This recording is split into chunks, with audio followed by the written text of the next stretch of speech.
An undeserved reputation for elegance death is the great equalizer. The philosopher Voland declared in his treatise An Unseen Philosophy, a text that Lucan had been forced to read during his RSD year at the academy.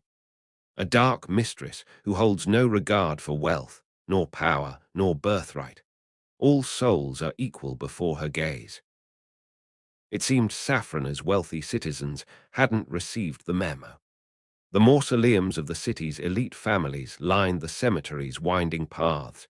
Impressive are airs replete with elegant sculptures, marble pillars and lintels chased with gold.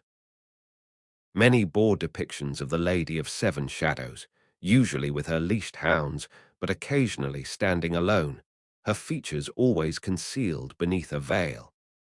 Other tombs bore statues of gods from the pantheon of the southern queendoms, and even the divine symbols of Linesh, far to the east, where idolatry was forbidden. Religion, it seemed, was no barrier to those who wished to be interred on the prestigious western side of Saffrona's cemetery. That, as with everything else in the city, came down to coin, and the folks resting here clearly had money to burn. The same couldn't be said for the inhabitants of the cemetery's eastern side, where the city's poorer citizens were buried. No grand tombs for them, just countless gravestones, their descriptions long faded and covered by vines and lichen. They tilted at drunken angles, packed so closely together they seemed to be GHing among themselves. Death the great equalizer, indeed. The sound of crying drew Lucan from his thoughts. A young woman, draped in black, knelt before a nearby tomb sobbing into a handkerchief, while a man of similar age stood behind her, one hand on her shoulder. He looked bored. They were the RSD living souls Lucan had seen in nearly half an hour, not counting the numerous cats that appeared to have made the graveyard their home. He could see one now, sprawling across the steps of a nearby mausoleum, enjoying the late afternoon sun. The animal sat up as they passed, watching them through narrowed eyes, tail icking. Volent can keep his dark mistress. No one has less regard for wealth, power, or birthright than a cat. I think I see it, Flea exclaimed, pointing with her half-eaten peach. Over there. Lucan shielded his eyes from the sun and squinted at the tomb in question. That's a bird. Swans are birds. A small bird, then. Swans aren't small. No, that bird, Lucan cut in, jabbing a Ranger, is small. Swans are, he trailed as Flea dissolved into giggles. You're winding me up. Yep, perhaps you could stop. Nope. The girl took a bite of her peach, pulling a face as she swallowed. Why would someone have a swan on their tomb anyway? Maybe it was their family crest or something. Swans have an undeserved reputation for elegance, but really they're just moody bastards. Bit like you, then. Flea dodged his half-hearted swipe at her head. The only thing that's elegant about me, Lucan replied, is my swordplay, and in that respect my reputation is well deserved. Didn't do you much good last night, did it? The girl asked, grinning at him. Oh, here we go. Topaz had a crossbow pointed at me, Lucan said, with the weariness of a man who already knew he'd lost the argument.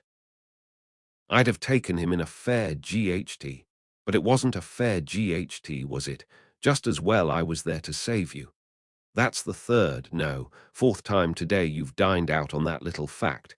At this rate, you'll never go hungry again. I never go hungry anyway. I'm too good at stealing.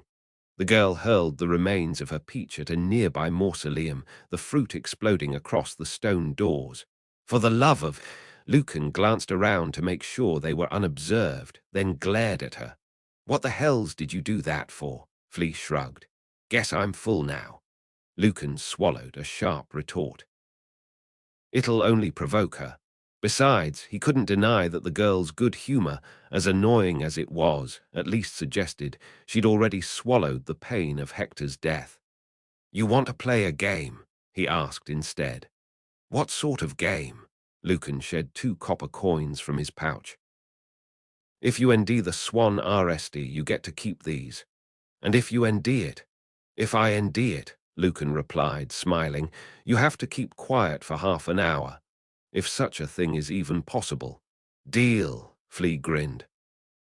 Deal. Any annoyance Lucan might have felt at having to ick the girl his copper coins was set by his relief that they'd found the damned thing at all. The swan perched above the columned entrance of a mausoleum similar to the many others they'd passed. A little smaller, perhaps, but no less extravagant. A family crest was carved into the lintel above the doorway, but the symbols were weathered beyond recognition. Lucan climbed the stone steps to the wrought iron door and peered through the bars. In the gloom beyond, he could see the vague outline of two sarcophagi, but of greater interest were the footprints in the dust that led towards them. Several people passed this way recently. He tried the handle, but the door was locked. Still, this is the place. So what now? Flea asked. We ND somewhere to keep watch. Lucan returned to the path and glanced around. There, he said, pointing to a roofed mausoleum some 20 yards away. That should give us a decent view, if we can get up there. In that regard, luck proved to be with them. Vines sprawled up and across the mausoleum's far side, clinging so tightly that they might as well have been carved from the same stone. Flea scurried up with the ease of a street rat, while Lucan followed with rather less ness. Too much wine, Flea remarked as he pulled himself over the lip of the roof, ushed and poo-ng, and too many of those little pastries back at the taverna. I only had a couple, too sweet for me. You had 4, Flea replied, and ticked them on her ingers. 2 while I was there, and 2 when I went to pee. 7 shadows, do you ever miss anything? I miss Hector. The girl looked away. Yeah, well, what to say? It gets easier, he aired, reaching out to her. I know, Flea replied, slapping his hand away. It hurts for a while and then goes away. It was the same when my brother left and didn't come back, old beyond her years. Topaz is just the RSD. We'll catch the others and whoever is paying them. We'll see justice is done for Hector and Vetch. Lucan crawled on his elbows and knees to the front edge of the roof where a statue of the lady stood. He scanned the surrounding pathways. Perfect. We'll see them coming from any direction, but they won't see us. Sutty's Ed, he moved back into the center of the roof and unslung his new sword from his back, taking a moment to admire the blade. It was a nice piece, sleek and well-balanced. On Duro's advice, he'd avoided the arms merchants in the plaza of silver and spice, and instead sought out a particular blacksmith in the smokes. The weapon had cost him nearly all his remaining coin, but that was preferable to saving a few coppers and having to rely on a second-rate blade. Still, he wondered whether he might be able to persuade Duro to cover the purchase. Probably not, with his mistress's house a smoking ruin. I don't suppose, he said as he lay his sword down, you feel like being generous in victory and giving me those 2 coppers back. Nope, didn't think so. He lay down next to his sword and put his hands behind his head. What are you doing? Catching up on some sleep? You slept earlier. Not nearly enough. Keep watch, will you? Your eyes are sharper than mine, but it's not even dark yet. Then go and get us something to eat. There was a fruit cart near the entrance. Lucan dug in his pouch and winced at how few coins nestled inside. Reluctantly, he pulled out a copper and icked it to the girl. See if they have any grapes, and pay for them all right. I don't want to eat stolen fruit. Why, it tastes the same. And don't pickpocket any mourners in the cemetery. Got it? You are such a bore. And you're a brat. The girl grinned as she icked an obscene gesture and disappeared over the edge of the roof. Lucan, his eyes icked open. High above, the stars burned silver. He felt the stone beneath his back, the caress of the night's gentle breeze upon his skin, and for a blissful moment he couldn't remember where he was or what he was doing. Lucan, the voice said again, more insistently this time. Flea's voice. He groaned as his memory returned. Shit, it's already night. He rolled onto his side and squinted at the girl, who crouched near him in the darkness, her body tense as she peered around the statue. "What is it?" he whispered. "Someone's coming." He crawled towards her. "Why didn't you wake me earlier? I like you better when you're asleep. Even if you snore like a pig. I do not. Yeah, try telling that to all the dead people that you just woke up." "Hey!" Lucan's gentle shove sent the girl tumbling onto her backside. Ignoring her hissed insult, he looked over the statue's right shoulder. There, distant aims, bright against the darkness. A succession of burning torches that oated like Ray Wise as they moved down the pathway, drawing steadily closer. "Is that them?" Flea whispered as she crouched beside him. "Is it the 7 jewels?" "6 jewels now," Lucan replied wryly, watching as the torchbearers approached. "But yeah, I reckon that's them." He could see the Gurs more clearly now, 6 in total, all clad in the same out-tee of dark cloth and leather that Topaz had worn. He squinted at each in turn, wondering which one of them was Delastro, but the hoods that concealed their features made it impossible to tell them apart. "And that'll be our friend, Lord Murillo," he added, his gaze shifting to the grey-robed girl that walked in their midst, the only one not carrying a torch. He was disguised, just as Topaz said he would be, but Lucan had little difficulty imagining the merchant prince's pig-like eyes beneath the ornate silver mask, which glinted whenever it caught the torchlight. A moment later, the group reached the mausoleum bearing the swan statue, and the torchbearers formed a semicircle round the entrance as Murillo climbed the steps. He withdrew a key from his robes and inserted it into the lock, while his armed escort surveyed the silent tombs around them. "Down!" Lucan hissed, attending himself against the roof as one of the hooded Gurs glanced in their direction. Flea obeyed, and for several moments they lay together, until the night's silence was broken by the sound of old hinges squealing in protest. Lucan looked up again in time to see Murillo entering the mausoleum. The torchbearers followed him inside, all save the last one, who instead set their torch in a bracket by the doorway and remained outside on the steps. "What now?" Flea whispered.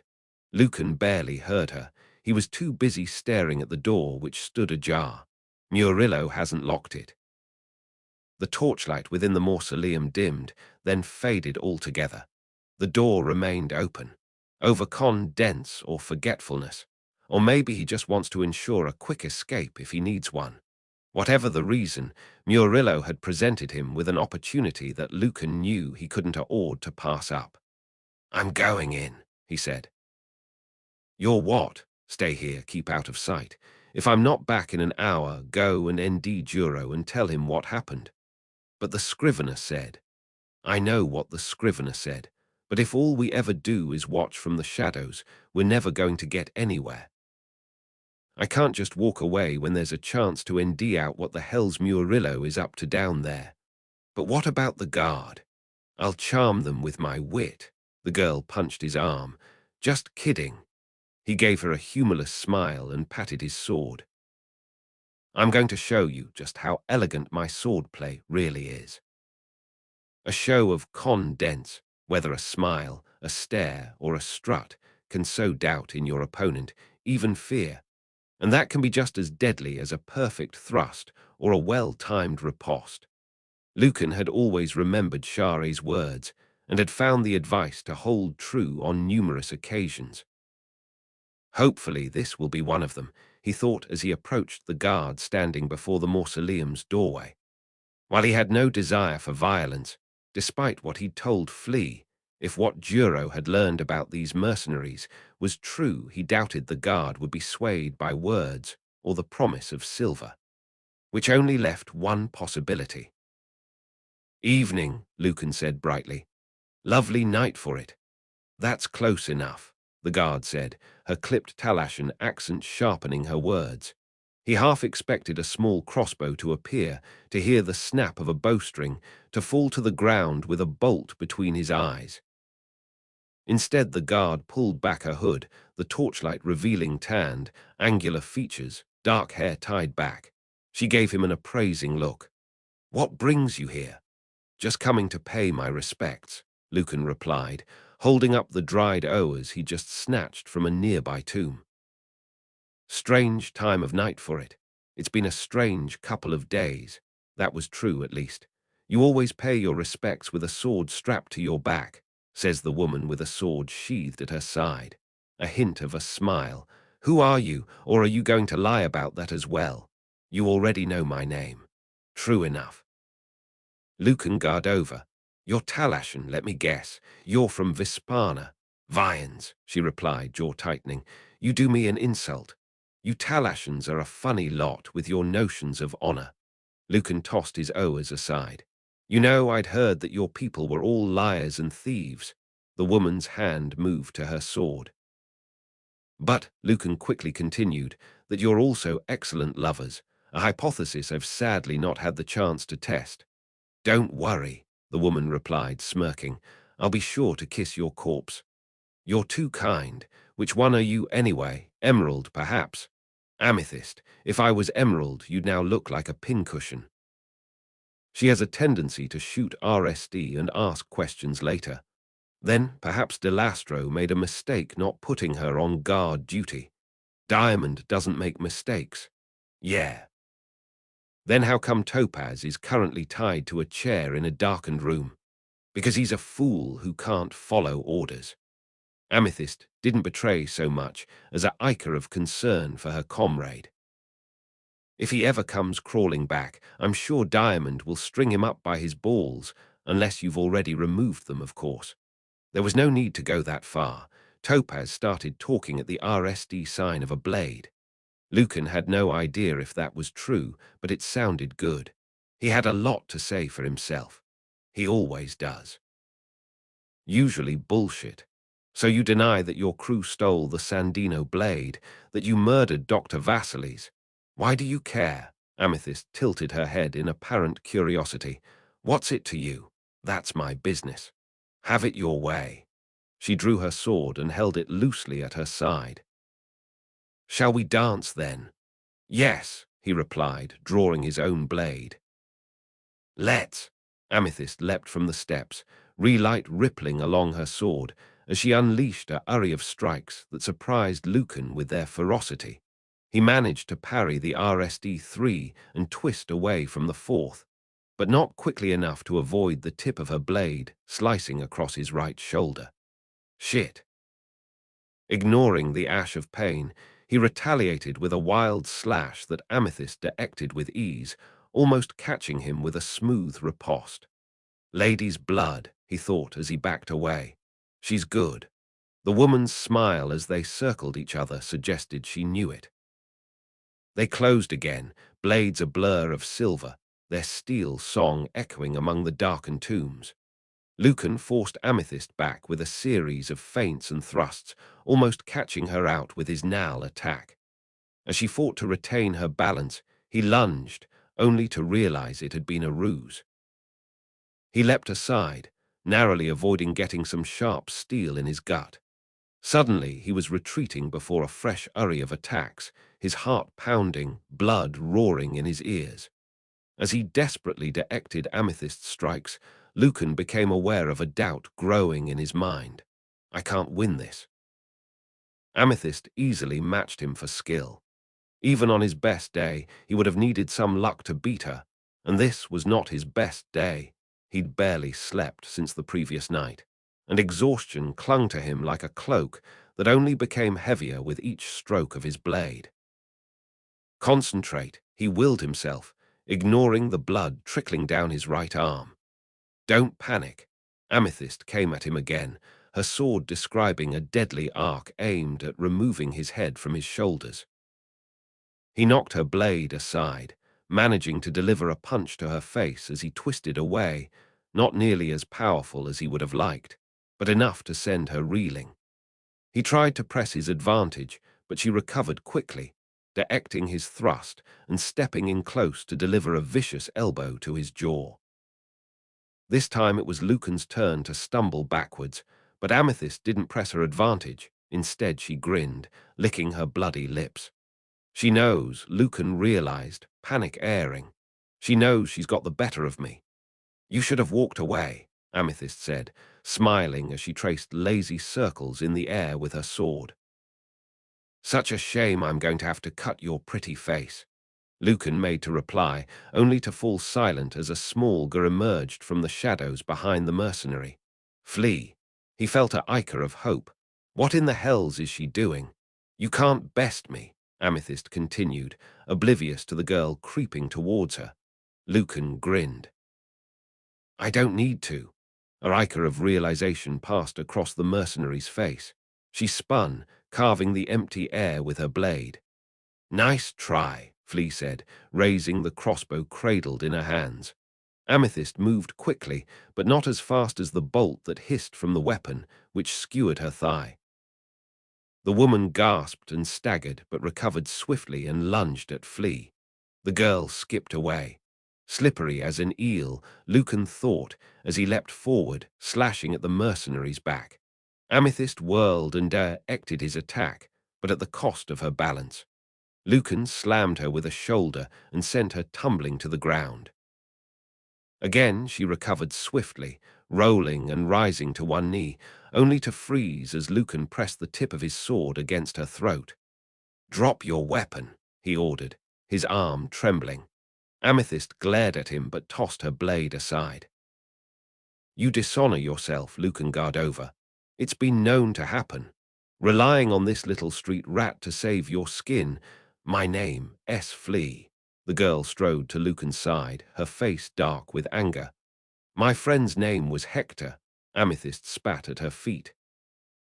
"Tell someone who cares."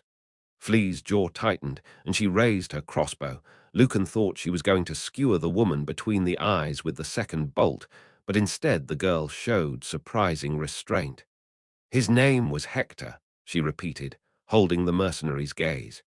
"You killed him, just like you killed Vetch. And the doctor, it was just business, you little bitch. So is this." Lucan slammed the pommel of his sword against Amethyst's skull. The woman slumped to the ground, her body limp. "Is she dead?" Flea asked. "I hope not." Flea stared at him, confusion replacing her anger. But she deserves to die. Probably. "Then why don't you kill her?" Lucan sheathed his sword. "Why don't you?" Flea frowned, glanced down at her crossbow, set her mouth in a tight line. "Fine, I will." Her injure tightened round the trigger. A moment passed. Another. "It's easy to wish death on someone," Lucan said softly, "but much harder to actually deliver it to them. She killed Hector. I know. She deserves to die for that and her other crimes. But if you take her life, you'll wear it round your neck for the rest of your own." He placed a hand on the girl's shoulder. "Is that a burden you're prepared to bear?" Flea shrugged his hand away, lips thinned in determination. Lady's mercy, he thought. She's going to do it. But instead the girl lowered her crossbow and drew a dagger from her belt. Crouching over the unconscious woman, she ran the tip of her blade down the mercenary's cheek, a deep cut that drew blood. "There," the girl said. She wiped her blade clean on Amethyst's tunic and sheathed it. "She said she would cut your face, so I've cut hers. She deserves more, but this will do." Flea tried to pull her bolt free, but it remained lodged in Amethyst's thigh. "I can't." "Here," Lucan said, tugging it loose and handing it to her. "Good shot, by the way." He'd initially been concerned about Flea claiming ownership over Topaz's crossbow. While it was small and sleek, it was certainly no toy, and in the girl's hands he worried it might do more harm than good. Yet his suggestion that she give it up had been met with a scowl and a crude gesture. In any case, the hour he'd spent watching her shoot bolts into a fence post behind the orange tree had left him surprised at how quickly she'd mastered the weapon. Flea grinned as she loaded the bolt back into the crossbow. "Did you see me? I moved as quietly as Lady Midnight." "I saw you." "You did great, kid. That's twice now." "Twice what?" "Twice that I've saved your life." "Really, I've not been counting." Lucan grinned as Flea punched him. "Anyway, I was in full control of the situation."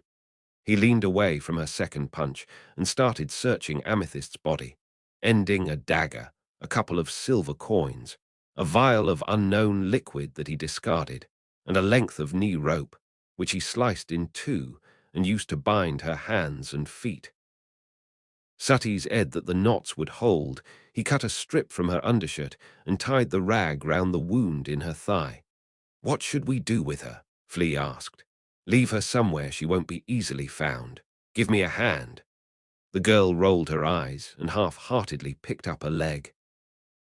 Together they dragged the unconscious mercenary away from the path, leaving her in the darkness beside a nearby tomb. With any luck, she'd be out for a good half-hour, and groggy for a lot longer than that. Enough time to get down into the catacombs and see what the hell's Murillo is up to. As they returned to the mausoleum, Flea made a beeline for Amethyst's sword, which lay beside the path where she'd tossed it. "Put that down," Lucan said, as he removed the burning torch from its bracket beside the door. "Why, it's mine now." "Do you know how to use it?" The girl took an experimental swing and almost lost her balance. "I'll learn," she said tightly, grimacing at the eort of keeping the blade raised. "A sword in unskilled hands," Lucan said, "is just as much a danger to the wielder as anyone else." He drew the mercenary's dagger from his belt. "This is more your size. I'll trade you this dagger for the sword. You'll have two, one for each boot." The girl pulled a face but handed over the sword, accepting the dagger in return. Well balanced, Lucan thought, as he hefted the sword. Talashan craftsmanship, quality steel. With a touch of regret, he hurled the blade as hard as he could, sending it spinning away into darkness until it clattered against the side of an unseen tomb. Even if Amethyst wakes up soon and somehow frees herself, she won't be much of a danger without a blade. "So what now?" Flea asked, still studying her new weapon. "I'm going in." Flea Nally looked up, raising a single eyebrow. "Fine, we are going in." Lucan eased the door open and stepped into the mausoleum. The torchlight played across the plain stone walls, revealing the fresh footprints in the dust that led towards the two sarcophagi that lay side by side in the center of the tomb. As he moved forward, he half expected another guard to emerge from the alcoves, but nothing stirred in the shadows. He followed the prints towards the sarcophagus on the left, realizing as he drew closer that its lid had been removed and placed on the oar. This'll be the entrance to the catacombs. Sure enough, when he looked inside, there were no dusty bones or scraps of clothing, merely a set of steps that descended into darkness. "If I told you," he said to Flea, as the girl stood on her tiptoes and peered over the rim of the sarcophagus, "that it might be best if you waited here." "I'd shove my new dagger up your arse." "Thought so," he sighed. "Come on then, follow me." Dust and disquiet, Lucan led the way down the steps, Flea following silently. His own footsteps sounded loud in comparison, echoing o'er the rough walls. Not that it matters. Even the most inattentive guard couldn't fail to notice the approaching glow of their torchlight, and the 7 jewels are nothing if not attentive. All he could do was hold his sword ready and hope for the best. It only took them a few moments to descend, the steps leveling out into a passage. An arched doorway loomed ahead. "Stay behind me," Lucan whispered. Not waiting for Flea's reply, he surged through the doorway, his sword raised. His pulse raced as he scanned the room, expecting to see the ash of silver as a hooded assassin came at him with blade drawn. Instead, all he saw were bones. There were thousands of them, stacked in mouldering piles that reached halfway up the walls. Cobwebs clung to some, scraps of cloth to others. The air was cold but strangely close, as if weighed down by the memory of so many lives. A heavy silence lay in the room, broken only by the skittering of tiny feet on stone. Rats. Must be thousands of them down here. "Look," Flea whispered, pointing to a set of footprints on the dusty ore that disappeared into the shadows. "Let's go," Lucan replied. "Stay close." They followed the prince as they wound between the mounds of bones. The chamber proved larger than Lucan had thought, but soon they reached another arched doorway that was lined with skulls, all of which seemed to stare at him with sightless eyes.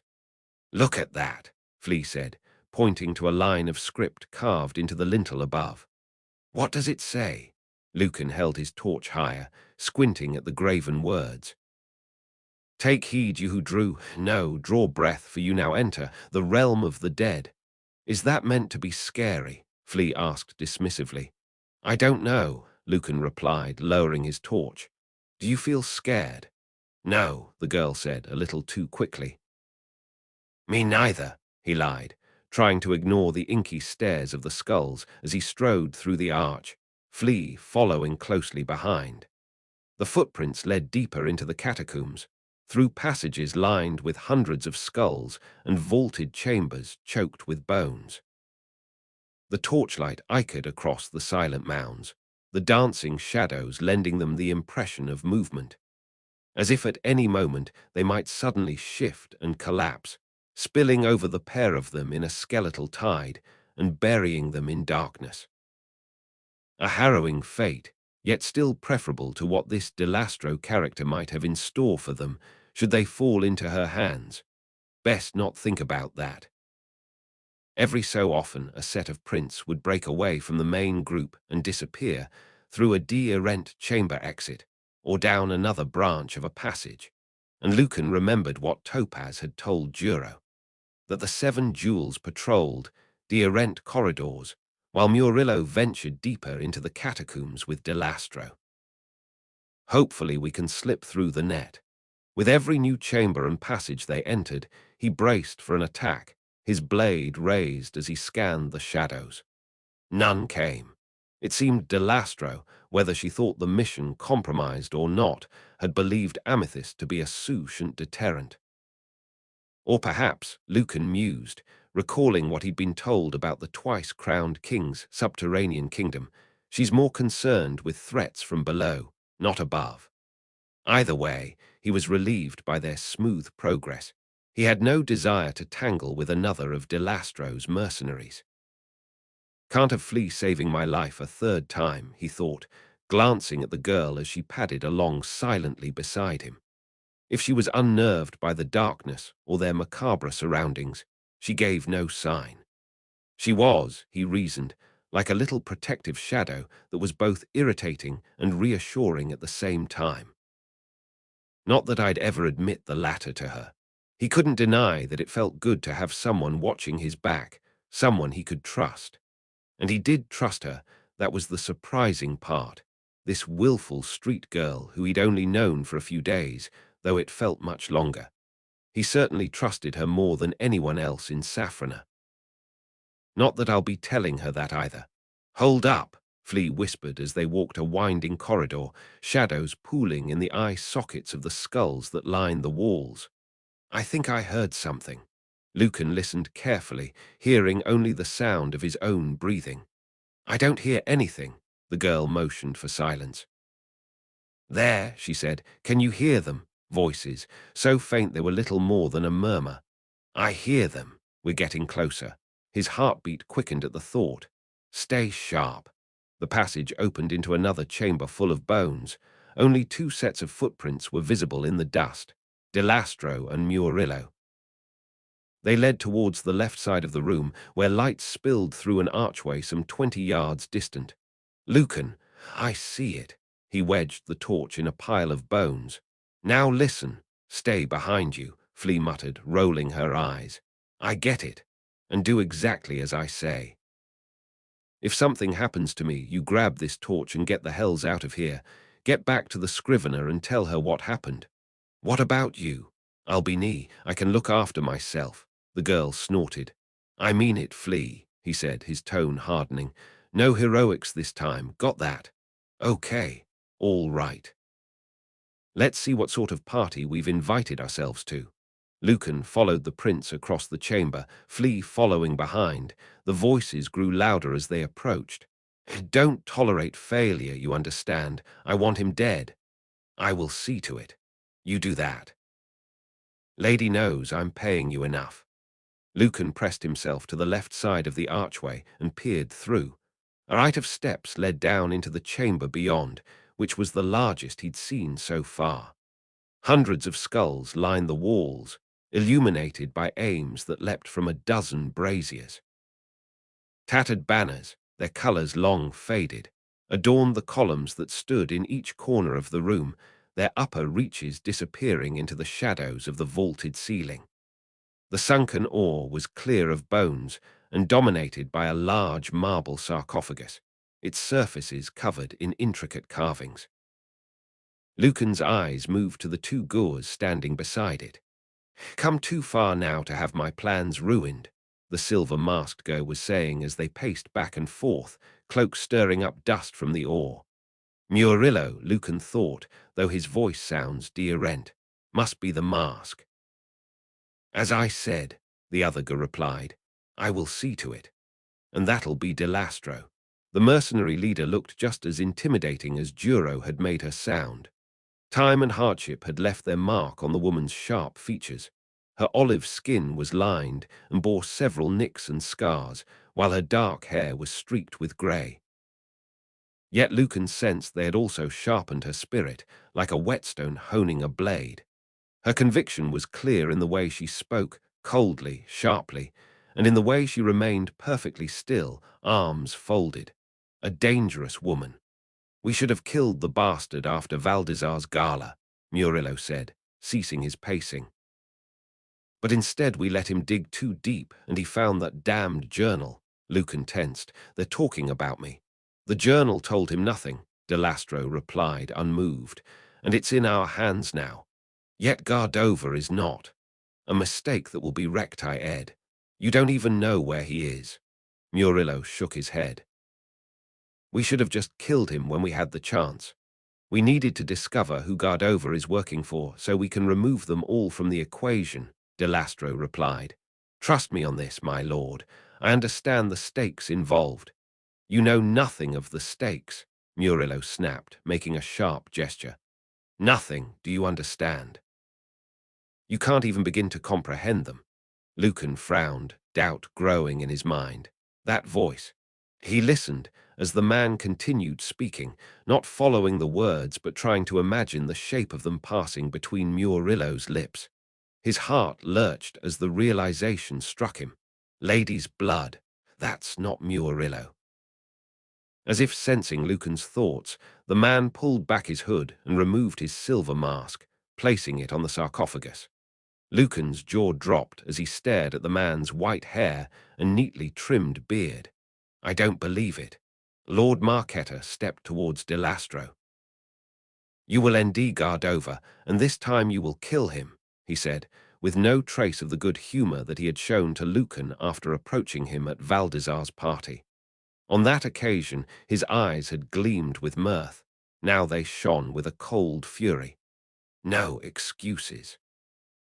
"Have I made myself clear?" A shadow of anger passed across Delastro's face, but was gone in an instant. "Perfectly.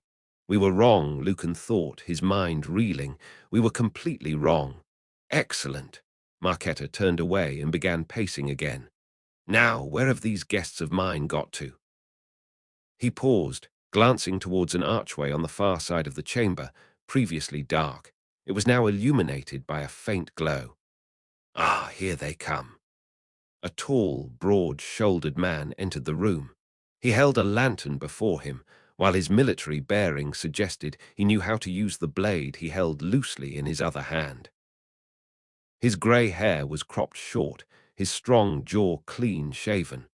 Smoke rose from the cigarillo clamped between his lips as he surveyed the chamber like a general studying a battle eld, his face devoid of expression. "Prime Inquisitor Fero," Marquetta exclaimed, raising a hand. "Welcome." The man owed Marquetta a brusque nod and set the lantern down. He took the steps to the oar with a slow, measured pace, sheathing his blade as he descended. 7 shadows, Lucan thought. What in the hells is the head of the Inquisition doing here? His attention was drawn back to the archway as a second stranger appeared.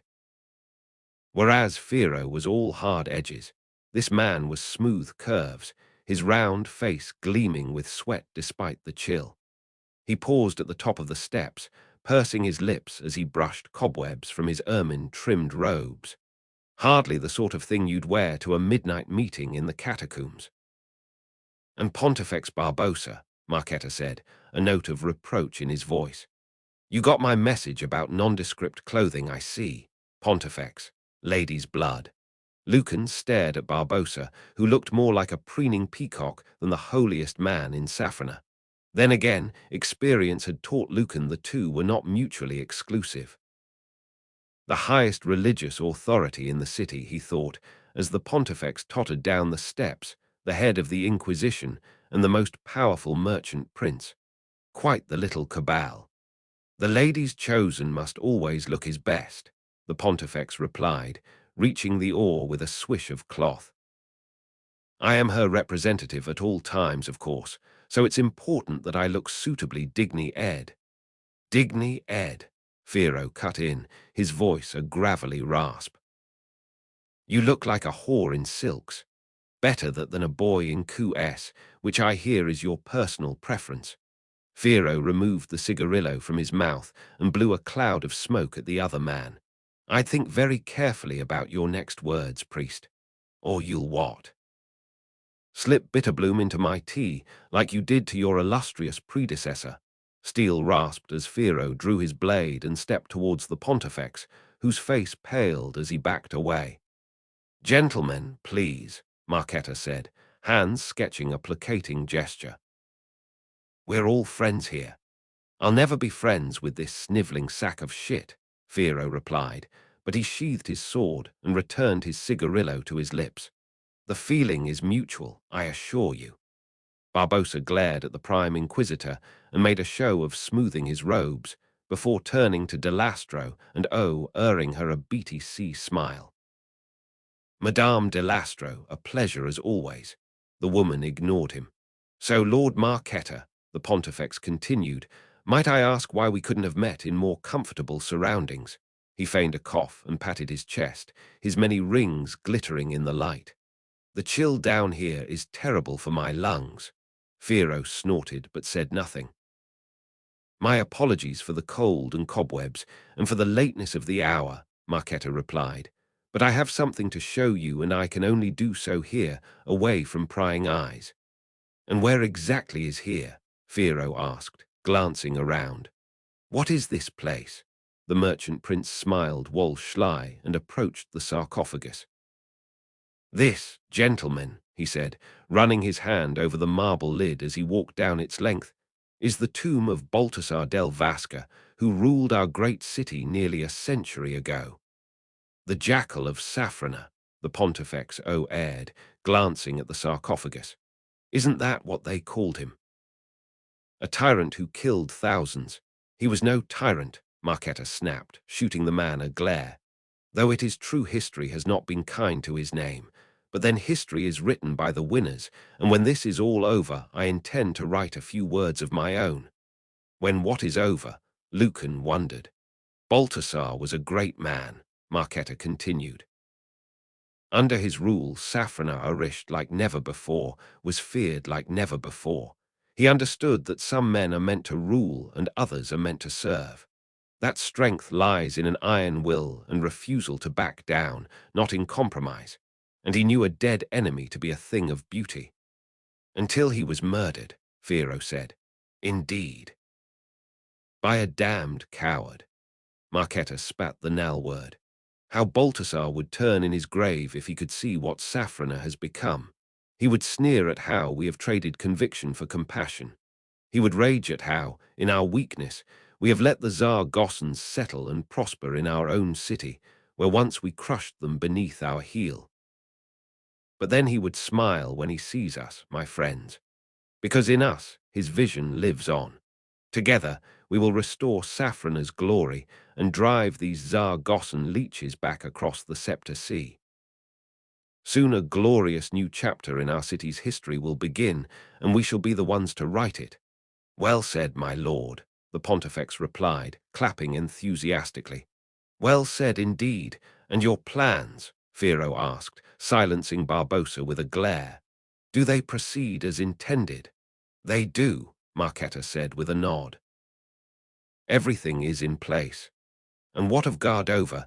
Is he still a threat? Lucan's heart skipped a beat. He's not a threat, the merchant prince replied dismissively. Merely a nuisance. He attended Lady Valdezar's gala last night, posing as a merchant from Parva. I spoke with him Bree to get a measure of the man, and can't say I was overly impressed. Marketa began pacing again, hands clasped behind his back. Gardova spoke with Dr. Vasilis, as I had anticipated. What I hadn't foreseen was that the doctor would agree to reveal his suspicions about Lord Savaila's death. I thought you'd warned him about that, Firo said, glancing askance at Delastro. You said he wouldn't talk. Seems he wasn't as scared of you as you thought. He seemed scared enough when I put my blade in his throat, Delastro replied, deadpan. So he's dead. That's normally what happens when you cut someone's jugular. If you both allow me to continue, Marketa said, a hint of annoyance in his voice. Vasilis invited Gardova to meet with him at the Collegium at midnight. Madame de Lastro paid the doctor a visit of her own and bought his silence. Permanently. So there's no need to worry, Vasilis' little secret died with him. He's not the only one who knew, Firo said, icking ash from his cigarillo. Some of the servants mentioned the frost on Savaila's corpse and the unnatural coldness in the room. The constables who arrested Zandrusa noticed it too.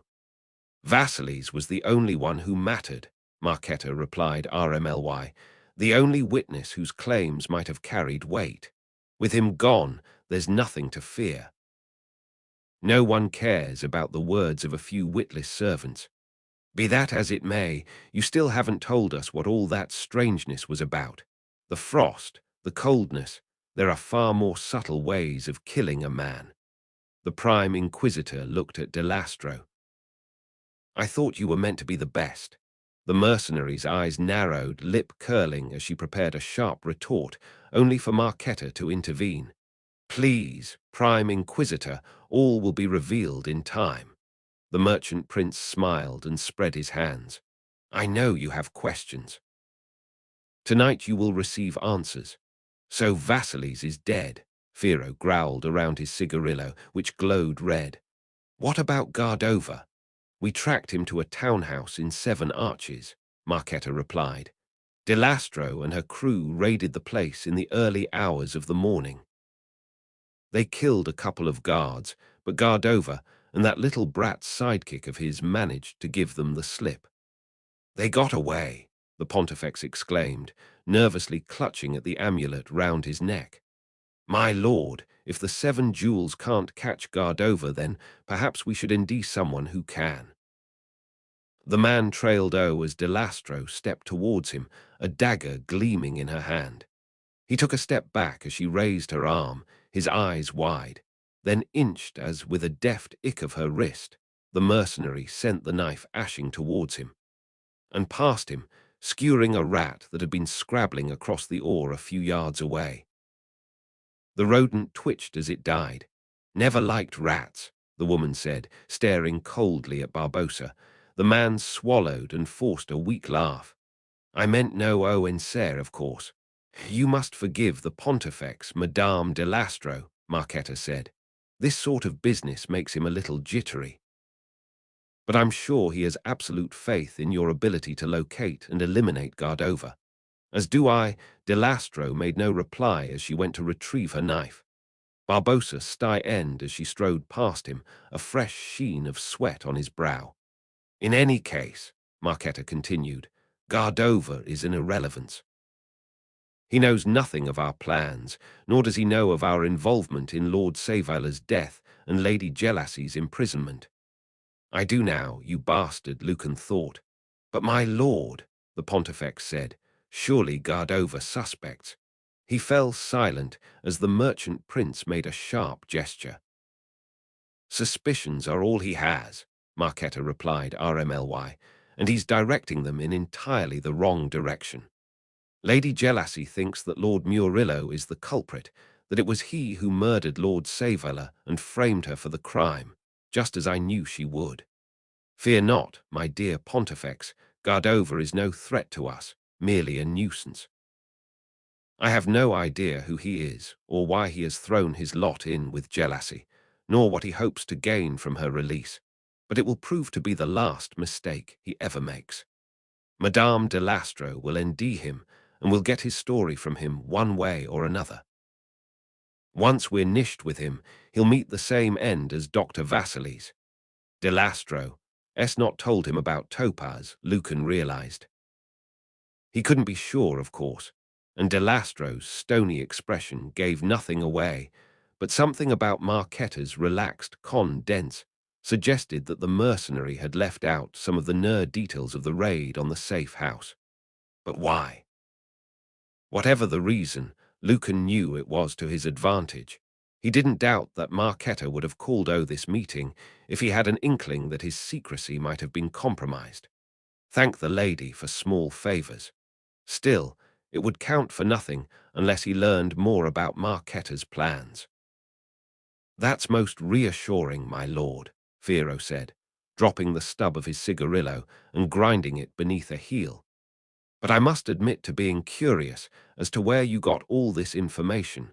Gardova's infiltration of the Ebon Hand, his conversation with Jealousy, his decision to seek the doctor out at Lady Valdezar's gala. He slipped another cigarillo from a silver case and knelt by a nearby brazier to light it. How did you learn all of this? How indeed, Lucan thought. I was wondering that myself. Marquetta's smile returned. A fair question, my friend, and one I would expect from the head of the Inquisition. As it happens, that was one of my motives for summoning you both here tonight. The merchant prince walked towards one corner of the chamber and gestured at the shadows. You can come out now, my friend, he called. A gun materialized from the gloom. Lucan's jaw dropped again as the newcomer stepped into the light of the braziers. Lady's blood, it can't be, he thought numbly. He blinked several times, as if this was a mirage he could simply dispel. It was. My friends, Marquetta said, turning back to the Pontifex and Prime Inquisitor, allow me to introduce you to Magellis. The man bowed to Marquetta and nodded politely to the two other conspirators as he joined them by the sarcophagus. I know you, Barbossa said, eyes narrowed. You're Lady Jealousy's steward. What's going on here, Marquetta? Firo asked, dispensing with formality, his rough voice taking on an even harder edge. Not Jealousy's man, Marquetta said, grinning as he placed his hands on Magellis's shoulders. He's mine. I plucked Magellis from the debtor's prison about 8 years ago. 9. I forget. Anyway, I had heard that Lady Jealousy was looking for a new steward, and I told her I knew just the man. Marquetta clapped Magellis on the shoulder. Magellis did a wonderful job for Jealousy, just as I promised he would. He also kept me apprised of my dear colleague's business affairs, and passed on any information he thought I might ND useful, such as Jealousy's intention to visit Lord Saveiller's villa for a secret meeting about the impending council vote. So that's how you were able to implicate her in Saveiller's murder, Firo observed, Pooh NG on his new cigarillo. I admire your ingenuity, my lord. And Gardova. He visited Magellis and sought his help in proving Jealousy's innocence. Magellis sent word to me immediately. His timely actions have saved us a lot of trouble. You bastard, Lucan thought, staring at the steward, who was smiling at his master's praise. Just as well I didn't tell him everything. But can we trust in his silence? Firo asked, staring at Magellis. The more people who know of our plans, the more we risk discovery. Have no fear, Prime Inquisitor, Marquetta replied. It's all in hand. He nodded at De Lastro, and the mercenary strode forward, approaching Magellis from behind. Realization dawned in the steward's eyes. He turned and raised his hands, too late. De Lastro's blade iced silver and opened his throat. Magellis staggered, grasping numbly at the wound as blood gushed between his injures, turning them crimson. He looked to Marquetta as he fell to his knees, eyes wide with shock, lips quivering. The merchant prince stared back, his expression betraying not a hint of remorse. Magellis toppled sideways, convulsed once, and then lay still as his blood pooled around him. "No one keeps secrets better than the dead," Marquetta said. "Lady, protect us," the pontifex murmured, his face pale. Was that truly necessary, my lord? Killing him just? Well, it seems rather extreme, and we killed Lord Saveler too, Firo interjected, eyeing the pontifex over the glow of his cigarillo. "I don't recall you having an issue then." "I voiced my objections at the time," Barbossa replied hotly, anger bringing some color back to his pale face. "I've always argued against bloodshed in this endeavor of ours. Indeed, how noble of you." "My conscience is clear," the pontifex said tartly, raising his chin. "After all, I didn't wield the blade that killed Lord Saveler." "Of course you didn't," Firo sneered. "The most dangerous weapon you've ever held is your limp cock. You dare insult the lady's chosen." "I'll have you. Enough." Lord Marquetta's voice echoed around the chamber. The two men fell silent. "As I was saying," the merchant prince continued, his anger disappearing as quickly as it had come, "we have nothing to fear from Gardova. It is our upcoming plans that we should be focusing our energies on, and I am pleased to say that everything is in place. The time, gentlemen, is nearly upon us. We shall proceed as planned and strike during the grand restoration, just as the silver spear is being exchanged." He smiled.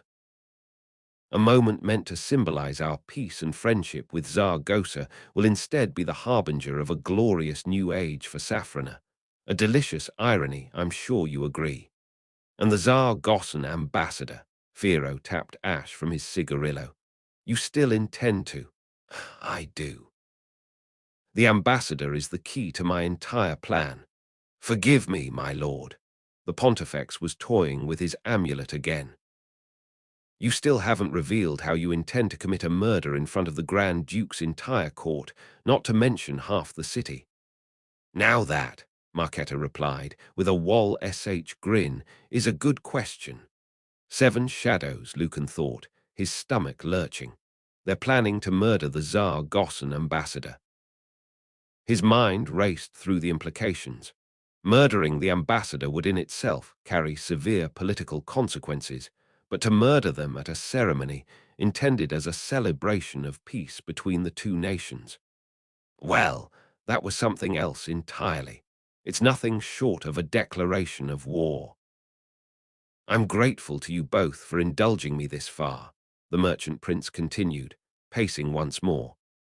"I appreciate that I have demanded both your trust and loyalty with one hand while concealing the truth of my plans with the other. It is only natural that you should wonder how I intend to pull such an ambitious endeavor, that you might question my ability to deliver on my promises. But I assure you, such concerns are unnecessary." Marquetta spun on his heel and spread his arms. "As I will now show you." A glowing scarlet orb appeared in the air behind the merchant prince. Sorcery, Lucan realized, as the orb began to move in a circle. Marquetta must have hired gleamers. Two more orbs appeared, green and purple in color, and joined the RSD in its circular movement, all three moving in tandem. Suddenly, the orbs began to move faster, until they were indistinguishable, their movement forming a ring of white light. Lucan frowned as the ring began to expand. What in the hells? The air within the expanding ring was moving. The movement was subtle at RSD, like the ripples of a lake, before growing more intense, like a storm-tossed sea. What manner of sorcery is this? The Pontifex and Prime Inquisitor were clearly wondering the same thing, as both backed away, placing the sarcophagus between them and the disturbance. Delastro held her ground, though she gave Marquetta a sharp look. The merchant prince merely stood and smiled, stroking his beard. A ash drew Lucan's attention back to the sorcery. Light was ichering across the churning air, staccato bursts of pure white, almost like lightning. Lucan's mouth fell open as the realization hit him, his father's words, stories he'd long dismissed, rising from the depths of his memory. Lady's blood, it's a damned portal. But surely it couldn't be. Such powerful sorcery, the ability to alter the very fabric of reality, was far beyond the ability of any gleamers, though many had tried. Lucan had heard rumors of their failures. Those who hadn't lost their lives had instead lost their minds. Some scholars argued that the Pharaon had been capable of using powerful sorcery to travel great distances in the blink of an eye, but the Pharaon had disappeared long ago, and there was no one else who was capable of such a feat. Except, no, that's impossible. They're a myth, a children's story. They don't exist. Gentlemen, Marketa said grandly, gesturing towards the portal. Behold the faceless. Lucan stared in horror as a girl emerged from the writhing surface of the portal, the lightning iching across its form as it stepped into the chamber. Icy vapor steamed from crimson armor of unfamiliar design, its sharp edges chased in silver. A dark cloak swirled behind the girl like liquid shadow, owing down from pauldrons shaped like snarling wolves, their garnet eyes gleaming in the relight. The wolf, Lucan thought, remembering the stories. The wolf wore a featureless helm that lacked even eye slits. Nonetheless, the girl's head turned slowly, as if examining the room and the people within. Lucan felt ice on his spine as the unseen gaze seemed to linger on the archway where he stood. Did I imagine that? Movement drew his gaze back to the portal as two more Gurs stepped through. They looked much like their companion, with the same cloaks of shifting shadow, ornate armor and featureless helms. Yet as Lucan stared at the newcomers, he noticed certain differences. The second Gur's armor was dark green chased in gold, with pauldrons shaped like coiled snakes, their emerald eyes ashing, fangs bared as if preparing to strike. The viper, he thought. The third Gur wore armor of deep purple embossed with bronze, the pauldrons forged in the shape of a tentacled squid with eyes of amethyst. The kraken. A deep, aching fear uncoiled in Lucan's gut as he watched the two newcomers join their comrade, forming a silent line. Behind them, the lightning ardor as the portal began to shrink, its glowing edges growing smaller in diameter until the ring became a single ball of pure white light, which pulsed once before winking from sight. Silence fell across the chamber. Lucan. Flea's whisper was fear mixed with awe. I thought you said they were just a story. I thought, his breath caught in his throat as the three Gurs stepped forward as one, their movements slow and measured. We should go, Flea urged. We should. Yet as he watched the faceless approach the conspirators, moving with unnerving synchronicity, Lucan found he couldn't look away, his gaze trans-zed by a children's story come to life. A myth of mask-wearing demons revealed as terrible truth. You were right, father, he thought, as the armored Gurs stopped before Marketa. You were right all along, they truly are real. He swallowed, his throat dry, and steadied himself against the arch. His knees felt weak. Lucan, Flea hissed again. We need to go. He managed only a croak in response. My lords, Marketa said grandly, erring the three armored Gurs, the faceless, a deep bow. Welcome. You do us great honor with your presence. No shit, Lucan thought, his wits returning. There were only a few recorded sightings of the faceless across nearly a millennium of history, the last of them over 300 years before, so for the three men on the chamber all this was a rare blessing indeed, or more likely a curse. While the historical accounts were few and far between, all imparted the same fact, that whenever the faceless appeared, trouble followed. The disbelief Lucan felt was re-acted on the faces of the Pontifex and the Prime Inquisitor. The former's face was white, lips moving rapidly as he murmured an entreaty to his goddess, while the latter's jaw was clenched, hand on his sword as he stared at the armored Gurs. No doubt they had always assumed, like Lucan, that the faceless were nothing more than a myth. How wrong we were, he thought, feeling a sudden, absurd need to laugh. How terribly, terribly wrong. The faceless remained silent, unmoving. "Don't be shy, gentlemen," Marquetta called, giving his co-conspirators a glare that was at odds with the warmth in his voice. "My new friends here mean you no harm." The faceless stepped forward in perfect unison. Marquetta, to his credit, didn't so much as inch. The same couldn't be said of his two allies. The pontifex squealed and hid behind the sarcophagus, while the prime inquisitor drew his blade and held it before him, as if a few feet of steel was any defense against beings that could bend reality's fabric to their will. "Put that away," Marquetta snapped at him before turning his glare on the pontifex, who was peeping over the top of the sarcophagus. "On your feet, Barbosa. Show some damned dignity, the pair of you. You're embarrassing yourselves." Lucan could hardly blame the two men for their reaction, not when his own heart was threatening to burst from his chest. Delastro, to her credit, was doing a better job than the men of keeping her composure, but the uncertainty in her gaze was unmistakable. "Interesting," Lucan mused, as the mercenary's hand hovered over the sword at her hip. "This seems to be as much a surprise to her as everyone else. Clearly Marquetta's been holding back, even from her." The faceless halted a couple of yards from Marquetta and Delastro. Fierro, at a brusque nod from the merchant prince, Nally lowered his blade. Barbosa rose shakily, but remained behind the sarcophagus.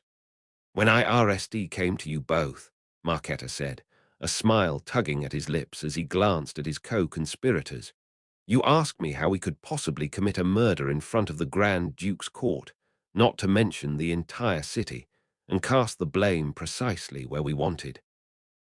Well, my friends," he swept an arm towards the faceless, "this is how. You would ask them to work for us," Fierro asked hoarsely. "They already are." Marquetta's voice contained a note of triumph. "They murdered Lord Saveiller at my request." "Saveiller, but I thought the 7 jewels." The Prime Inquisitor looked at Delastro. "We are mercenaries," the woman replied, meeting his gaze. "Not gleamers. We trade in steel, not sorcery." She spat the last word as if it was acid on her tongue. "So they killed him," Fierro said, glancing at the faceless. "Better it had been the 7 jewels. The damned frost on Saveiller's corpse set too many tongues wagging." "The frost was an unfortunate side effect," Marquetta admitted. "One I don't fully understand, and the cause of which our esteemed friends here prefer to keep to themselves." He smiled and spread his hands. "No matter. Only Dr. Vasilis could have made trouble for us, and thanks to Madame Delastro, he's dead. History will record that Lord Saveiller died from a stab wound to the throat delivered by Lady Jealousy. No one knows the truth save for us. Gardova knows." "I already told you," Marquetta said, a hint of annoyance in his tone, "that Gardova is nothing more than a nuisance. He believes in Jealousy's innocence, but has no way of proving it, nor does he know of our involvement. Besides, Delastro will ND him and kill him, and that will be the end of it. In the meantime, we have more important things to concern ourselves with." Our moment of triumph approaches, and the faceless stand ready to help us make our dream a reality. "Why?" the Prime Inquisitor said, asking the same question that was tugging at Lucan's own mind. "Why would they do this for us? What have you aired them? That is between me and the faceless." Marquetta turned back to the 3 armored Gurs and aired them a bow. "My lords, please excuse my friends, poor manners, this is a little much for them. Allow me to introduce the Prime Inquisitor," and the merchant prince jolted, pain spasming across his face as he touched a hand to his right temple. "Yes, I have it," he stuttered, gritting his teeth against whatever invisible force assailed him. "Please, allow me to show you." Another myth revealed as truth, Lucan thought grimly. The accounts of the faceless all held that they never spoke, instead communicating by projecting images into the mind of the subject, and that such an action took both a physical and psychological toll on the recipient. But what the hells is Marketa talking about? Here, the merchant prince said, reaching beneath his robe. He withdrew a dagger and held it before the faceless, his arm trembling. The Sandino blade, he added, his voice strained. I told you, I always keep my promises. Now, will you keep yours? The Sandino blade, Lucan thought, as the pieces of that little mystery fell into place. The old family heirloom the 7 jewels stole from Lord Sandino. Marketa's using it as payment for the faceless. But why? What could they possibly want with it? He squinted at the dagger, but could see nothing remarkable about the dull blade. The faceless remained unmoved. It's yours, Marketa continued, slipping the dagger back beneath his robes. All you need to do is carry out the Nal Act as we agreed. He gasped, face contorting in pain as he raised a shaking hand to his head. No, of course not. No one outside this room knows of our plans. Lucan's heart leapt into his mouth as the 3 eyeless helms all turned towards him. 7 shadows. They know we're here. No, that's impossible, the merchant prince gasped, squinting in Lucan's direction. No one knows of this meeting. I set guards. What's going on, Marketa? Firo demanded. The faceless. Marketa grimaced, pointing a shaking Unjur towards Lucan's hiding place. They say there's someone there, an intruder. Lucan, Flea's voice was a startled whisper. We need to go, he nished. We should have gone already. Steel rasped as Delastro drew her blade and started forward, only to freeze as the wolf raised its right hand. Scarlet light glowed between its gauntleted Unjurs as they wove an intricate pattern.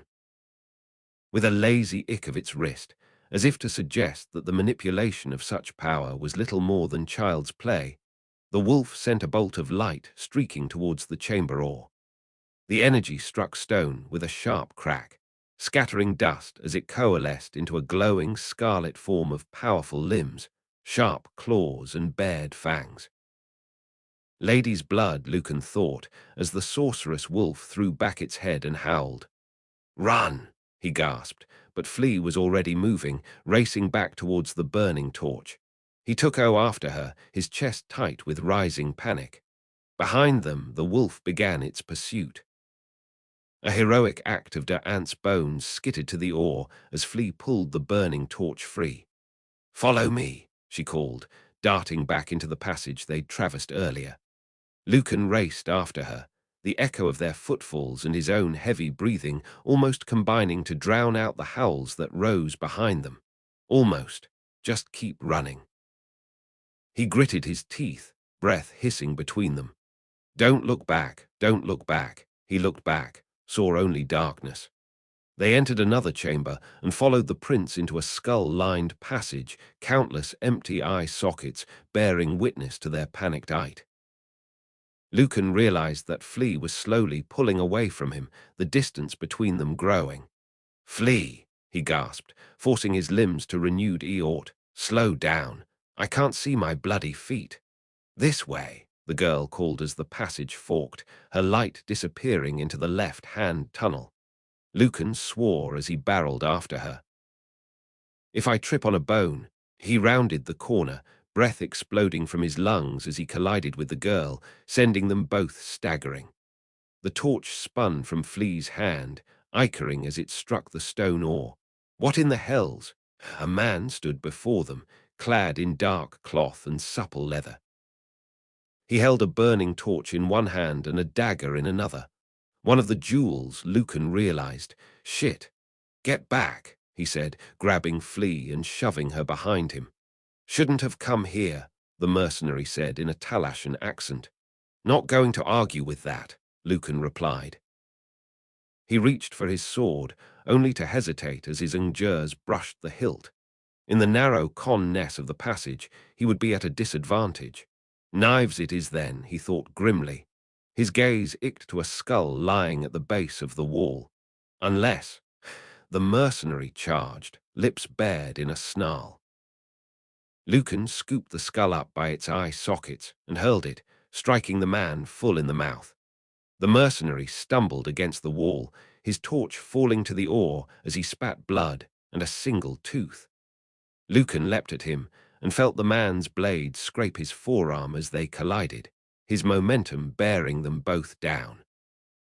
The mercenary lost his hold on the blade as they hit the ground, but recovered quickly, scrambling on top of Lucan and wrapping both his hands round Lucan's throat.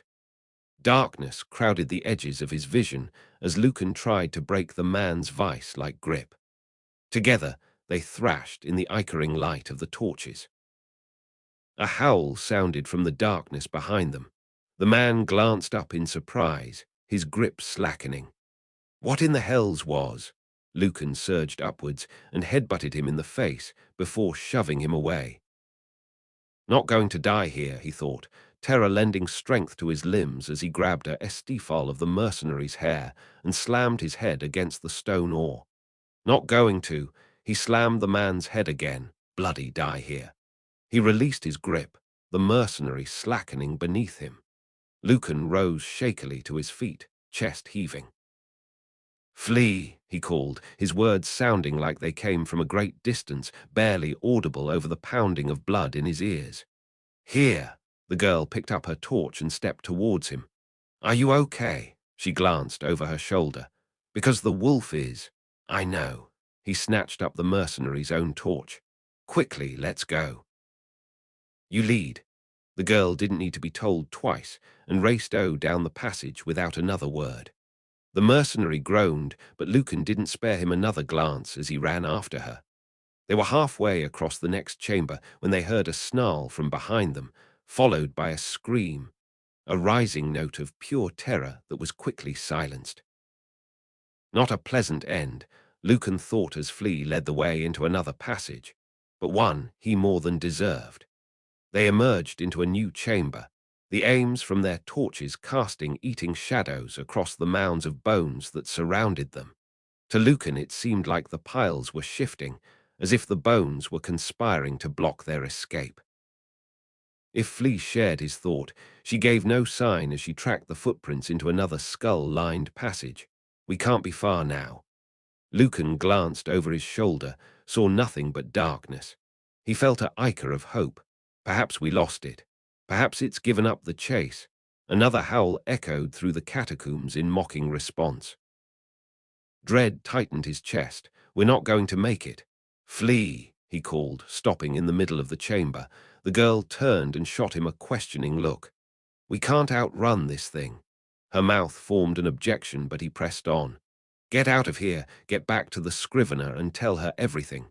Everything, you understand." "Don't look back." He tried to shove her away, but the girl resisted. "What about you?" she asked, eyes wide. "I'll lead the bloody thing away," he replied, glancing at one of the other passages. "Try and buy you some time." "No," she shook her head. "I'm not leaving you. Listen to me. This is far bigger than we thought. If you don't get word to the Scrivener, the Zar-Gossan ambassador will die. This isn't just about Zandrusa anymore, understand? Marketa is looking to start a war." He gripped her shoulder and gave what he hoped was a reassuring squeeze. "Besides, you've saved my life twice now." "Time for me to repay the favor." Flea swallowed, caught in indecision. Another howl echoed behind them. "Flea!" The girl surprised him by grabbing him in a hug. "Stay safe," she whispered before darting away. "I'll try," he murmured after her, watching as the light from her torch faded. "But I don't rate my chances." Lucan started towards another passage on the far side of the chamber. Where it led was anyone's guess. They stretch in the darkness for miles, Duro had said of the catacombs. Evading the beast at his heels would serve little purpose if he ended up lost in the tunnels.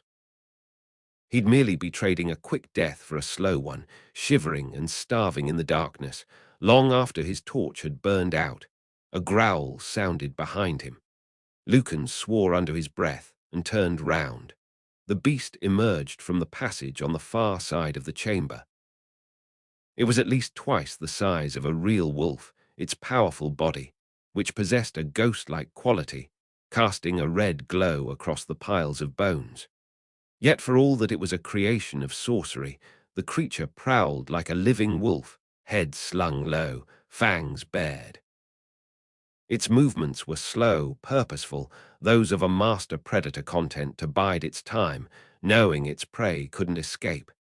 Every instinct Lucan possessed screamed at him to run, but he couldn't. Not yet, not until he was sure Flea was safe. The wolf, or whatever it truly was, paused as it drew level with the tunnel Flea had taken, its great head turning, as if sensing her recent passage. "Hey!" he yelled. "Over here, you big bastard!" The creature's head swiveled, its eyes glowing crimson as they regarded him. "Come on!" Lucan shouted, fear thickening his voice. "It's me you want." A low growl escaped the wolf's throat as it looked back to Flea's passage. 7 shadows. Lucan picked up a skull and hurled it at the wolf. "Come on, you stupid!" The beast snarled as the skull struck its right ank. "It's not ethereal," Lucan realized as the wolf Nally started towards him. "And if it can be hit, then maybe it can be harmed." Lucan turned and edged down the corridor, terror lending his limbs a frenzied energy. His heart pounded as he raced through a network of tunnels and chambers, trying not to think of the beast at his heels, or what would happen if his torch guttered and died. Just keep moving. He ducked into another passage, skulls leering at him in the torchlight. Maybe, just maybe, he could lose the wolf in the depths of the catacombs. It was a faint hope. Far more likely he'd hear its claws skittering on the stone behind him, feel the chill of its sorcerous breath on his neck as it lunged. Panicked by the thought, Lucan whirled and slashed with his sword. The blade sliced empty air. He stood alone in the passage, lungs heaving, limbs trembling, a cold sweat stinging his eyes. No, he realized with growing dread, not alone. Lucan could feel the weight of the wolf's gaze, watching him from beyond the torchlight. He took a deep breath and lowered the torch. Darkness, and a faint crimson glow at the far end of the tunnel. A low growl rumbled from the wolf's throat as it stalked towards him. Shit. He turned and ran, forcing his aching body to one last eort, even though he knew it was hopeless. The torchlight revealed an archway ahead, the entrance to yet another chamber piled high with bones. No doubt his own would soon join them. Lucan burst into the room and spun round, bellowing as he raised his sword, a now act of heroic déance. The act was spoiled somewhat by the agstone beneath his right boot sinking into the ore, causing him to almost lose his balance. What in the hells?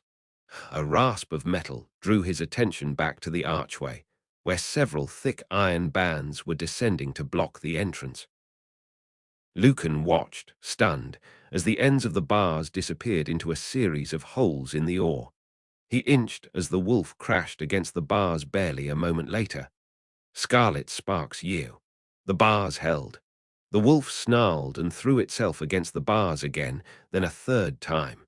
Metal screeched as they bent inwards. The creature howled in apparent triumph and hurled its huge bulk against the bars again and again. Each time they seemed to give a little more. Lucan stood still, not daring to remove his foot from the sunken agstone. It's too strong, he thought, despair rising. They're not going to hold, but they did. The bars bent further beneath the wolf's furious assault, yet somehow refused to give entirely. The wolf stilled, growling low in its throat, as its scarlet eyes glowered at Lucan. Each passing moment felt like an eternity. Then the beast snarled and turned away, its crimson glow disappearing back down the passage, searching for another way in. Perhaps it would ND one. Best get out of here before it does. Slowly he removed his foot from the sunken agstone. The bars remained in place. He closed his eyes, feeling almost dizzy with relief, scarcely able to comprehend what had just happened. That was too close. Far, far too close. His eyes snapped open as he heard a noise behind him. He whirled round, expecting to ND the wolf stalking through another entrance. Instead, his gaze fell upon another iron-barred archway on the chamber's far side, the only other exit from the room. The bars were rising, revealing steps beyond. A way out. Lucan's hope died as three Gors descended the steps and swept into the chamber. His RSD thought was that they were part of Delastro's crew, but these newcomers, two rough-looking men anking a hard-eyed woman, were dressed in mismatched leather armor, rather than the sleek blackout TS favored by the Seven Jewels. The men bore crossbows, while the woman held nothing more dangerous than a lantern, though hatchets were tucked in her belt. "So, what do we have here?" she asked in a throaty voice, making a show of looking Lucan up and down, lip curling as if she was unimpressed with what she saw. "Drop it," she added, thrusting out her chin. "With pleasure," Lucan replied, letting his torch fall to the oar. The woman's jaw tightened. "I meant the sword." "I know," the woman grunted in what might have been amusement. "Who are you? I might ask you the same question. I'll be asking the questions." "Lady's blood," the man to her right muttered, staring past Lucan. "Look at the other gate." The woman's gaze icked to the bent iron bars, her eyes narrowed as they turned back to Lucan. "What happened here?" she demanded. He managed a laugh at that. "You wouldn't believe me if I told you. That's for me to decide." She glanced at the two men. "Bind him. Drop your blade," one of them growled as they approached. Lucan eyed the two men and the crossbows they had aimed at him. Even at his best, there was little chance that he could have taken them both on and lived, and he was a long way from his best. As it was, he barely had the strength left to stand up. He smiled weakly at the irony of escaping a terrifying creature of powerful sorcery, only to be captured by whoever these thugs were. His smile faded as he let his sword fall to the oar. He suspected he already knew. One of the men kept his crossbow trained on Lucan, while the other snapped some manacles round his wrists. "Where are we going?" Lucan asked, as the woman started towards the steps. She frowned at that, while the men exchanged amused snorts. "You're not from around here, are you?" she replied, one eyebrow raised. "We're to see the king, of course." Fear arded anew in Lucan's chest. "The twice-crowned king. Ah, so you're not as clueless as you look." She stepped up to him and patted his cheek. "What's the matter? You not excited to meet royalty?" "I've met royalty before. It's overrated." "Trust me," the woman replied with a smirk. "This will be very dear rent." Lucan sighed. "I don't doubt it." The Court of Midnight Lucan stared at the monster. The monster stared back through its single, lidless eye, set above a gaping maw lined with sharp teeth. He raised a hand and pressed it to one of the creature's tentacles. "Blood," he thought, staring at the rusty residue on the end of his ungur. "It's painted in blood." A myriad of gratis surrounded the painting, words and phrases scratched into the stone by way of pottery shards that still lay at the base of the wall. "Why is it so dark?" asked one. "I can't get out," said another. "I didn't do it. I love Celis. Aaron is a liar." On and on, a litany of pleas and fears, their authors long since departed to fates unknown. "Why me?" the last one to catch Lucan's eye said. "Why me, indeed? Curious, isn't it?" Lucan turned to endear a man standing beyond the bars of his cell. The light of a nearby torch softened the harsh angles of his face, yet he still retained a cadaverous aspect that wasn't helped by his shaven pate or pale skin. A golden chain ran from his nose to the top of his left ear, glinting as he tilted his head, his kohl-rimmed eyes staring past Lucan to the nightmare daubed on the wall. "I often wonder," the man continued, his soft voice almost a purr, "how accurately it depicts the creature of the Black Maze. A shame that none of those who know the answer are around to tell us." He smiled, black-stained lips parting to reveal teeth studded with tiny jewels. "Perhaps you'll soon learn the truth yourself. After all, the punishment for trespassing in the twice-crowned king's domain is death." "Who are you?" "I am called Scipio." "And you're what?" "The royal ass licker. A humble servant of the king, nothing more." The man's eyes icked to Lucan. And you are someone who is regretting their recent life choices, as did all the previous inhabitants of your cell. Precious good it did them. Listen, I didn't mean to intrude on your king's domain. I was. Hush, little why you in here without so much as a by your leave, and now you're trapped in the twice-crowned king's web. Only by their word shall you utter free. Then take me to them, let me explain. All in good time.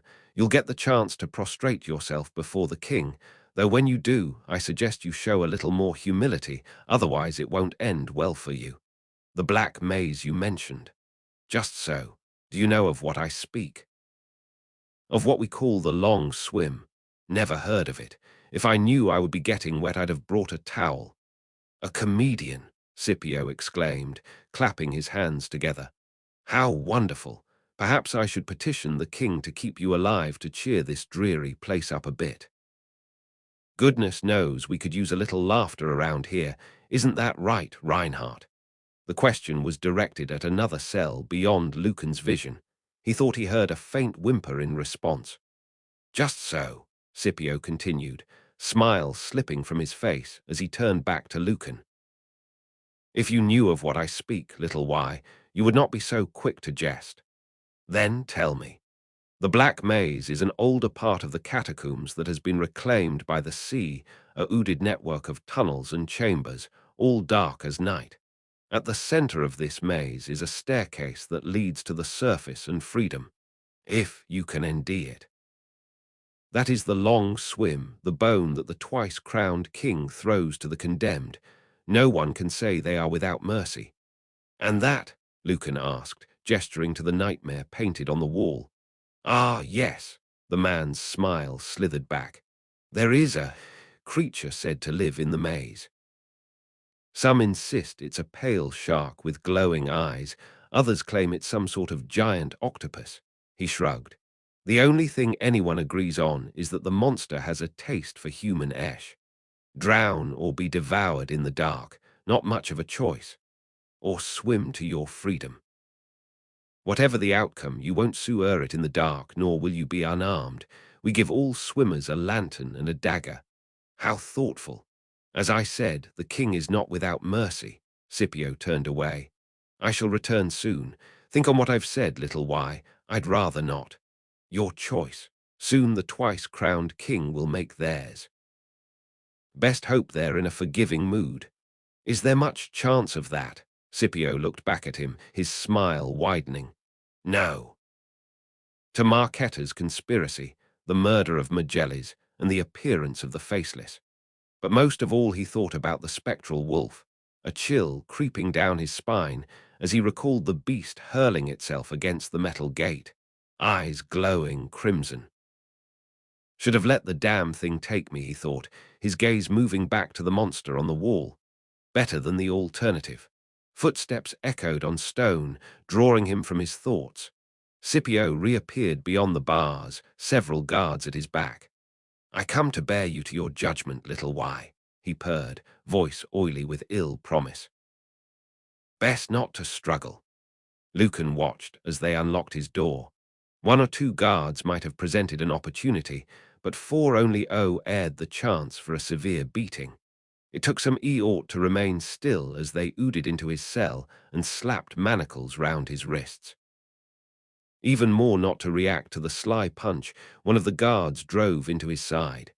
That's enough, Scipio snapped as they dragged Lucan into the corridor. Now fetch Reinhardt. The occupant of the cell next to Lucan's did not come nearly so quietly. Reinhardt, for all that he was an emaciated fellow covered in LTH and threadbare rags, fought like a wildcat, and in the end it took 3 of the guards to subdue him. Bastard smells like a bloody corpse, one of them muttered, wrinkling her nose. That's what you'll be if he dies without the king's permission, Scipio replied, giving her a hard stare. Now let's be away. 2 guards anked Lucan as they followed the cadaverous man through a series of passages. Between the echo of their footfalls and Reinhardt's endless sobbing, Lucan RSD sensed it, whatever it was, as a vibration, so subtle he thought he'd imagined it. It quickly became stronger, accompanied by a sound that grew from a murmur to a distinctive rhythm, a frenetic beat that echoed through the tunnels, drowning out all other sound. The stone thrummed beneath Lucan's feet. He swallowed the fear rising in his throat as a large doorway loomed ahead, two guards standing on either side. One of them pushed the door open as they approached. "Behold," Scipio said, raising his voice above the sudden roar of sound, "the court of midnight." A heady aroma of smoke, sweat, and sex assailed Lucan's nostrils as he was dragged through the doorway and into the chamber beyond, the sudden rush of heat stealing the breath from his lungs. He blinked, his eyes watering against the brightness of aims leaping from braziers, illuminating the cages that hung from the chamber's vaulted ceiling. Naked, all bodies writhed behind the bars, moving to the frenetic beat provided by three drummers who sat on one side of the chamber, muscles rippling as they pounded their huge drums. Below them, on the sunken oar, courtiers lounged on divans, drinking, smoking, and grasping at the esh of courtesans. Servants, wearing nothing more than loincloths, circled the oar-bearing trays of narcotics and wine, doing their best to keep the hedonism going. On the far side of the chamber, seated on a raised throne, the twice-crowned king looked down on their court with all four of their eyes, smiling with both of their mouths. "People say they're twins, that they're joined at the hip," Flea had said, words Lucan had not taken literally at the time. Now the truth stood, or rather sat, before him. Conjoined twins, he thought, the phrase rising from the depths of his memory. Such a phenomenon wasn't unknown. The celebrated artists Porcelina and Palindra were said to have been sisters joined by Esh. But there's a difference between being an artist and the king of whatever the hells this is. He couldn't even begin to guess at how such twins had risen to lead the kindred of Safrana. Perhaps the scrivener can enlighten me.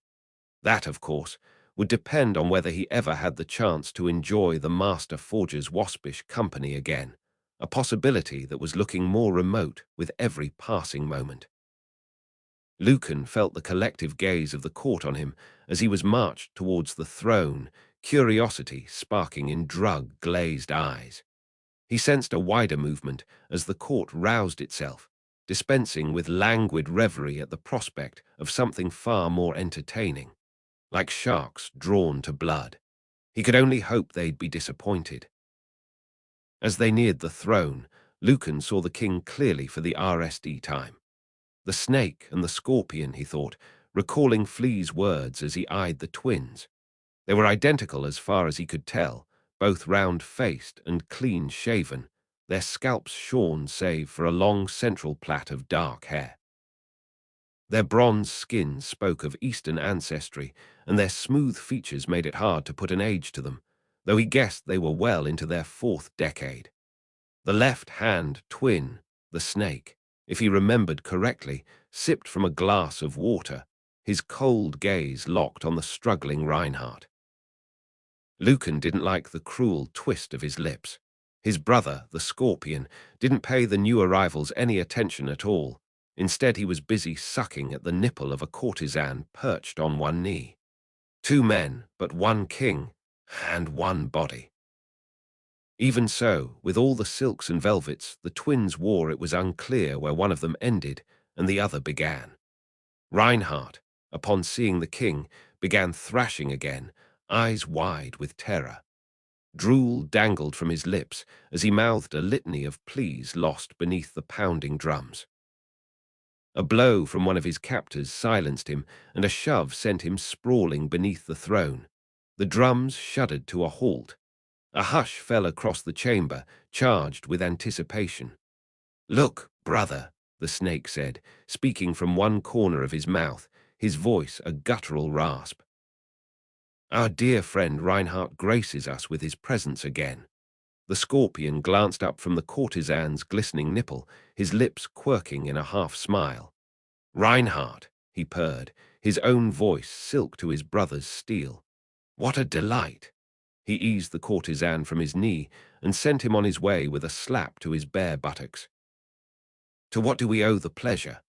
No doubt the fool's Nally come to tell us where he hid those diamonds, the snake said. Now, brother, the scorpion replied, raising a injure in mock admonishment. Don't be so harsh on the dear boy. After all, he did promise us he had nothing to do with our gems. Didn't you, Reinhardt? Please, Reinhardt wheezed, clasping his hands in supplication. I am a loyal subject. Look at your king when you address them, you wretch. The snake barked, his stare as predatory as his namesake. One of the guards grasped the prisoner's hair and yanked his head back. Lady's mercy, Lucan thought, seeing the man's face properly for the RSD time. He's barely out of his teens.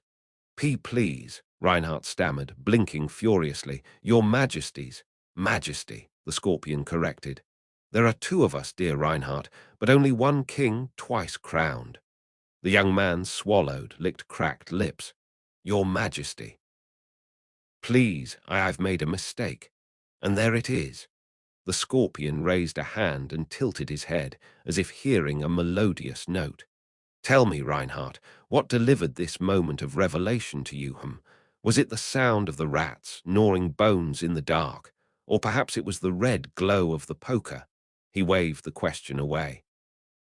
No matter.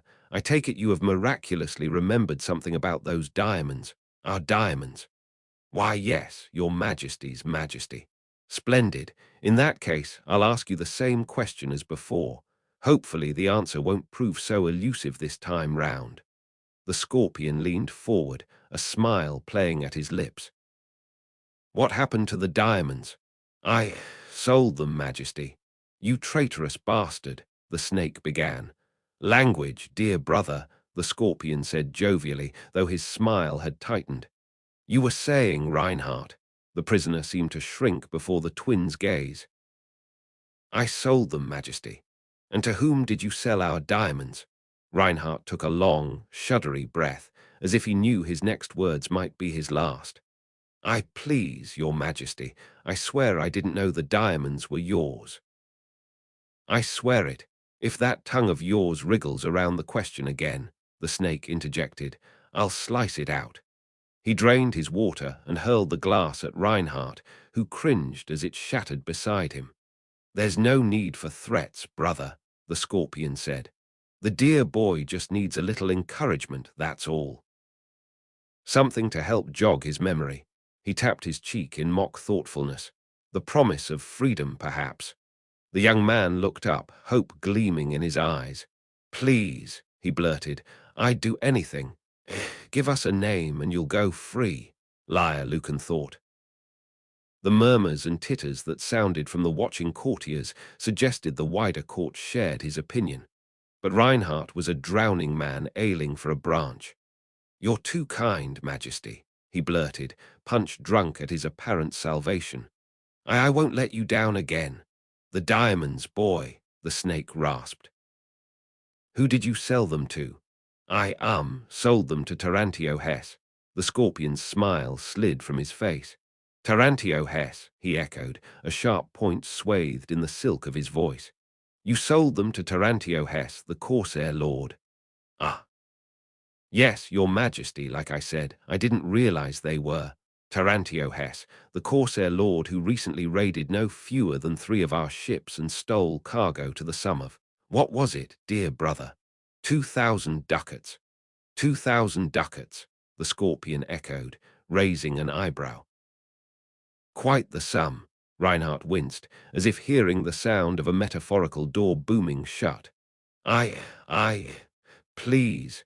Silence, the scorpion snapped, his temper striking as fast as the arachnid he was named for.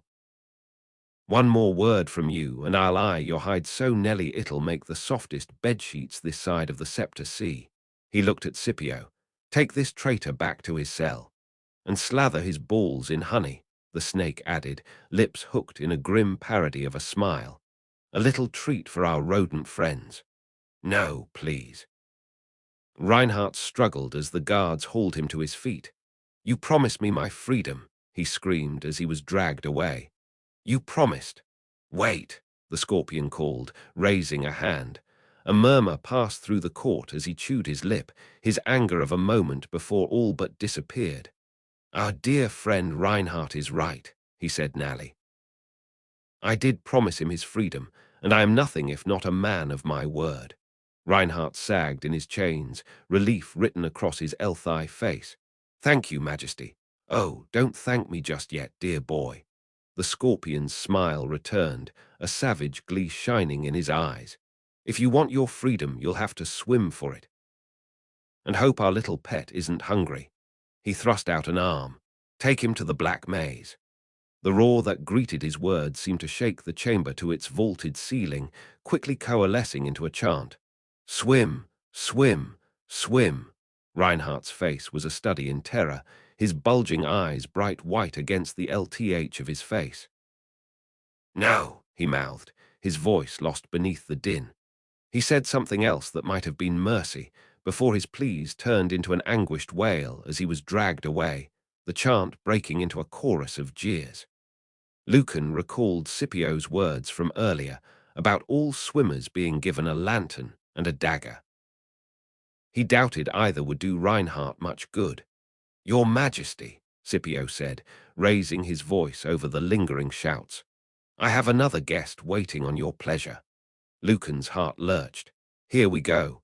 The scorpion was already beckoning to the courtesan, as if sentencing a man to death was nothing more than a distraction. "Really, Scipio," he replied, as the man slid back onto his knee. "Can't you see we're busy?" "You're busy," the snake grated, snapping his ingers. A servant quickly placed another glass of water in his hand. He swirled it, his eyes icking to Lucan and back to Scipio. "Who is this fool?" "An intruder in your domain, Majesty." He was taken at the eastern gate. He declined to tell me his name, only that he sincerely regrets his recent life choices. The snake barked a laugh, echoed by much of the court. "Oh, I'll bet he does." He drank from the corner of his mouth, water spilling over his chin. "But you'll tell us your name, won't you, boy? Step forward and kneel before your king." The guards released Lucan's arms, one of them giving him a shove. He staggered forward, the court's murmur of anticipation a mocking echo in his ears. He could feel their eyes on him like 100 knives against his back, a counterweight to the snake's cold glare that speared him where he stood. For a moment he stood helpless, breathless, as if paralyzed by the two forces. "Kneel," the snake barked. "Stay calm," Lucan told himself as he knelt. "If they sense weakness, they'll seize on it." "There, that wasn't so hard, was it?" the snake rasped. "What is your name, boy?" Lucan considered lying, but the snake's piercing gaze caused his false name to die on his tongue. "Lucan Gardova, your Majesty. Scipio claims you intruded on our domain. Not intentionally.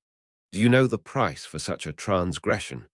"I—" "Yes, your Majesty." "Swim," someone called, a shout echoed by several others. "Swim, swim, SW." Silence. The snake barked, dark eyes never leaving Lucan. The scorpions had never even left the courtesan. He was busy tracing a injure around the man's nipple, apparently oblivious to the exchange. "You know the punishment," the snake continued, taking a sip of water, "yet still you trespassed in our domain." "Why? I was being chased, your Majesty." "By whom?" "A wolf born of sorcery, Majesty." A murmur swept the court. Even the scorpion looked up, his object of affection momentarily forgotten. The corner of the snake's mouth twitched. "A wolf," he bit out, grimacing as if the words tasted foul. "A sorceress wolf." "Yes, your Majesty." "Are you so desperate to swim the Black Maze that you lie to your king?" "No lie, Majesty." Lucan swallowed. "Tread carefully. The wolf pursued me through the catacombs. I stumbled into your realm by accident, which saved my life. I tripped the gate, and it blocked the wolf's path, though even then the beast almost broke through." "Nonsense. That gate is made of wrought iron." "Ask Scipio, Majesty." A risk, perhaps, to demand something of the king, but Lucan needed the confirmation. The snake's eyes narrowed but icked to the cadaverous man. Does this fool tell the truth? I'm told the gate did sustain some minor damage, Scipio replied, inclining his head. I haven't yet very ed the claim. Minor damage, Lucan cut in, throwing the man a glare. The wolf nearly bent the bars backwards. Silence, the snake barked again. Lucan bowed his head in contrition. Idiot, he scolded himself. Watch your tongue. How do you know this wolf was born of sorcery? The scorpion asked, pursing his lips as if the thought amused him. Did it sparkle? Laughter rippled across the court. It glowed, Majesty, Lucan replied, with a crimson light. In truth, it was no wolf, but merely a sorcerous construct that took the aspect of one. I saw it take shape with my own eyes. And this creature chased you how far? I couldn't say, Majesty. Lucan trailed as he recalled his desperate height. The fear, the panic, the dying scream of the man the wolf had set upon. But it was some distance through the catacombs. So the wolf travelled far from its creator, the scorpion asked. His tone was mild, but there was a sharp point buried beneath his words, a point seeking its mark. Yes, Majesty. How curious. The scorpion smiled, preparing to drive his metaphorical dagger home.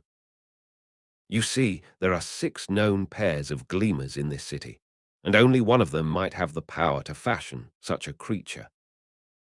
But I doubt even they could control it over such a distance.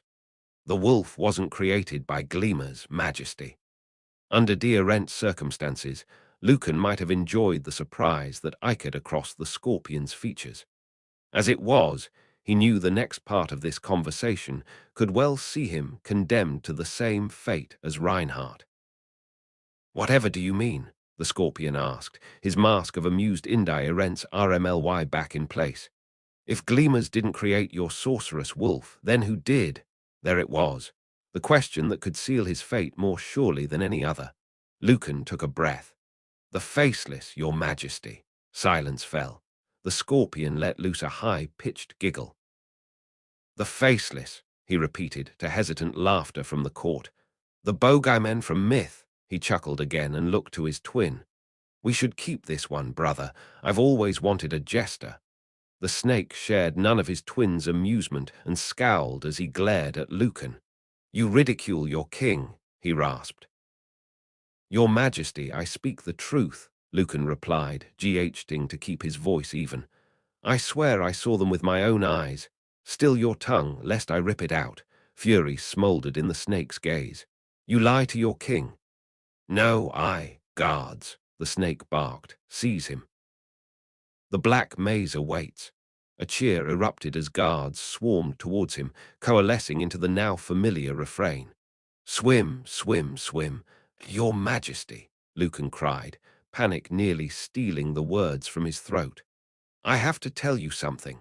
He felt a hand on his shoulder and reacted by inging an elbow in the direction of its owner.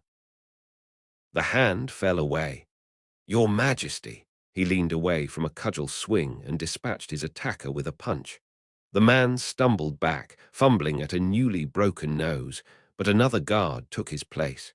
There were too many. Lucan managed to dodge another blow, only for something to crack against his skull from behind. He staggered, the world reeling as black stars danced across his vision. He felt the stone of the oar beneath him, then a boot driving into his side, forcing the breath from his lungs. No, he thought, desperation rising as other blows landed. I've got to speak. He knew his next words might be the most important ever to pass his lips. Your Majesty, he shouted, summoning what little strength remained to him. I know who really stole the Sandino blade. He barely heard his own voice over the roaring in his ears. They didn't hear me, he thought. Fear nigh ng him along with the blows that continued to rain down. Hold! The snake's voice was the grating of drawn steel, but to Lucan it was the sweetest sound he'd ever heard. Get him up! Rough hands hauled Lucan to his feet, the world pitching around him again. He coughed, felt blood on his tongue, his lips. Darkness and light swam before his eyes. He blinked, his vision slowly clearing to reveal the snake and the scorpion both watching him intently. Did you say? the latter said, that you know who really stole the Sandino blade. Yes, Lucan gasped. I do. We already know who stole it, the snake cut in. Only Lady Midnight would dare insult her king by breaking the Midnight Charter. It wasn't Lady Midnight, Lucan replied. I swear. A murmur swept the court as he struggled for breath, for the strength to voice the words. But I know who did steal it, he continued. And I know why. It's all connected. The wolf, the faceless, the Sandino blade. There's a conspiracy here that will start a war. Enough, the snake barked, looking at his twin. This fool's a liar. A coward so desperate to avoid his fate that he's invented a ridiculous fantasy. Perhaps, brother, the scorpion replied, his brow creased in thought as he regarded Lucan. Or perhaps he's a man with a very peculiar story to tell. He returned his brother's gaze. I say we hear what he has to say. After all, if it's not to our liking, we can always send him to the maze afterwards. The snake's scowl deepened. The moment stretched, Lucan's hope stretching with it. Fine, the snake grunted. Let's hear what the fool has to say. Scipio, have him taken to the outer sanctum, the scorpion added. We will have a little chat in private. Lucan sagged with relief as the guards dragged him away. A literal stay of execution, he thought, a breathless laugh escaping his lips. For now. Bold claims the noise of the court faded as Lucan's captors dragged him through a series of torchlit passages. But he could hear the drums as they started up again, the frenetic beat signaling a return to the court's pursuit of pleasure. As if a man hadn't just been condemned to death before their very eyes. Under Diarent's circumstances, he might have felt disgust or even anger, but in that moment, all he could feel was relief that it wasn't him facing the long swim and fear that it soon might be. You're lucky that your impertinence hasn't cost you your life, Scipio said, as if sensing Lucan's thoughts. The tiny gems on his teeth glinted as he glanced back at Lucan and smiled coldly. Yet, anyway. I don't feel lucky, Lucan muttered, wincing at the pain in his ribs. Other aches and pains were blossoming over his body, but as far as he could tell, nothing was broken. Such insolence, the cadaverous man replied, nose chain jingling as he shook his head. If you wish to see daylight again, I advise you to speak the truth when next the king asks. I already did. The faceless, sorcerous wolves, Scipio gave a reedy laugh. You must take me for a fool. I took you for a fool anyway. That drew a snigger from one of the guards at Lucan's side, only for the man to fall silent as Scipio threw a dark look over his shoulder. I'd watch your tongue, Lucan guard over. The king will have it out otherwise. He stopped before a set of double doors and produced a key, which he slipped into the lock and turned until it clicked. Wait in here, he said, easing the door open. Don't touch anything. Lucan raised his manacled hands. Not much chance of that. Unless, inside, the man hissed, clearly still irked by Lucan's insult. Small victories, Lucan thought as he stepped through the door, which closed behind him. Though I'll need a bigger one to get out of this mess in one piece. He took a few steps into the chamber, the so-called outer sanctum, and glanced around, ending it to be richly appointed with plush rugs and exquisite tapestries. A dozen silver candelabras bathed the room in a warm, inviting light. Almost feels like I'm here for a dinner party, rather than an interrogation. The candlelight played across the edges of several glass-topped display cases set against one of the walls. Lucan wandered over and peered inside them, ending a series of objects set upon velvet cushions. None of them looked valuable. He could only guess why an empty glass vial and a withered G-like fruit were worthy of such presentation, with one obvious exception, a golden ring set with a sparkling sapphire. Any sense of grandeur was ruined by the severed unguent that still wore the ring, which appeared to have been embalmed somehow to prevent decay.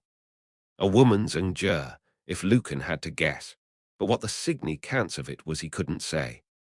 It was then that he noticed the large glass aquarium in one corner of the room, led with red tea-inted water. Two shapes oated within. He thought the SH might disappear into the weeds that rose from the tank's sand-covered bottom, but they remained still as he approached, apparently more interested in each other than the newcomer outside their domain. One was crimson in color, the other indigo, but otherwise they were identical, watching each other with black bulbous eyes, their long frills owing out behind them like bridal dresses. "Gladiator, SH," a voice said, causing Lucan to jolt in surprise.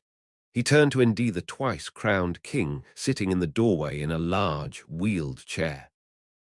"Imported all the way from the morning sea," the scorpion continued. "At great expense, I might add."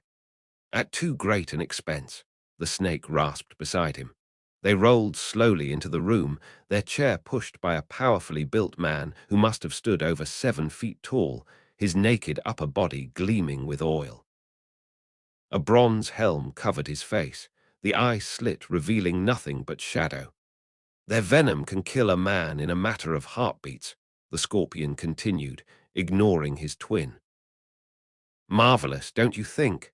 Lucan wasn't sure whether the man meant the SH themselves or their lethality, but decided that the best response either way was a murmur of agreement. "So, do they GHT or something?" "Oh, yes," the scorpion said, lips quirking. "When the mood takes them. Like some men, they only get their blood up when a pretty lady swings by." He ejected a mock gasp. "Oh, here she comes now. Such impeccable timing." A yellow SH with blood-red NS emerged from the fronds of a plant at the back of the tank, gliding towards the two males with deft icks of her tail. As the female gladiator SH drew closer, the males became agitated, their trailing frills whipping forward to form intimidating halos round their heads. "Taunting each other," the scorpion murmured. "Here it comes." Lucan blinked in surprise as both SH attacked, coming together in a blur of color, twisting and thrashing as they snapped at each other. A brutal dance, yet somehow elegant at the same time. The GHT didn't last long. The female, apparently uninterested in the spectacle, disappeared back into the fronds of the plant with a ick of her red tail. The males immediately ceased their struggle and returned to their aimless drifting, as if the violence of a moment ago had never happened, their manes deating until they once more trailed listlessly in their wakes. "Such ferocity in desire," the scorpion said with a sigh. "Enough frippery," the snake grated. "Let's get to business." "As you wish, brother dear." At a snap of the scorpion's ingers, the bronze-helmed giant pushed the king towards a pair of nearby divans. Lucan hesitated and glanced at the door, which stood wide open. Best not. Even if he somehow managed to evade the guards and escape from the king's domain, an unlikely scenario, he would only ND himself back in the catacombs with no sense of the way out. Besides, that damned wolf could still be out there. No, better to try to talk his way out of this mess. After all, he'd managed to squirm out of dangerous situations before with a few well-chosen words. Yet those instances had often involved selling a plausible lie, not telling a truth that was so far-fetched he barely believed it himself, even though I saw it with my own eyes. He felt a stab of panic but forced it down. If the king sensed his fear, they'd seize on it, believing it was indicative of his guilt. Whatever happened next, he needed to keep calm. He followed the king and waited as they rose from their wheeled chair, moving in a crab-like fashion across to one of the divans. "Ah, that's better," the scorpion said as they settled themselves against the cushions. "Far more comfortable." "No king should ever sit comfortably," the snake replied. "Ah, yes, which of your tiresome philosophers said that? Diagoras." "Actually," Lucan put in, the name stealing into his mind, "I believe it was Dagorian." "Ah, your majesty." For a moment he thought he'd overstepped, but the gleam of amusement in the scorpion's eyes suggested otherwise. "Well?" the scorpion asked, glancing at his brother. "Is he right?" The snake's cheek twitched as he glared at Lucan. "Sit down," he grunted. The scorpion giggled. "Pretty and smart," he purred, raising an eyebrow at Lucan. "What a novelty! But yes, do sit." He wiggled his ingers at the divan opposite. Lucan sat as the giant in the bronze helm wheeled the empty chair away, passing Scipio as the gaunt man approached in a rustle of silk, a silver tray in his arms.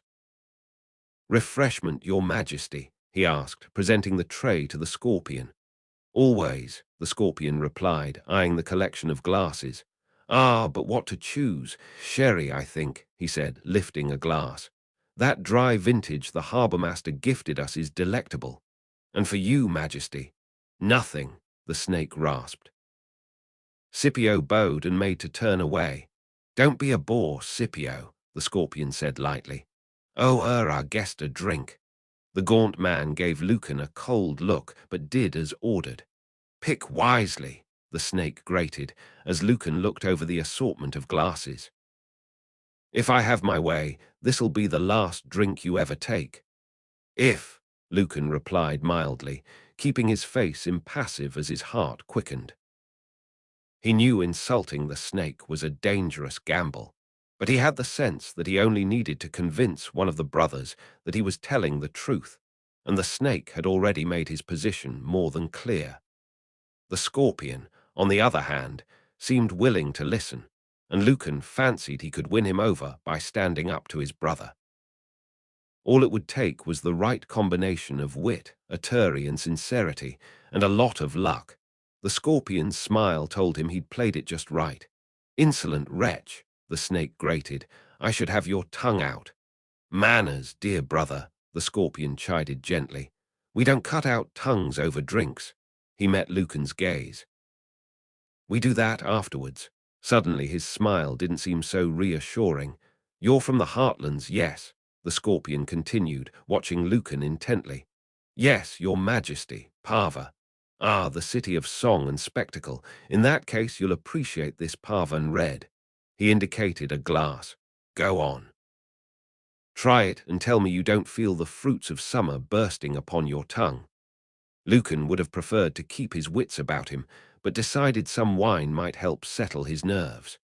"Thank you, Scipio," he said, smiling at the gaunt man as he picked up the glass. Scipio glared back at him and departed without a word. Lucan snide-eyed the wine and took a mouthful, rolling it around with his tongue before swallowing. "Oh, that's good," he said truthfully. "Very good. If I had to guess, I'd say that's the 23 vintage." "Ah, a connoisseur." "This is in fact a 26, though I'll admit the taste notes are very similar." The scorpion trailed as his twin gave a growl of impatience. "You must forgive my brother," he continued, waving his glass airily. "The poor boy was poisoned many years ago, and it ravaged his throat, which is why he speaks like he's got a mouth full of gravel. But worse, it's why he can't drink anything other than water." The scorpion shook his head in mock pity. "A fate worse than death, I'd say, which is precisely what we gave to the poisoner once we caught him. Perhaps you saw the glass vial that contained the poison. We keep it over there." He uttered his ingers in the direction of the glass cabinets. "Along with our other trophies." "Trophies?" Lucan asked, sensing an opportunity for a little authority. "So these objects are all mementos from your rise to power?" "Quite so. My dear brother is often telling me that one's own ego is the true enemy, but I like to look back at these trinkets and remind myself just how far we've come." Akabane's vial, the ring of chivalry, twice shy. "Oh, and her ingere." The scorpion giggled. "Who was she?" "The former queen of the kindred of Safrana, deposed by our own fair hands. She wasn't so shy in the end when the blades came out." "And the fruit? I saw some sort of G, or—" "No mere G," the scorpion replied, eyes gleaming. "But a fruit from the tree of last laments, one of the wonders of the morning sea, a prize that told us we were truly destined for greatness." Enough, brother, the snake cut in. This peacocky is unbecoming. Very well, the scorpion said, acting a sigh. To business then. Best drink up, boy, the snake rasped. If I didn't know better, Majesty, Lucan said, keeping his tone light, I'd say you were trying to loosen my tongue. No need, the snake replied, gesturing at the bronze-helmed giant who stood silently across the room. We have Borlos for that. At the sound of his name, Borlos approached the divans. Lucan couldn't help but tense as the huge man moved behind him, an unseen but powerful presence at his back. Borlos the bull, the scorpion said, taking a sip of his sherry. That's what they called him in the G.H.ting pits we found him in.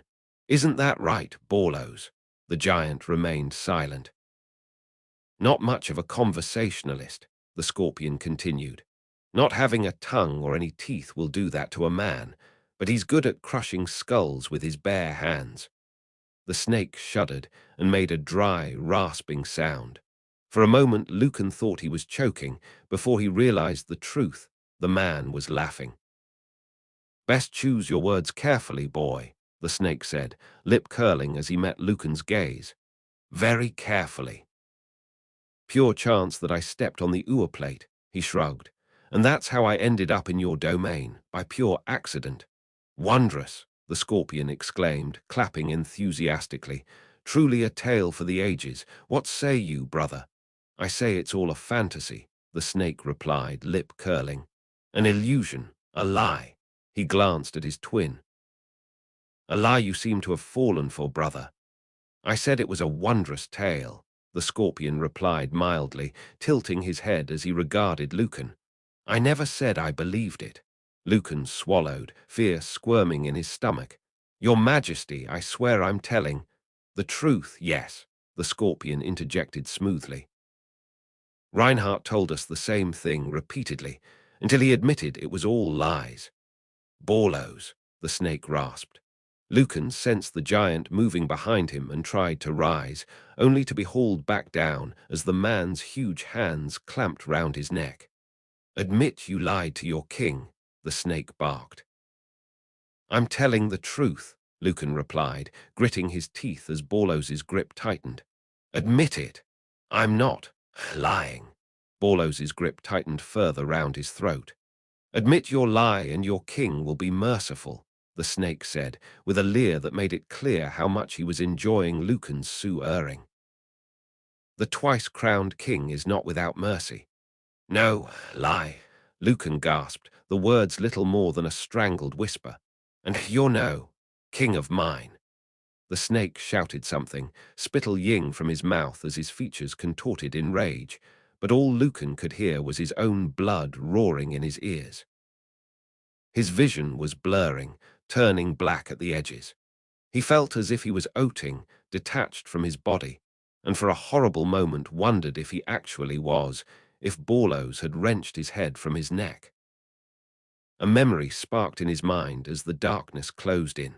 An old oak tree, butterwisiting over colourful wild hours, Amisha's smile as she reached for him, hair glinting gold as she weaved her endures through his. Enough! Somehow the word cut through the memory, ringing in his head like a distant bell. Instantly the pressure eased, and the darkness receded, leaving him gasping on the divan as he sucked in great lungfuls of air. Pretty and smart and brave, the voice said again, the scorpion, Lucan realized, as his vision slowly cleared. The man was watching him with an amused quirk to his lips. His twin, by contrast, wore a murderous expression.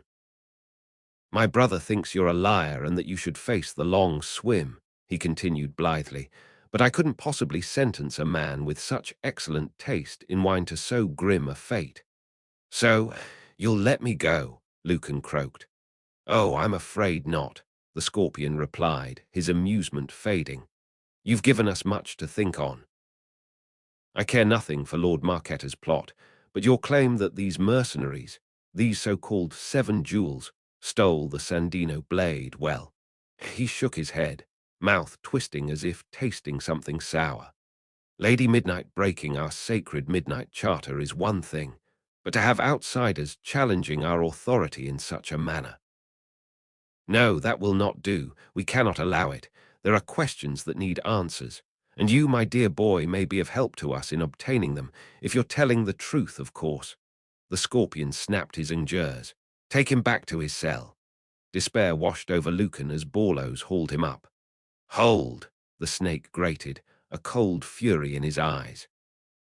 This wretch insulted me. He insulted us. That cannot go unpunished. No, the scorpion said, erecting a sigh. I suppose not. Borlos. Lucan grunted as the giant pushed him back down and moved to stand in front of him. Lucan looked up and felt, rather than saw, the man's eyes staring back at him from the shadowed ice slit of his bronze helm. Slowly the giant raised his huge hands and cracked his knuckles. Lucan took a deep breath and nodded. Let's get this over with. Nor the kick one of the guards delivered to his side as they left, the sound of the key turning in the lock cutting through their coarse laughter. Alone again. Lucan groaned as he sat up, his eyes icking to the blood-daubed monster on the wall. Well, not quite alone. You've got no prettier, he said, gingerly raising a hand to his face. Not that I can talk. Borlos had left him with a swelling eye, a bruised cheek, and a pair of split lips. And without a tooth, he realized, pushing his tongue into the empty space in his lower gum. Perhaps the scorpion will put it in one of his display cases. Still, all things considered, he got away lightly compared to Reinhardt, who was most likely a bloated corpse by now. Yet Lucan knew he'd only won a temporary reprieve. He didn't fancy his chances of winning the scorpion over a second time. Sooner or later, the snake would get his wish. Got to get out of here, he muttered, wincing as he rose to his feet. The next half hour proved that was far easier said than done. The iron bars at the front of the cell stood strong and while the walls felt solid. He even blundered around in the darkness at the very back of the cell, running his hands blindly over the stone, but couldn't indeed so much as a hairline crack. Guess I'll just have to GHT my way out, he murmured as he returned to the iron bars, knowing that in his current state he would probably struggle to best flee in an arm wrestle. Flee. Thinking of the girl brought fresh concern, underscored with guilt. He wondered again whether she'd made it out of the catacombs or whether she got lost, her torch eventually guttering out and leaving her alone in the dark with the bones and rats. No, she made it out. Kid's too smart for her own good. She made it back to the scrivener, told her everything. Not that it helped him. Flea knew nothing of his fate, and the scrivener would presume him dead. Perhaps she would scratch his name out in a ledger, an investment that didn't pay. He ground his teeth in frustration. Right now he should have been with the scrivener, Duro, and Flea in that tea-house, figuring out how they were going to stop Marquetta. Lucan thought back to what he'd witnessed in the catacombs and shook his head at the absurdity of it all. All he'd wanted was to prove Xandrus's innocence and get his hands on his father's casket, and whatever was inside. Instead, he found himself caught up in a conspiracy involving the Faceless that could plunge two cities into war. Yet strange as it was, the two threads were tied together, and there was a single needle that could untangle them. Marquetta is the key, he thought. Revealing the merchant prince's conspiracy would avert a war and save thousands of lives, Xandrus's included. Defeat the villain, save the city, free the prince, he said aloud, his bitter laugh echoing o'er the walls. Easy. There was just the matter of his own imprisonment to overcome RSD. And the fact that he had no evidence of Marquetta's plot, nor the RSD idea of how to stop it. Not to mention that going up against Marquetta means taking on the Faceless. The very thought caused his heartbeat to quicken. Still, better than facing the alternative. He glanced at the painting on the wall. No, ense, he murmured. The monster stared back, blood almost black in the torchlight. Lucan soon lost track of time, or perhaps it lost track of him. On 2 occasions, a guard brought him a crust of bread and a cup of water, a morning and evening meal, he assumed, so he guessed he'd passed an entire day in the cell, possibly longer. In the permanent gloom, it felt as if he had become lost to the world, disconnected from its turnings. He thought of all the life happening somewhere above him, the mundane acts of living, and all the joy and rage and despair bound up in them. Simple things he took for granted, like the burst of peach juice on his tongue. Perhaps this was how the dead felt, shrouded in darkness, cut from the world, and yet condemned to remember it. Was that Giorgio's fate? A twilight existence where his every thought turns back to our duel and the moment my blade punctured his throat. The lady's priests claimed that worthy souls, those who had lived without sin or vice, would join her in some sort of blissful afterlife, but Giorgio Castori had been far from worthy. Not that Lucan believed the priests anyway. People would say any old shit if it brought natural reward, and the lady's faithful had perfected the art of parting people from their coin. And now the Pontifex himself is involved in plots of murder. But why? What does he stand to gain from a war, or the Prime Inquisitor, for that matter? Do they share Marchetta's hatred of the Zargossans and his desire to put the torch to decades of peace, or is there something else that drives them? Doubt lingered at the edges of his mind, a gnawing suspicion that he was missing something, an elusive detail that would cast the conspiracy in a new light. He was still searching for it when Sleep Nally took him. Lucan jolted awake, eyes bleary, limbs aching. His mind reeled, then reasserted itself. The cell, the monster on the wall, the ichering torch beyond the bars, all the same as before. So what woke me? Footsteps echoed on stone as if in answer. They're coming for me. He rose unsteadily, fear lending him strength as he snatched up a shard of pottery and backed into the darkest reaches of the cell. In his current state, he wasn't capable of putting up much of a GHD, but the only other option was to go meekly to his doom, which was no choice at all. Death or glory. Or more likely, a minor SCU-E and then death. If I could just disarm one of them, use their blade on myself. Bleeding out on the cell ore was hardly an attractive proposition, but still preferable to the alternatives. He steeled himself as voices rose above the footsteps. He expected to see Scipio appear beyond the bars, a detachment of guards at his back, but the cadaverous man was nowhere to be seen. Instead, two guards held a prisoner between them, head bowed, body slack, while another fumbled with the lock to Lucan's cell. Three more stood close by, eyes alert. 5 guards for one prisoner. Someone's taking no chances. The door to his cell squealed open, and the guards shoved the prisoner inside. Lucan tensed, expecting them to come for him, but instead they beat a hasty retreat, their eyes never leaving the girl lying on the oar, almost as if they're afraid. There was little to fear, as far as he could see. The woman made no move to rise. In fact, she hadn't stirred at all. Even so, it was only once the key turned again in the lock that the guards regained their composure, trading grins and leering at the prisoner. "Enjoy your new quarters, Lady Midnight," one of them sneered. Lady Midnight, Lucan thought, Flea's hero, the thief who can walk through walls. The woman didn't look like doing any of that right now as she slowly climbed to her feet. Still, that movement alone was enough to cause the nearest guard to back away from the bars. As if embarrassed at his own nervousness, the man forced a grin.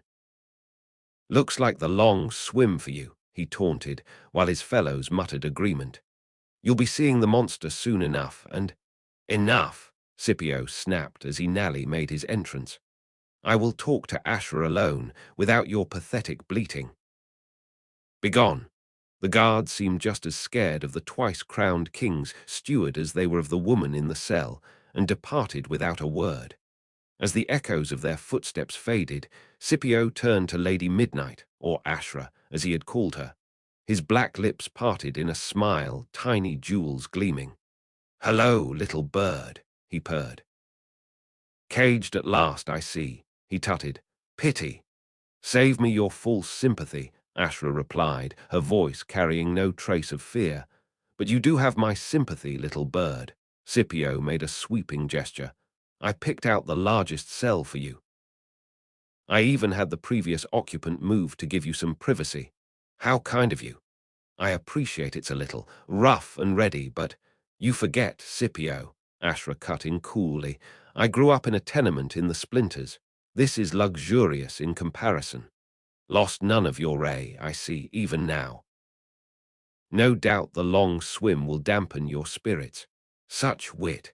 No wonder the scorpion chose you for his lapdog. Better a lapdog than a sacrificial lamb. Are you saying I'm innocent? Innocent, you, the man giggled. You broke the midnight charter, little bird. You stole the Sandino blade and then denied your guilt in front of the entire court. I didn't steal the blade. So you keep saying. Scipio smiled, enjoying himself. But who else would have the impudence, the arrogance, to insult their king with such an action? He tutted. Such arrogant disloyalty cannot go unpunished. I've always been loyal, Ashra snapped back, voice like a whip. Always paid my tithes in full. And yet you've always been elusive, always refused the king's generosity. And by stealing the Sandino blade, you've sent a clear message that you consider yourself beyond the king's authority. It wasn't me. The thief delivered each word like a dagger thrust. Not that it matters. We both know what this is really about. I don't know what. You know exactly what I'm talking about. Ashra strode towards the iron bars. This isn't about the blade, she continued, her words taut. This isn't even about me. It's about Lady Midnight. How it's her name on everyone's lips and not the king's. How the kindred regard her with the kind of awe and respect they'd never show the king. It's about how the king is afraid of her. Afraid, Scipio tittered. You think the king fears you? Not me. Ashra thrust her arms out and grasped an iron bar in each cent. Scipio inched and took a step backwards. But they fear the myth of Lady Midnight. They fear what she represents. And what's that? The man asked with a sneer. A threat, a challenge to their authority, a shadow that looms over them, and with every coin Lady Midnight steals, it grows larger. Ashra lowered her hands. The king doesn't care about the Sandino blade. It's just a smokescreen, a convenient accusation to blame on Lady Midnight, to reveal her apparent betrayal and justify her execution, to destroy her myth before it devours the king. That is why I'm here. You're here because you refused the king's Scipio retorted. How generous of their majesty to overlook your transgressions and once again you a place at their side. Anyone else would have shown wisdom and thrown themselves on the king's mercy. His black lips twisted. But not you, not the fabled Lady Midnight. I don't need their mercy. I'm my own woman. I always have been. And where's that got you? The man made a sweeping gesture. A cell, a terrifying death in the dark. I'm not afraid. Oh, little bird. The man shook his head in mock sadness. Stubborn to the very end. You could have been great, you know. You were always the king's favorite, despite your disobedience. Just think of the power and influence you could have had as their right hand. Your legend would not have been that of a rogue thief, but as a loyal servant of the crown. In time, the king might have even named you heir. You could have been the Queen of Midnight. He ejected a sigh. But no. Instead, your insolence has proven your downfall. Where once your name was spoken with awe, now the kindred will speak it as a curse. You won't be remembered as a master thief, but as an upstart who dared her king and died a traitor's death. Such a tragedy. We all had the highest hopes for you.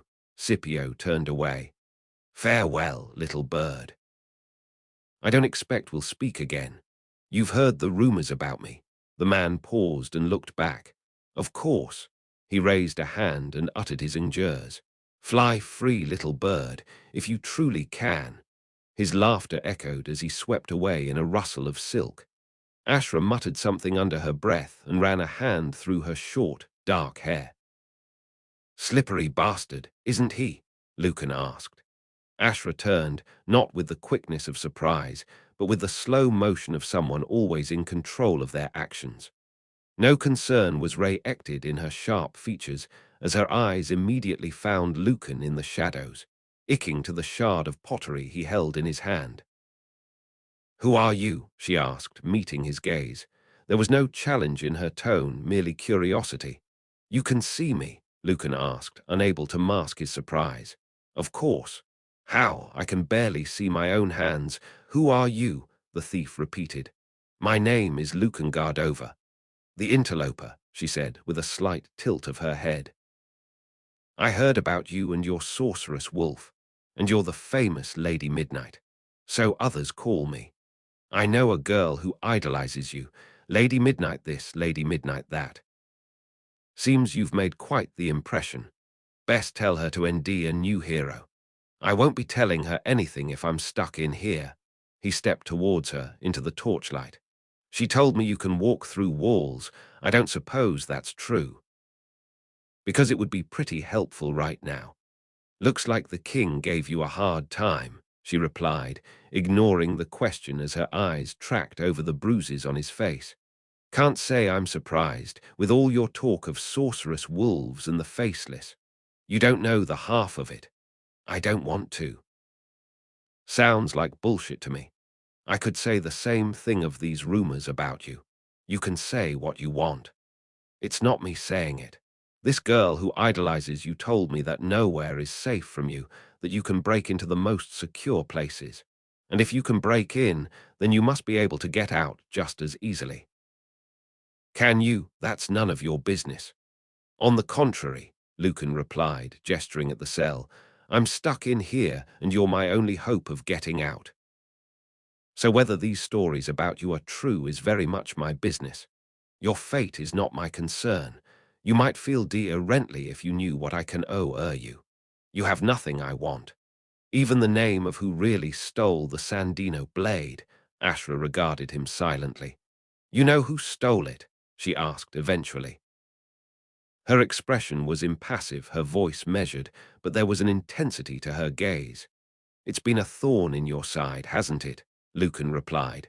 "Someone stole the blade and you took the fall for it. I'll bet you'd love to know who to blame. Tell me. You answer my question, RSD. Can you walk through walls?" He almost winced. The question was ludicrous. Of course she bloody can't. Flea's just got swept up in her myth like everyone else. "This girl," Ashra replied. "What's her name?" "Flea. She's a pickpocket and probably your biggest admirer. I'd hate to have to tell her she's wrong." "She's not." Lucan blinked at her.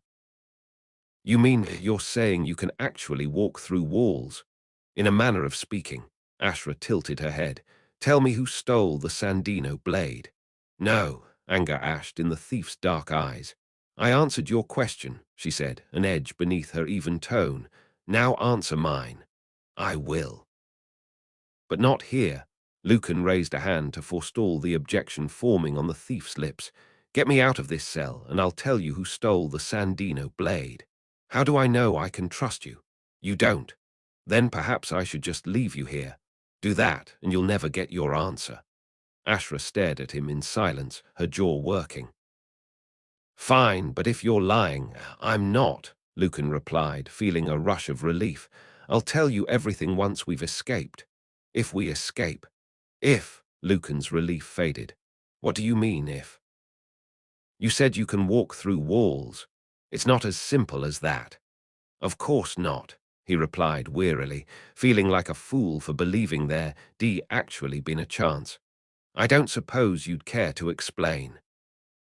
The thief sighed in response, her cool mask slipping for just a moment, allowing Lucan a glimpse of the person beneath it, an exhausted woman, hollowed out and overtaken by recent events. A kindred spirit, perhaps. "It's hard to explain," Ashra said eventually, her guard raised once more. "I doubt you'd believe me. Try me. After what I've seen in the past few days, I'm willing to believe anything." "Fine," the thief replied. "But it's easier if I show you. Turn round and close your eyes." "I love it when a woman says that."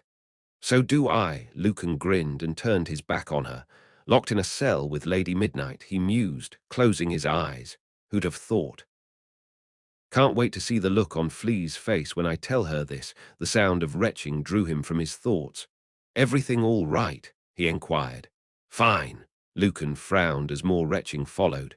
You quite sure about that? If I can help, just keep quiet. Heavy breathing followed, accompanied by the sound of spitting. Actually, the thief continued, perhaps you can. Come here. Lucan turned round to ND Ashra on her haunches. She rose as he approached and tapped her stomach. Hit me. Ah, that's not quite what I had in mind. You want to get out of here, then hit me hard. Well, if you're sure. Lucan clenched his scent. Ready, the thief nodded. Lucan drove his scent into Ashra's stomach. The thief, who hadn't so much as blinked, doubled over, then fell to one knee and vomited. I must admit to, he paused as she vomited again, feeling rather con-icted. Ashra ignored him, taking several breaths before vomiting a third time. Lucan frowned as a small object appeared, clinking as it struck the oar of the cell. What's that? Our way out of here, Ashra replied hoarsely, snatching up the object as if afraid Lucan would steal it from her. Not bloody likely. He watched as the thief cleaned the object on her sleeve and held it up. A ring, Lucan said, his hope fading as he leaned in for a closer look. The signet ring was made from a translucent material that Lucan had never seen before, its surface shaped like a teardrop, or like a pear, which more accurately represents how this escape plan is turning out. Is your plan to try and bribe our way out of here? Ashra slipped the ring onto her injure and rubbed a thumb against its surface. Because if I was one of those guards, Lucan continued, there's nothing in the world that would tempt me to cross the twice-crowned king. And this ring, look, no Owen said, but it doesn't look all that valuable. A symbol appeared on the surface of the ring, glowing with a turquoise light. It odded 3 times, illuminating Ashra's face, before fading away as if it had never been. Then again, Lucan murmured, catching a glimpse of what might have been amusement in the thief's eyes. That symbol. It looked like a pharaon glyph. It was. A pharaon ring. Lucan trailed as understanding dawned. All of those rumors about you, he continued. This is the source of them, isn't it?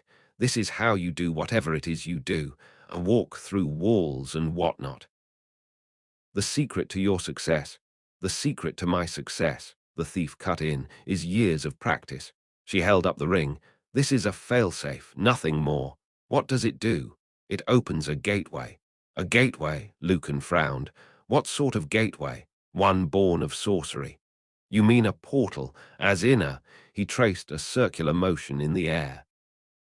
Ashra's eyes narrowed. You've seen one before. When? When I saw the faceless. As the woman's lips thinned, Lucan added, I know what you're thinking, but I swear to you that I saw them. A portal appeared in the air. Describe it. Lucan sucked in a breath, thinking back to what he saw in the catacombs.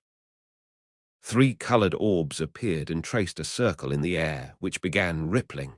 There were little streaks of lightning. And then they stepped, though. 3 of them, their armor steaming with icy vapor as if they'd come from somewhere cold. Cold, Ashra repeated, looking at him intently. That's right.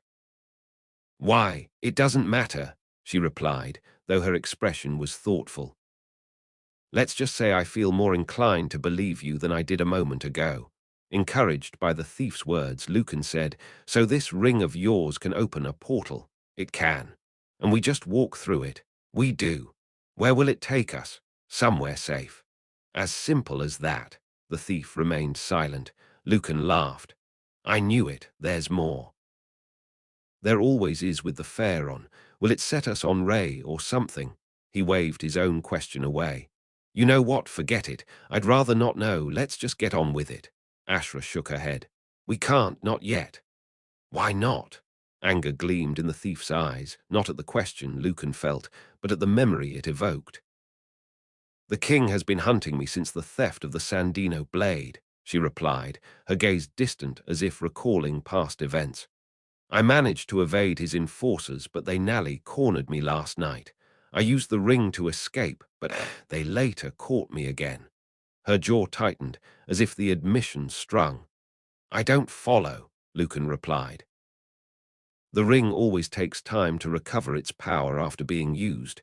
It's not yet ready to be used again. So until it is," he ventured, "we're stuck here." "Yes. How long will it take? It's hard to know. An hour, maybe two. They might come for us before then." "They might." Lucan forced a wry smile. "If they do, we'll just have to GHT our way out." With that, the thief raised a questioning eyebrow. Lucan realized he was still holding the shard of pottery. He tossed it away. "Perhaps I'll attack them with my wit." Ashra sat back against the wall and closed her eyes. "Let's hope it doesn't come to that." He felt paralyzed by that lupin gaze, his limbs unresponsive, his throat constricting so that he couldn't even scream as the jaws ashed towards his throat.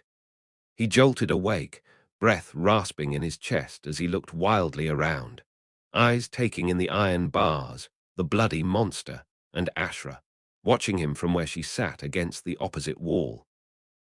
"Whatever you were dreaming about," the thief said dryly, "it can't have been worse than this." She gestured at the cell. "I'd go back to sleep if I were you." "Trust me," Lucan replied, the snarling visage of the wolf lingering in his mind. "I'd rather take my chances with you and your fair-on ring. Speaking of which—" In response to his meaningful look, Ashra rubbed the ring with her thumb. The glyph glowed with turquoise light, 3 times and vanished again. "Still not ready," the thief said, frowning as if that was a minor disappointment as opposed to a life-threatening problem. "You don't seem too bothered. Calmness is the key to success." The RSD rule of thievery. "You have rules. I thought the whole point of being a thief was to break rules, not make them." "The point of being a thief is to survive," Ashra cut in, a sudden edge to her voice. "No one goes into thievery by choice. Instead, it's thrust on them."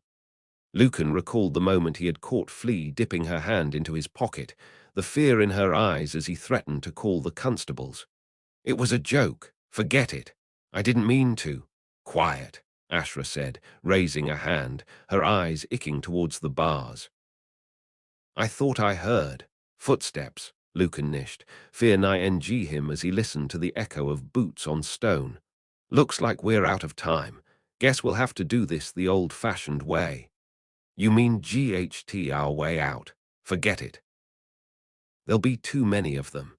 But we have one advantage. And what's that, this sharp wit of yours? Surprise. Surprise." She glanced at the bars again as the footsteps grew louder. "What are you talking about? Remember what Scipio told you, that little jibe about wanting to give you some privacy."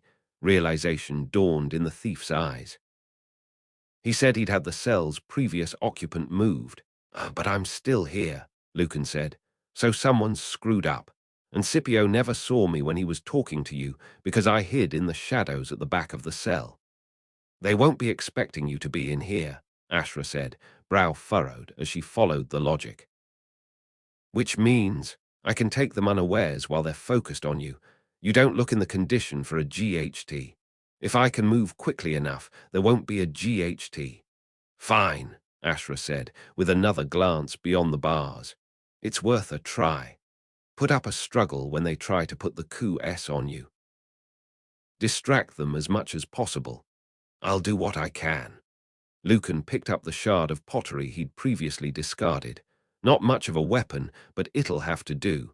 "Any other words of thieving wisdom you'd care to share?" he asked, his lightness of tone belying the fear tightening his chest. "When backed into a corner, always go for the eyes. The 18th rule of thievery. I'll try to remember." With those words, Lucan gave the thief a nod and backed away into the darkness that enveloped the furthest reaches of the cell. Ashra moved towards the bars just as several Gurs strode into the torchlight beyond, Scipio at their head. But only 3 guards, Lucan realized, feeling a surge of hope. If I can take 2 out before the third realizes what's happening. "Still here, little bird." the cadaverous man said, smirking as he regarded Ashra. I'm disappointed in you, all those bold claims. I meant every word. And yet here you are, still waiting on the king's pleasure, and they have demanded that pleasure now. The gaunt man nodded at a guard, who unlocked the cell door. The long swimmer waits, Lady Midnight. Best come quietly. Ashra remained still as the door squealed open, and two of the guards entered. Turn round, one of them grunted, raising a pair of manacles. Ashra leapt at the guard instead. Even though Lucan had been expecting it, he was still surprised by the speed at which she moved. The guard managed to block the chop the thief aimed at his neck, but not the knee she slammed into his groin. The manacles fell from the man's hand as he gasped and fell to one knee. Ashra tried to twist away as the second guard swung a club at her, but the weapon caught her on the shoulder and knocked her balance. Not yet, Lucan thought, his heart racing as the guard forced the thief back against the wall, her club pressed across Ashra's throat. Oh, little bird, Scipio tutted, with mock disappointment. Struggling really doesn't become you. The third guard entered the cell, picked up the manacles from the oar and went to snap them round Ashra's wrists. Now, Lucan charged out of the darkness. The kneeling guard glanced up just before Lucan slammed into him, sending him sprawling to the oar. You fools, Scipio squealed. I told you to move guard over to a Diarent's cell. The two other guards turned and gawped at Lucan, their grip on Ashra easing enough to allow the thief to kick herself away from the wall, bearing the club-wielding guard to the oar. The other guard swore, torn between helping his comrade and facing down the new threat. Lucan took advantage of his indecision by hurling his shard of pottery. It caught the man on the side of the head, causing him to fall back against the wall. With a groan, he slid to the oar. Lucan moved towards Ashra, who was still struggling with her opponent, only to hesitate as he glimpsed Scipio backing away from the cell. The two men's eyes met, each reading the other's intent. Scipio turned and Ed. Lucan followed, racing out of the cell and into the corridor beyond, closing the distance to the man in just a few strides. Scipio squealed as Lucan grabbed a estifal of his silk robe. Unhand me, he demanded, ailing uselessly as Lucan dragged him back into the cell where Ashra stood over the limp form of her opponent. Let me go, Scipio tried to twist free. Get your Elthai vermin hands o' me. Gladly, Lucan replied, releasing his grip. Scipio tottered, then whirled round, eyes ashing. When the king hears of this they'll, Lucan punched the man in the face, sending him crashing to the oar in a whirl of silk. Tired of your bullshit, he said, before looking to Ashra. You all right? Fine. Lucan glanced at the guards. The woman at Ashra's feet was out cold, while the man he'd struck with the pottery shard was still slumped by the wall, one hand pressed to his head. The other man, the unfortunate recipient of Ashra's knee in his groin, was on all fours, taking deep breaths. He glanced up as Lucan approached, eyes widening with fear. No, please, Lucan kicked the man in the face, silencing him. Active, Ashra said, raising an eyebrow, if lacking in subtlety. Subtlety is overrated. Lucan drew a dagger from the guard's belt and held it up to the light. Poor quality steel, he thought, but better than a pottery shard. We should go, Ashra said. What about this one? Lucan asked, pointing his blade at Scipio, who had pressed himself against the wall, both hands held to his jaw. Leave him. You sure? Might be best to knock him out. I want him conscious. Lucan frowned. For what? The thief remained silent. Fine, have it your way, Lucan replied, striding towards the cell door. But let's get out of here before, not that way. What? This is the only way out. Is it? Ashra raised her hand, revealing her ring. The fair-on glyph was glowing again, but this time it was shining gold. Lucan's hope surged. You mean it's working? The thief pointed. See for yourself. Lucan turned and saw another symbol, a twin to the glyph on Ashra's ring, suspended in the air, bathing the back wall of the cell in golden light. As he watched, the glyph odded brightly and dissolved into 1,000 sparks, which smoothly rearranged themselves to form a glowing golden ring. The air within began to contort, reminding him of the Faceless's portal in the catacombs. Yet this is Dear Rent. The distortion of the air was less violent, and no lightning ichor across its gently rippling surface. Dire Rent's sorcery, perhaps. Time to leave, Ashra said. She approached Scipio, who sat with his hands clasped before him, mouth hanging open as he stared at the portal. I told you I could walk through walls, Ashra said. The man glanced up, disbelief in his eyes, his mouth trying to form words that never came. Give the king my regards, Ashra added. Leaving Scipio gaping after her, she walked towards the portal. Lucan followed her, trepidation sitting like a dead weight in his stomach as he watched the shimmering air. The thief eyed him, the hint of a smile on her lips. Hope you don't mind the cold. The cold. Her ichor of humor faded. Follow me. The rings of last resort of pressure against his cheek, then his entire body. That was the RSD thing. A dull roar echoing in his ears was the second. Then something else, something. Cold. Lucan gasped, convulsing as shivers racked his body and talons of ice raked his ash.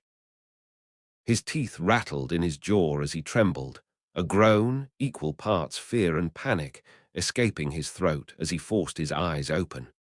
Light blinded him, sudden tears blurring his vision. He closed them again as he shook uncontrollably, desperately trying to remember what had happened. Ashra. The thought seemed to reach him from a great distance, as if ice had formed around his mind.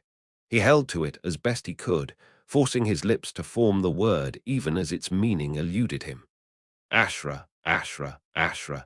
Then it all came ooding back, a tide of memories that ended with the GHT in the cell, and the portal. He recalled the glyph airing and dissolving, the golden ring, the rippling air. She went through, and I followed. He laughed, though it was no more than a hiss through gritted teeth. Bad idea, that.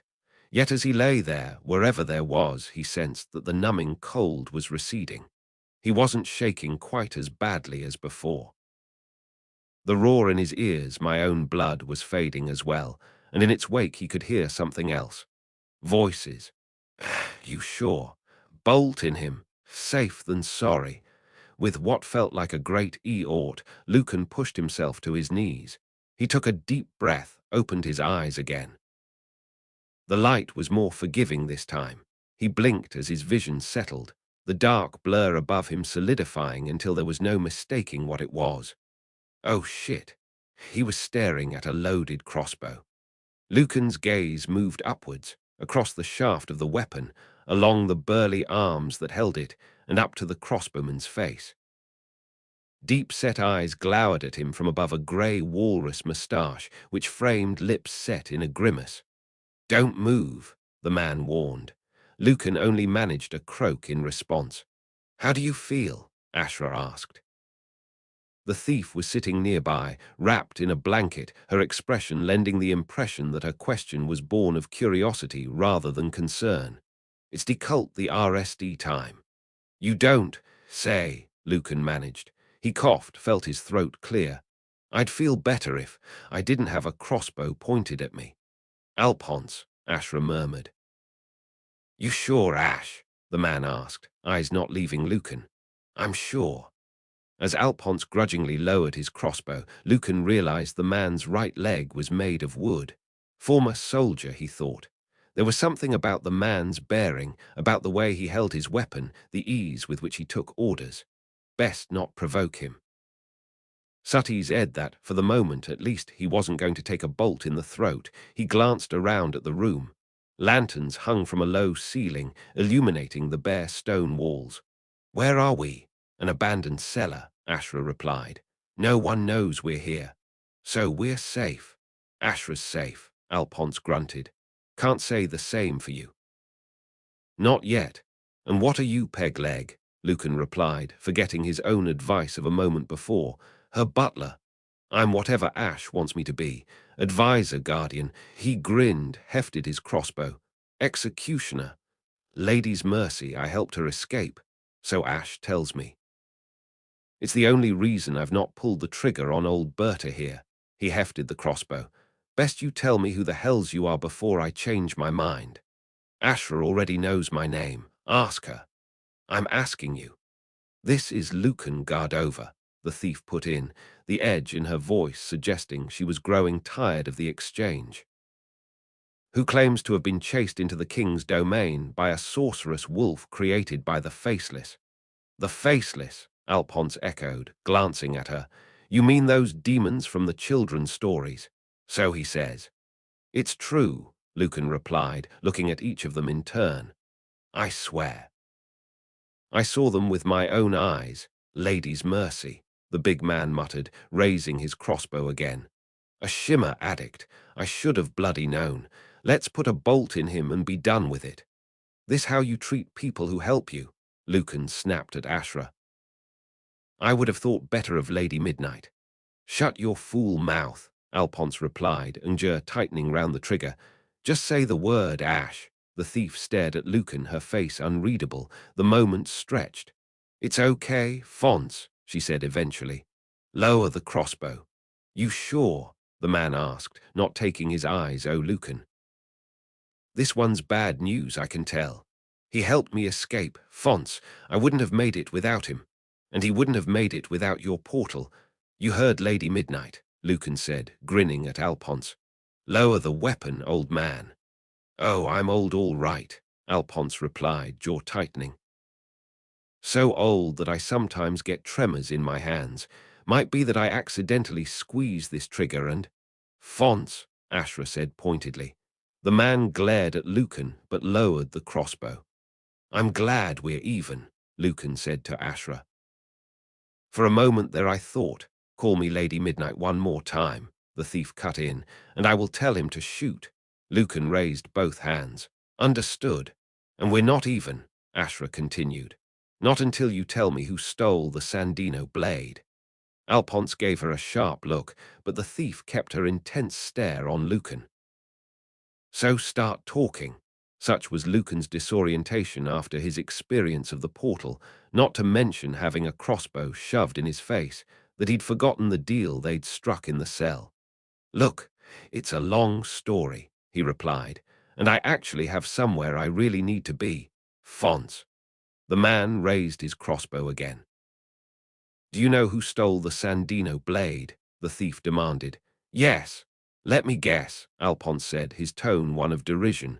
It was the Faceless. He looked at the thief. We're wasting our time, Ash. It wasn't the Faceless, Lucan retorted, glaring at the man. But they're involved. So is Lord Marquetta. Lord Marquetta. The merchant prince? Alphonse barked a laugh. What the hells does he have to do with the Sandino blade? If you shut your fool mouth, maybe you'll ND out. I'd much rather stick this bolt in your gut and live in blissful ignorance. Enough, the pair of you, Ashra snapped, glaring at them in turn, barking at each other like dogs. Lower the crossbow, Fonce. The man glowered but did as he was told. And you, Ashra said, the smirk slipping from Lucan's face as he saw the intensity of her stare. You start talking, leave nothing out. And if I do think you're bullshitting us, I will let Fonce put a hole in you. Understand, perfectly. Good. Ashra settled back in her chair, pulling her blanket around her. Now talk. Well, Lucan began, it all started when I learned my father had been murdered. The man's expression slid from surprise to disbelief and back again, while Ashra remained impassive for the duration. Even Lucan's description of the Faceless and the wolf yielded only a raised eyebrow. But there was an intensity to her gaze as she listened to the revelations about the Sandino blade, while the details of Marquetta's plan caused her features to harden. That's quite a story, she said when Lucan had nished. You can say that again, Alphonse muttered as he rose from his chair. The big man hobbled across to a shelf and returned with a bottle and a glass. The Faceless, he continued, pouring a measure of liquor. A sorceress wolf. A conspiracy involving the three most powerful men in the city. It's the truth, Lucan replied, more brusquely than he'd intended. The grasping cold of the portal had long since retreated, leaving a numbing headache in its wake. That, along with his growing exhaustion, left his patience running thin, every word of it. I believe you, Ashra said. He blinked in surprise. You do? Yes. And you? Lucan asked, looking to Alphonse. The burly man scowled but placed his crossbow on the table. If Ash believes you, that's good enough for me, he replied grudgingly. Besides, he continued, his brow furrowed, the tale you've just spun, it's madness. Only a fool would make up a story as far-fetched as that to save their own skin. And whatever you might be, his eyes narrowed as if to say, and I'm still wondering about that, you're no fool. Thanks, I guess. Lucan's gaze moved to the table, and he gestured at the bottle. Now that you've decided not to shoot me, I don't suppose. Alphonse regarded him for a moment longer. Fine, he said eventually, shrugging his broad shoulders as if to cast any lingering doubts. He handed Lucan the glass. Reckon you've earned it after that little scoo-ee in the cell. To be fair, Lucan said, accepting the glass with a nod of thanks, you were right. We'd still be there if it wasn't for Ashra's ring. Or somewhere far worse. The man's grizzled expression became guarded, as if the mention of the ring had made him wary. Best not push too much on that. Lucan had a dozen questions about the ring and how it worked, but decided they'd keep for the moment, particularly when he had a glass of liquor in his hand. He took a snai brandy and then a swallow, rolling the amber liquid around on his tongue. It was rough, and also one of the best things he'd ever tasted. So, he said, enjoying the warmth spreading through his chest. What now? I need to think, Ashra replied, throwing her blanket as she stood. Stay here. Hey, Lucan called after her as the thief moved towards a right of stone steps. Where are you going? But the thief had already gone, silent as a shadow. Lucan rose to follow her. Sit down, lad, Alphonse said. But I need to. Sit down. Lucan locked eyes with the older man who stared back, unblinking. A soldier's gaze, Lucan thought, as he sank back down to the oar. No doubt he stared down worse things than a sleep-deprived lunatic babbling about sorceress wolves and stolen swords. I can't stay here, he said, staring at the brandy in his glass before knocking it back. I need to flee. I need to speak to the scrivener. Marquetta's plan, we need to. He trailed mouth hanging open. I don't even know what day it is. It might already be too late. It's just past the third bell of the morning, Alphonse said, as if reading Lucan's mind. Today's the big day. You mean the grand restoration? Lucan sagged with relief. Then I've not missed it. You that keen to see the ambassador get murdered? What? No, of course not. I don't want to see the murder, I want to stop it. If you're right about Marquetta, lad, and I pray to the lady you're not, then you'll stay the hells away. The older man's mouth twitched into a grimace. Because things are going to get messy. That's why we need to do something. What you need to do, lad, is thank your lucky stars that Ashra and her rings got you out of that cell. You've been given a second chance. Not many who ND themselves at the mercy of the twice-crowned king get to say that. So don't throw it away. Rings. Ha! Rings, Lucan repeated, emphasizing the last letter. So there's more than one. Alphonse winced and tugged at his moustache. Ash didn't tell you then. About how her ring works, no. Right. Well, it's not for me to say. I've already given you my story. That's because I'm holding the crossbow. You've put it down. Figaro speech, lad, and I can easily pick it up again. Have you ever tried it? Lucan asked. Stepped through a portal. Because I tell you it's not pleasant. But still better than taking the long swim, eh? A fate Ashra only avoided because I was there to help her. Lady's mercy, we've been over this. We helped each other and now we're even. I know. But I still think I'm owed an explanation as to how one moment I'm in a cell and the next I'm. Lucan gestured with his empty glass at the room, wherever here is. Stubborn, aren't you? Alphonse muttered, drumming his ingers on the tabletop. Well, I suppose it can't hurt. But don't you go getting any ideas about the rings, understand? Got it. Fine. The older man let out a heavy breath and reached into a pocket, pulling out a signet ring that was a twin to Ashra's own. There are 2 rings, he conned, placing the ring down on the table. Ash calls them the rings of last resort because she only uses them when she has no other choice. I can see why. Both must be activated to summon the portal, Alphonse continued. Did you see what Ash did with hers? She rubbed it with her thumb and a pharaon glyph appeared. It glowed turquoise and then faded. Because it wasn't ready to use. See, the rings take time to recover their powers, or what have you, after they've been used. Normally it takes a full day and night. So if you use them at, say, the 8th bell of the morning, they'd need until about the same time the next day to recover. Sometimes it takes less time, sometimes a little more. We never good out why. The now time she used the ring, Lucan replied.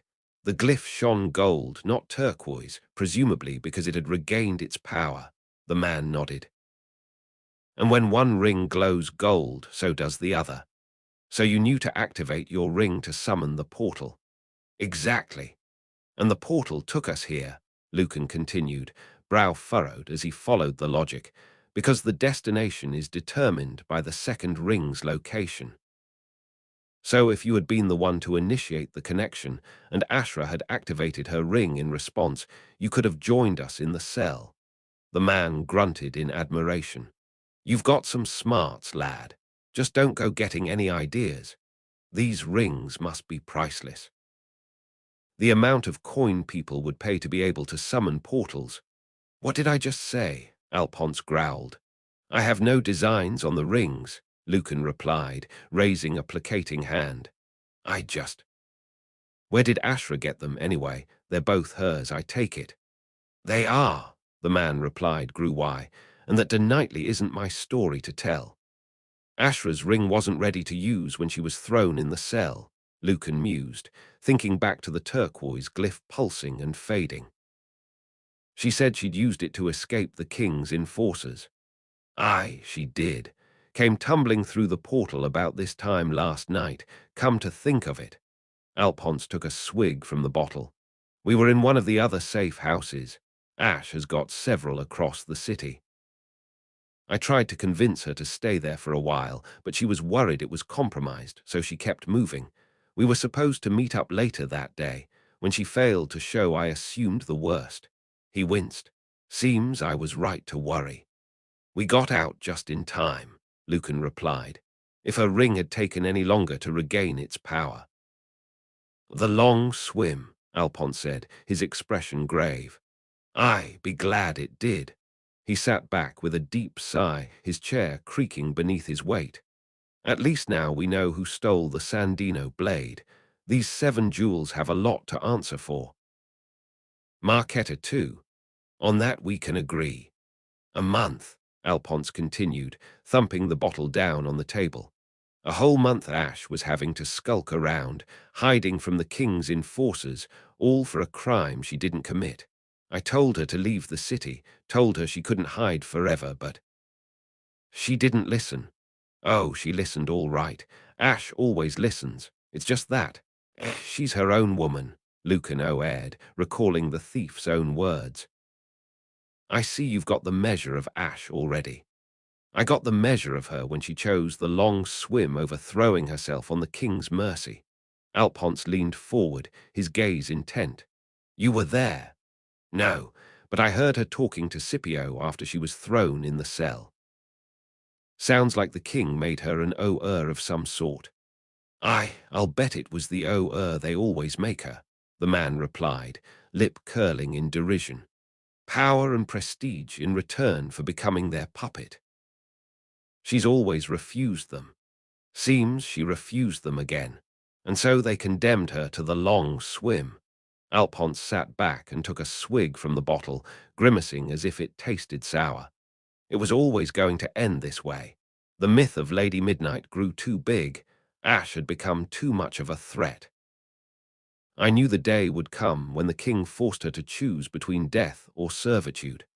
Lucky that her ring gave her a third option. Aye, but we're just back to where we started, the man replied, tugging at his beard. The king will be scouring the city for Ash, you as well. They'll want to make an example of both of you. Are you sure we're safe here? Safe enough. No one knows about this place. We can stay here till dawn, then try to blend in with the festival crowds. You'll both need to leave the city as quickly as possible. The western gate's your best bet. I'm not going anywhere. Listen to me, lad, Alphonse said RMLY. Between Marquetta and the twice-crowned king, you've managed to make two very dangerous enemies. Best get out while you still can. No. I have to stop Marquetta. And how do you propose to do that? I don't know, Lucan replied, a touch of heat in his tone, but I'll ND away. I can't let him murder the ambassador and start a war. Besides, unmasking his conspiracy is the only way to free Zandrusa and get my father's casket. I'm not leaving Safrana without it. Better to cut your losses and walk away, Alphonse advised. There's nothing you can do. You'll just end up in more trouble, dead even. Thanks for the vote of Condense. What's this city to you, anyway? You only arrived here a few days ago. Why do you care? Why don't you? Lucan asked pointedly. I do, Alphonse insisted, his voice hardening. For a moment, Lucan thought the man might reach for his crossbow. Instead, he sat there, jaw tensing.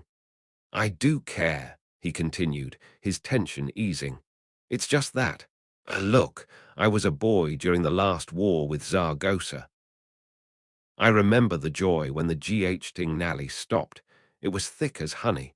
You could almost taste it in the air. The whole city was dizzy with the thought of peace after decades of war, with the belief that our enemies across the sea could become our friends. But the world turns and younger generations forget the lessons learned by the old. And the wolves of greed and prejudice come slinking back from the shadows. The man took a swallow of brandy. You can't stop human nature, lad.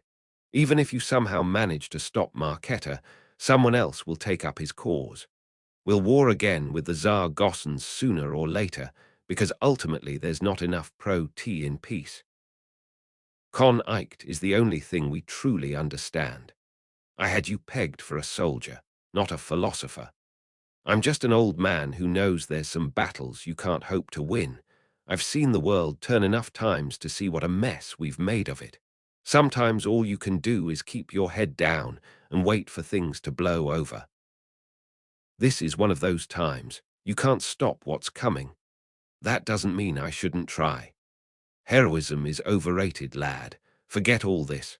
I know you want your father's casket. I know you want to do right by your old man, but what Marquetta is planning is bigger than you. It's bigger than all of us. And I've seen too many young men who thought they were invincible throw their lives away for nothing. Don't make the same mistake as them, lad. Go and live your life. Lucan stared at the brandy in his glass, wishing he could do as Alphonse urged. The old soldier was right. He'd got himself into a tangled mess that would probably get him killed. And yet, I can't, he said, voicing the realization that had settled within him that he'd accepted without a iota of resistance. What sort of man would I be if I walked away now, knowing what I do? Knowing that I could have saved thousands of lives, but instead chose to just save my own. I have enough on my conscience already. Besides, I swore an oath. I made a Silverblood promise that I'd ND justice for my father, and I keep my promises. Admirable words, lad. I mean them. I know, but they'll get you killed. If you want to honor your father's memory, then walk away. I've tried that before, Lucan replied, recalling the sight of Giorgio Castori lying on the ground, blood on cherry blossom. It didn't work out so well. At least you're alive to acknowledge that. Time heals all wounds, lad. Well, He grinned and raised his wooden leg. Most of them, anyway. I'm staying, Lucan replied, RMLY. I'm going to stop Marquetta and go up against the Faceless. Alphonse gave a low whistle. You're a braver man than me. You know, I didn't even think. They were real, Lucan nished, a bitter laugh escaping his lips. Neither did I, but they are. Trust me. In that case, you'll need all the help you can get, but I doubt the Scrivener will aid you this time, the older man mused. That woman's too smart to get caught up in this madness. Face it, lad, if you go up against Marquetta, you'll be doing it on your own. No, he won't. Lucan and Alphonse both looked up in surprise as Ashra emerged from the shadows of the steps. Damn it, Ash, Alphonse muttered. How long have you been there? Long enough. The thief met Lucan's gaze. You swear that you're telling the truth? That Marquetta wants to start a war with Zaragoza. That's what he said. Then I'll help you, however I can. Lady's blood, Alphonse swore. This is madness, Ash. This isn't your GHT. Of course it is.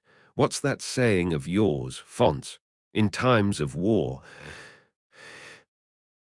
the rich prosper and the poor perish, the man nished, his face creasing in annoyance. And that's true, but I grew up in the splinters, Ashra continued, eyes glazed as if she was seeing a dear rent place another time. My mother and I rarely had a copper to our name. In those early years, we survived on the charity of others, paupers like us, who had very little but tried to share what they could. I'm not going to let Marquetta throw them to the wolves. Nor am I going to stand idle while he drives my mother's people out of the city and makes war on their country. What I'm trying to say, Ash, is that this is my city, Fonce, the thief continued, a dangerous gleam in her eyes, and the people in the splinters and the Zaragoza quarter are my people. I'll be damned before I let Marquetta take a torch to 40 years of peace. Her jaw tightened. Besides, I have my own score to settle with him. The Sandino blade was stolen on his orders. He's the reason I almost ended up facing the long swim, so I'll do whatever I can to bring him down. Her eyes icked to Lucan. Will you accept my help? Ah. Lucan didn't even know why he was hesitating. Having the best thief in the city could only improve his chances of foiling Marquetta's plan. The fact that she can summon portals can't hurt either. Yes, he replied. Of course. You sure about this, Ash? Alphonse asked, raising a hand to forestall her rebuke. No, hear me out, it's just... Well, you hardly know this lad. I know enough, Ashra replied, her expression thoughtful as she regarded Lucan. He can think on his feet and seems to know his way around a GHT. Those are two of my better qualities, Lucan said with a grin. Although he could certainly learn when to keep his mouth shut. Her lips twitched in what might have been amusement. We should get some sleep, she continued, turning away, the glimpse of humor gone as quickly as it had appeared. Dawn's only a few hours away. We'll leave at RSD light. Try and blend in with the festival crowds. She looked at Lucan. You know how to contact the Scrivener? I do, he replied. But we should go now. Leaving it until tomorrow doesn't give us enough time. Too risky. The king's enforcers will be looking for us. Better to stay here and get some rest.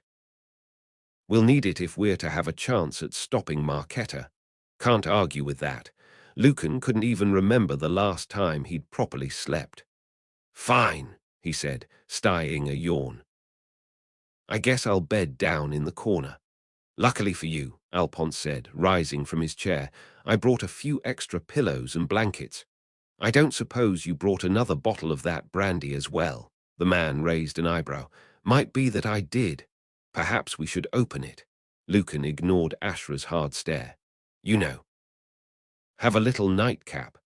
Now that, the man said with a grin, is the RSD bit of sense you've spoken all night.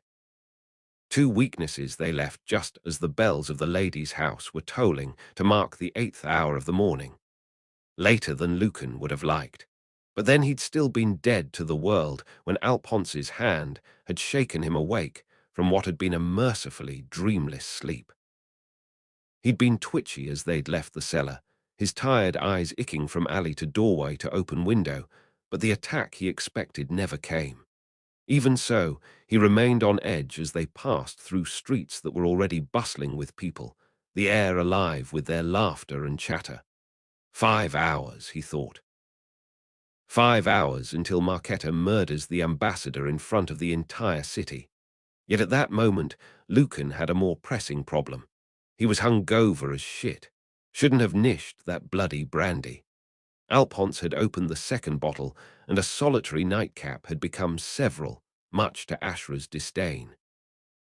Lucan's mind was swimming by the time he surrendered to his exhaustion, his vision blurring as he collapsed into his makeshift bed in one corner of the cellar. He didn't recall closing his eyes, but he sure as hells remembered waking up, a vicious headache squeezing his skull like a vice. A skewer of spiced chicken from a street cart, washed down with co-e blacker than sin, had momentarily helped to drive the hangover back. But now, as he followed Ashra through the busy streets, he could feel the headache clawing its way back inside his skull. Worse, his stomach was churning and making gurgling noises, as if it was assessing its contents and deciding whether to. Oh, shit. Lucan dashed towards the nearest alley, reaching it just as his stomach decided, after what seemed an unfairly brief deliberation, that it didn't like the combination of chicken, co-e, and liquor swirling in its depths. He fell to his knees just as his stomach gave a gnal gurgle and vomited against the side of someone's house. Several heaves got the job done. Lady's mercy, that brandy was strong. He wiped away a strand of drool and stared at the puddle before him, slightly surprised it hadn't dissolved the stone on contact, and then burst into aim. You should have left that bottle alone. Lucan looked up to see Ashra leaning against the alley wall, face impassive. If you knew me better, he replied, rising to his feet, you'll know I have two weaknesses. Only two: dark-eyed women and unopened bottles. In that case, I'm glad I have green eyes. I mean, green is a close second. Are you done? I think so, Lucan replied, only for his stomach to gurgle in apparent disagreement. Ashra raised an eyebrow. Actually, he said with a wince, maybe not. Sweating like a priest in a brothel, he thought as he followed Ashra down a series of bustling avenues, which the thief preferred over the quieter side streets. It meant a slower journey, but Lucan didn't bother to argue, partly because his hangover was still giving him grief, but mostly because it made sense to use the cover of the crowd. Safety in numbers and all that. Besides, he doubted anything he could say would change Ashra's mind or elicit anything more from her than a cool glance. He quickened his pace and stole a look at her. In the bright sunlight, he could see her clearly for the RSD time. A much younger woman than he'd thought, at a guess barely into her 20s, average of height, lithe of build and sharp of feature. She referred to the Zargossans as her mother's people, and he could see her southern queendom's ancestry in her dark hair, which was cut short and choppy, and her light brown skin. Save for her pale green eyes, which were constantly moving, drinking in every detail, nothing about her appearance hinted at her status as the best thief in the city. Yet surely the very point of a thief is to blend in and appear nondescript. That the twice-crowned king felt threatened by her was proof enough of her ability, while her rejection of whatever ultimatum they'd given her revealed a strong will. She's got steel, no doubt about that. Otherwise, there was precious little Lucan knew about his new companion, save for one thing. She's deadly serious about stopping Marquetta. Her words in the cellar had left him in no doubt as to her determination, and he could see it now in the tight line of her mouth, in the set of her jaw. Marquetta might have the faceless, but I've got Lady Midnight. He could only hope that evened the odds. They made slow progress through the streets, pausing only once so Lucan could douse his head in a fountain. By the time they reached the western boneway, his head felt clearer and his stomach had settled.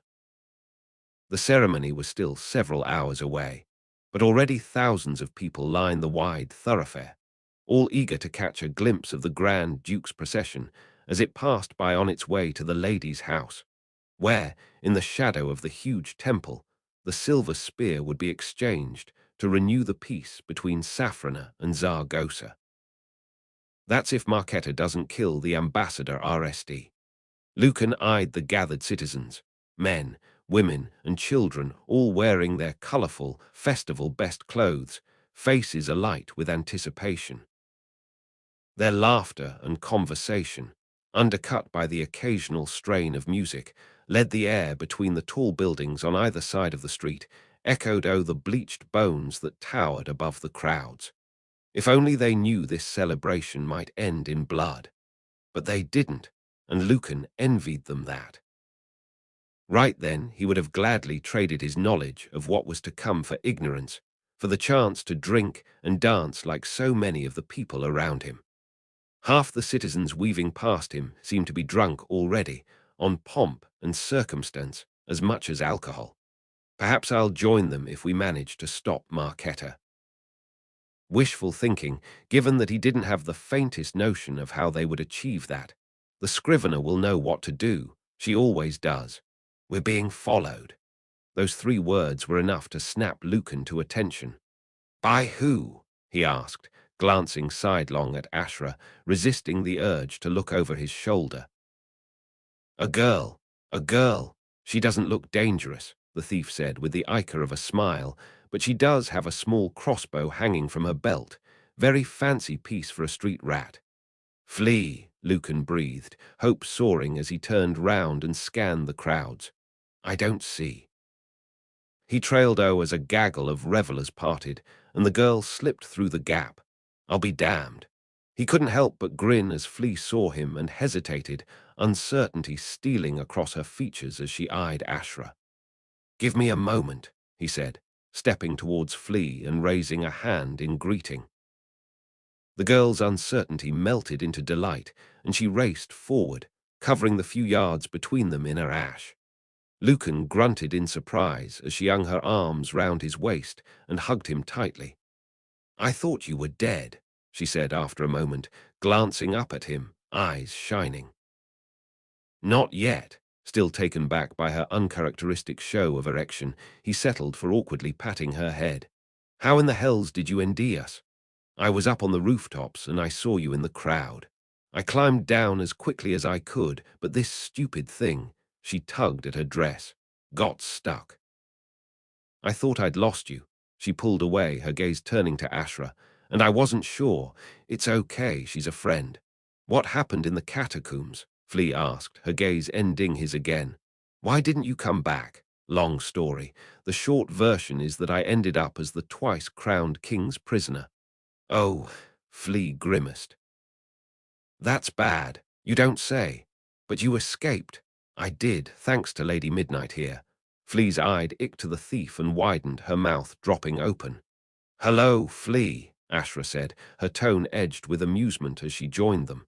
Lucan's told me a lot about you. Lady Midnight, Flea breathed, as if the words stole the air from her lungs. I never much liked that name, the thief replied, giving the girl a wink. So call me Ashra. She held out her hand, palm facing downwards. Ashra! Flea grinned, her face lighting up as she slid her hand beneath the woman's so their palms met. I've heard all the stories, she said, giddy with excitement. Is it true you can walk through walls? Lucan snorted. You don't know the half of it, kid. Flea turned. I told you, she said, balling her scent. I'm not a child. She punctuated the last word with a solid punch to Lucan's thigh. Ah, he grinned at her. How I've missed our little talks. Really? No. She drove her scent at him again, but this time Lucan caught it. We can fool about later. Right now we need to speak to the scrivener. Did you tell her everything we saw in the catacombs? Yeah, I did. She said she found it hard to believe. That's so. Lucan managed a wry smile. Well, trust me, she's heard nothing yet. Passion before reason, we need to talk. The scrivener glanced up, frozen in the act of adding a sugar cube to her tea. Master Gardova, she replied, a raised eyebrow her one concession to surprise. I must confess, I hadn't expected to see you again. She dropped the sugar into the steaming liquid. You smell like a week-old corpse. My apologies, mistress, Juro said, as he joined them at the table. I suggested to our friend that he might prefer to bathe before making his report. And I already told you, Lucan cut in, that there's no bloody time. You're attracting attention, Master Gardova, the scrivener said, raising her cup and blowing gently on her tea. Please lower your voice. Lady's blood, this is important, and yet Lady Midnight appears perfectly calm. The scrivener's sharp gaze icked to Ashra. Greetings, Ashra. We've met once before a few years ago. Do you recall? I do. Ashra stepped forward and aired her hand, palm upwards. It's a pleasure to see you again. Likewise, the scrivener replied, placing her palm against Ashra's. Though I can't say the same for the danger you bring to my door. So the word is out. If you mean the rumor that you were condemned to the long swim and then somehow escaped from the king's custody, then yes, I'm afraid it is. The scrivener cocked her head. Is it true? It is. Then your presence here leaves me in a bind. The king has denounced you as a traitor, Juro said. Anyone among the kindred found to be erring you sanctuary or assistance faces the long swim. Then I apologize for placing you at risk, Ashra replied, showing no emotion at the news.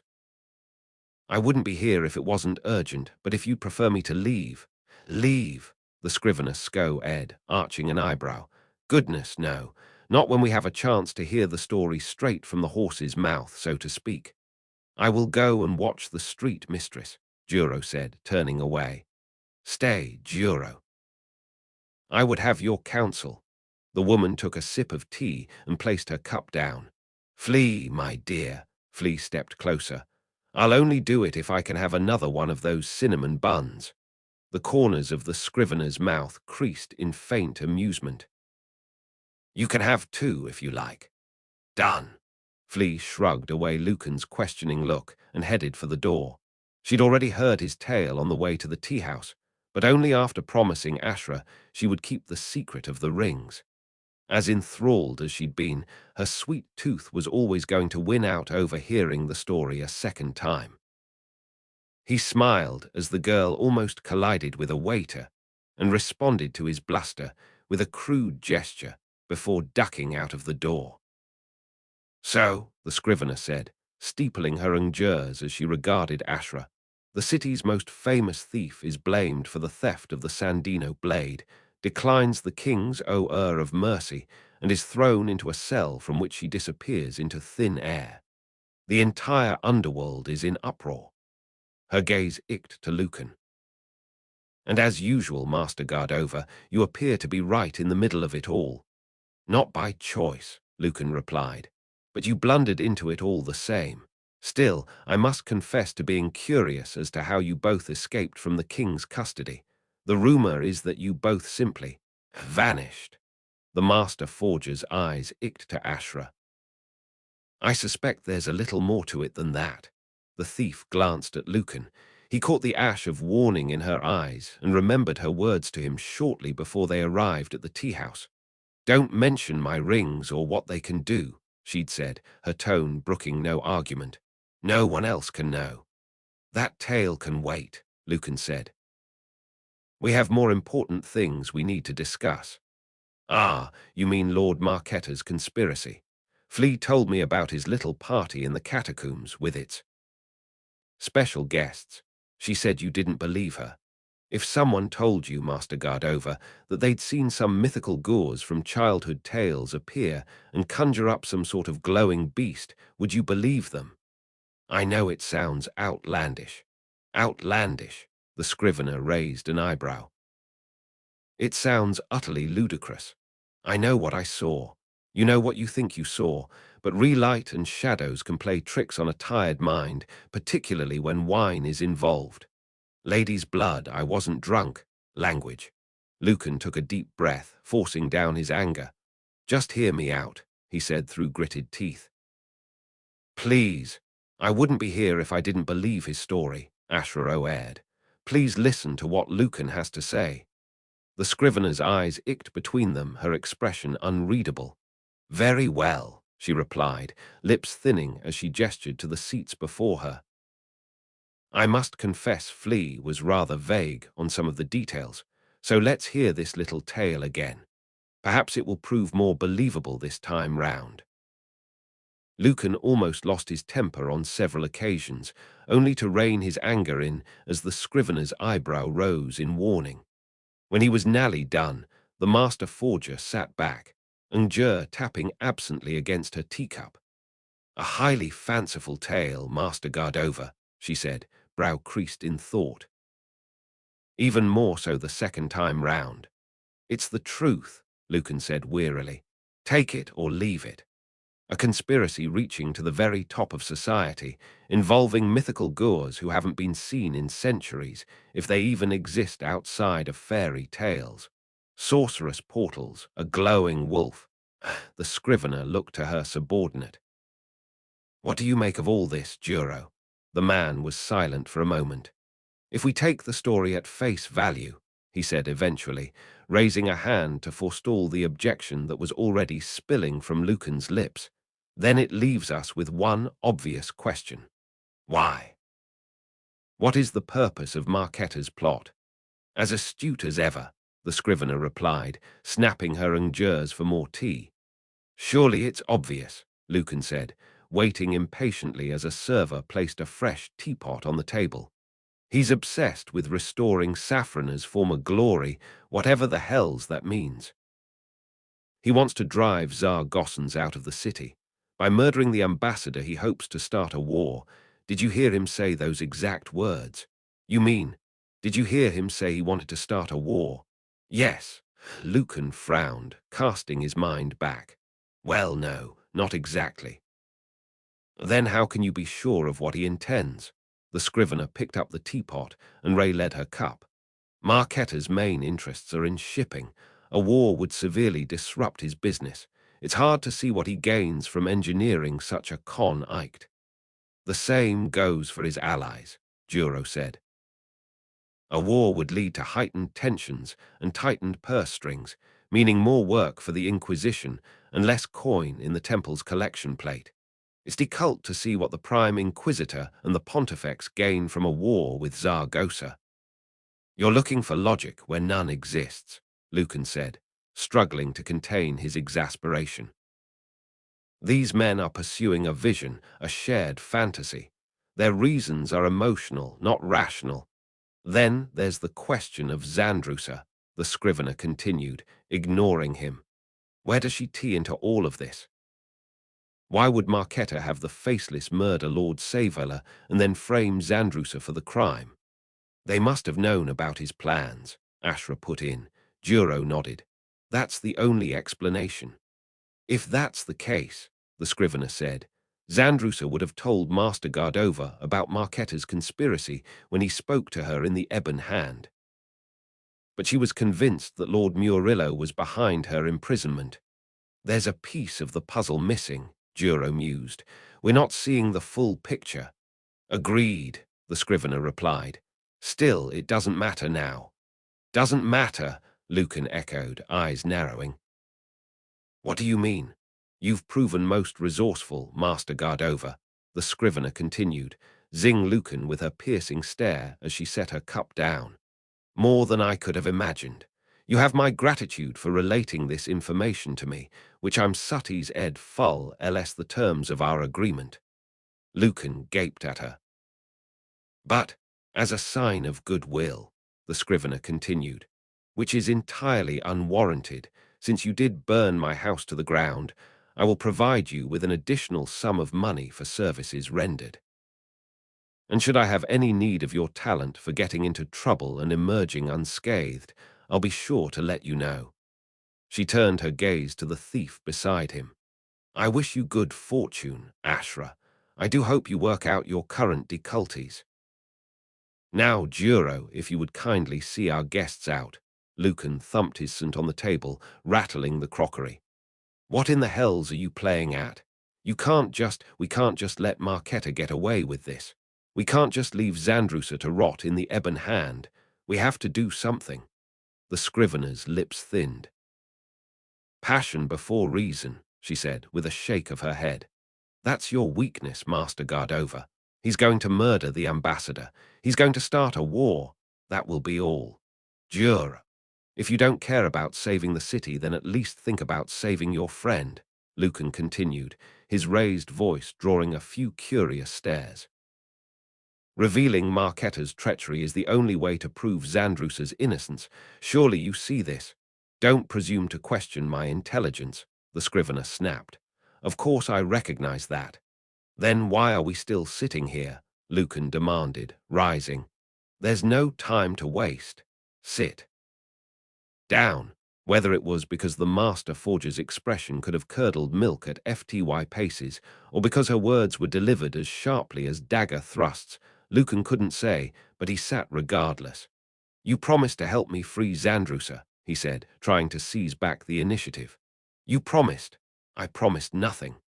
"Oh, here we go." "We had a deal. We had a mutually beneficial agreement," the scrivener cut in, voice smooth and cold as ice, "whereby I aired you natural support and a base of operations, which you burned to the ground. Lady's mercy. It was an accident. And in return, you were to investigate whether Zandrusa truly had murdered Lord Savala, and, if she hadn't, to ND out who had framed her for the crime and why. But the point of all this was to prove her innocence, to free her from prison. The point," the scrivener said, raising a injure, "was to determine if Zandrusa was innocent and we can help her." "How?" The question caught Lucan off guard. "Well, we need to stop Marketa. So you keep saying, Master Gardova, to the point where I'm starting to suspect you haven't thought beyond that." "We'll get word to Obasa," Lucan said, thinking quickly. "You said yourself that he's a Zar-Gossan spy. He'll be able to warn the ambassador, who will dismiss the threat without a second thought," Juro said patiently. "The ambassador's role in the upcoming ceremony is a huge honor for her and her family, one that she will have expended a great deal of financial and political capital to achieve. She's not going to throw it away on the word of a stranger, particularly when the warning involves mythical creatures from children's stories," the scrivener added tartly. "Then we'll go to the Grand Duke," Lucan replied. "We'll warn him of what Marketa intends to do." "And how will you prove it?" Juro asked. "What evidence do you have? If only ID hung on to that damned diary. Not that the drug-fueled scribblings of Dr. Vasily's really prove anything." "None," he conceded. "But perhaps we can convince him." "No one will believe you without proof," Juro said mildly. "You won't even make it past the palace gates. We have to at least try." "No," the scrivener interjected. "We don't." "So that's it then?" Lucan asked, gesturing as he slumped back in his chair.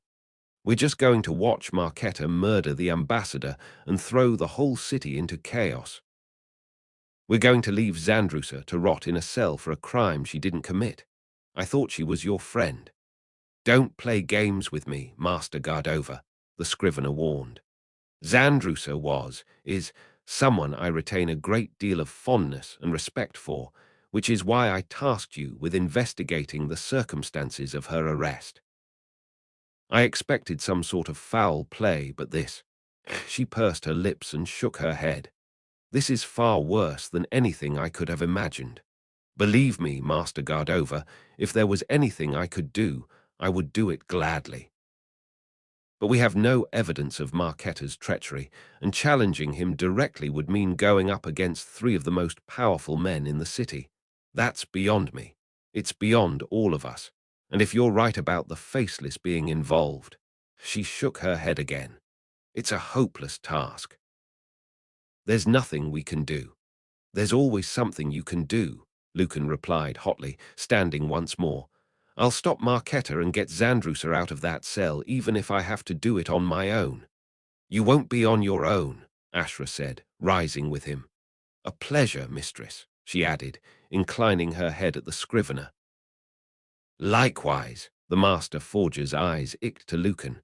As for you, Master Gardova, contrary to what you might think, I wish you good fortune. Though if you continue with your current course, I don't expect our paths shall cross again. I wouldn't be so sure. You said yourself I have a talent for getting out of trouble. With that he left the table, Ashra at his back. He was almost at the tea-house door when a voice called his name. Lucan. He turned to N.D. Juro walking after him, a hand raised imploringly. Lucan, please. Think carefully about this. The man kept his voice low so the nearby patrons wouldn't overhear. I've read the historical accounts of the Faceless. Every time someone has challenged them, they've died a violent death. I know, and I don't care. Lucan, the man said again, gripping his arm as he reached for the door. I know you and my mistress don't see eye to eye, but she's right about this. Don't throw your life away. I already have. I threw it away years ago, the moment I agreed to that damned duel. With a grim smile, he clapped Juro on the shoulder and turned for the door, Ashra following behind. The bigger picture, so let me get this straight, the constable said, giving his companion a knowing look, as if this was a joke they'd shared many times before. You're telling us that Lord Marketer is planning to assassinate the Tsar Gossan ambassador in front of half the city. That's right, Lucan said tiredly. He already knew where this was going, and he's doing it with the help of the Faceless. The man chuckled, shook his head. The Faceless. I know you think I'm mad. No, I think you're drunk. And whatever you've been drinking, I can only hope I might get a taste sometime. The two constables shared a laugh and continued on their way down the crowded street. I'm not drunk, Lucan said, grabbing the man's arm and pulling him back. You have to believe me. Hands-o, the constable barked, humour evaporating. And piss-o before I clap you in irons. That's all you're good for, isn't it? Lucan snapped back, the heat and frustration of the morning boiling over. Lucan, Ashra said, let's just go. Taking bribes and bullying people, Lucan continued, his rising anger drowning out the thief's words. Slapping people in chains regardless of their innocence or guilt, content in your own little sphere of ignorance. The second constable moved quickly, raising his halberd and ramming the base of its shaft into Lucan's stomach. Lucan doubled over, stumbling backwards. A second thrust of the shaft struck his shoulder and sent him sprawling to the ground. The man stepped forward to deliver another blow, only for Flea to dart in front of him. Leave him alone, she shouted. The constable's lip curled in derision. Gladly, he muttered, turning away. Drunken prick's not worth the trouble. He glanced at his companion. Let's go. The two men ambled away without so much as a backward glance. You know, Lucan said, wincing as he gingerly rubbed his belly, there was a moment there where I thought I'd almost convinced him. Are you okay? Flea asked him, erring her hand. Fine, he replied, reaching up. The girl snapped her hand back and punched his shoulder. What in the hell's? That's for being an idiot, the girl told him. You should have learned by now you can't talk to them like that. She's right, Ashra put in. How many more times do you need to end up in the dust before you realize that no one is going to listen? As many as it takes. Lucan, let's try one of the other guardhouses, he said, climbing to his feet. See if we can actually speak to someone with real authority. Yes, because our last attempt at that went so well. Lucan winced again, and not at the pain in his belly. Don't remind me, he muttered. The memory of that incident was still raw. They'd visited one of the larger guardhouses in the Silks district, where the duty sergeant and her constables had listened to Lucan's claims with a mixture of amusement and indifference, which quickly changed to hostility, not to mention the raising of a crossbow, when he refused to leave and demanded to see their commanding sir. Ashra had to drag him away before he got a bolt in the throat for his trouble. Undeterred, and with his desperation rising with every passing moment, Lucan had approached every single constable they could ND. only for all of them to react with similar disdain. Perhaps on another day they might have felt more inclined to listen, but instead they were hot, bothered, and had a dozen more pressing things to attend to. Lucan could hardly blame them. If someone had rushed up to him, stinking of sweat and last night's liquor, and had rambled about how mythical Goors from a children's story were going to murder the ambassador, he would have given them short shrift as well. Yet every glare, every insult was a blow that he felt all too keenly, and with each successive brush he felt Duro's words echo in his mind all the clearer. No one will believe you without proof. As much as he hated to admit it, it was starting to look like the scrivener's man was right. "So what now?" Flea asked. "We should try to reach the ambassador," Lucan said. "If we could just talk to her, perhaps. She'd believe us when no one else does." Ashra aired, shaking her head. "She won't. You heard what Duro said. Would you give up the opportunity of a lifetime on the basis of a stranger's warning? Besides, we don't even know where she is. If I wasn't being hunted by the entire underworld, I could ND out easily. As it is," she shrugged. Lucan eyed the thief, wondering how afraid she was of her predicament. Her even tone and impassive expression suggested she wasn't fearful at all, but he'd seen her surveying the crowds, her gaze icking from one person to the next, never resting. Whatever unease she felt, though, the thief kept it to herself. "I'll bet Obassa knows where she is," Lucan said, glancing around as if the Tsar Gossen's spy might suddenly appear. "We should be so lucky." They'd already looked for him at the Blue Oyster Taverna and in the Tsar Gossen quarter, but the blind man was nowhere to be found. "Maybe we could try the Inquisition," he ventured.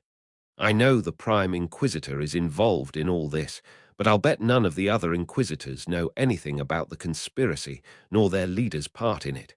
Perhaps they'll listen to us." "We'll just come up against the same problem," Ashra replied. "They won't believe us without proof. Besides, if they realize it was you who broke into the Ebon Hand, they'll clap you in chains. You'd be putting yourself at risk. Speak for yourself, Lady Midnight. That name means nothing to the Inquisition. Even if it does, they have no idea what I look like." The thief's brow knitted. "But I wouldn't be surprised if one or more Inquisitors are in the twice-crowned king's pocket. Best we steer clear for both our sakes." "Are we going to give up then?" Flea asked, her tone suggesting she wasn't against the idea. "The scrivener's right," Ashra replied, shrugging. "Without evidence of Marquetta's plan, there's nothing we can do." "So we're just going to let him get away with it?" Lucan asked heatedly. "No," the thief replied without an iota of emotion. "We need to look at the bigger picture. The ambassador's murder is just the start, the spark that lights the aim. We can't stop that, but we can GHT what comes after. We can still prevent this war from happening. This is just the beginning, not the end." The distant bells of the lady's house pealed across the city, barely audible over the noise of the crowds. "An hour until the ceremony," Flea said, chewing a nail. "Then we'd best ND somewhere to watch it," Ashra replied. "Forget it," Lucan said, glancing around at the crowds with a sense of hopelessness. "It's too late for that. We won't get anywhere close." "On the contrary," Ashra said, beckoning them to follow her, "I know where we'll ND a perfect view." The crowd led the large plaza, pressing up against the two lines of constables, who struggled to maintain a central path from the triumphal arch at the plaza's entrance to the steps of the lady's house on the far side. Those citizens, unable to squeeze into the plaza, watched from windows and rooftops. Some had even clambered up onto the bronze statues that lined the square, desperate for a glimpse of the grand procession. Lucan doubted that many of them had a better view than the one he and Flea enjoyed. He'd been skeptical when Ashra had led them to the tilting bell tower rising above the roofs just south of the plaza, and the warning nailed to its door, D, hadn't inspired confidence. Ashra claimed it was nothing more than a ruse, that the crumbling tower was structurally sound and until recently had been used as a hideout by a gang of pickpockets. The sign, she claimed, was nothing more than a deterrent to keep prying eyes away. The thieves had recently fallen foul of the law, and their hideout still stood empty. Ashra had led the way up to where the old bell hung in a cramped room that nonetheless aired superb views across the plaza. The perfect place to watch this mess unfold, Lucan mused as he leaned on the windowsill. A murmur from the crowd drew his attention to the great oaken doors of the lady's house, away to his right, which were slowly opening.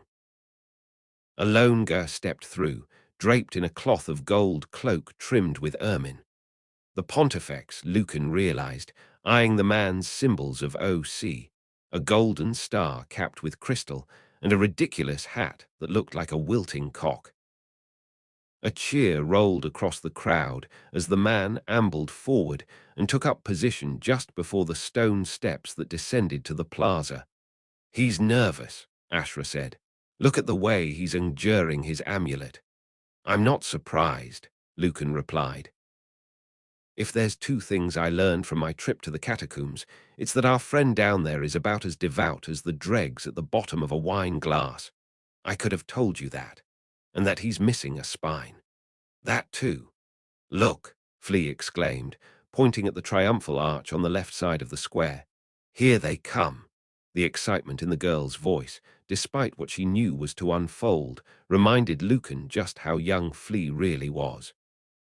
He could hardly begrudge her such emotion, not when he also felt a touch of awe as the head of the procession passed, beneath the arch, and the crowd roared in response.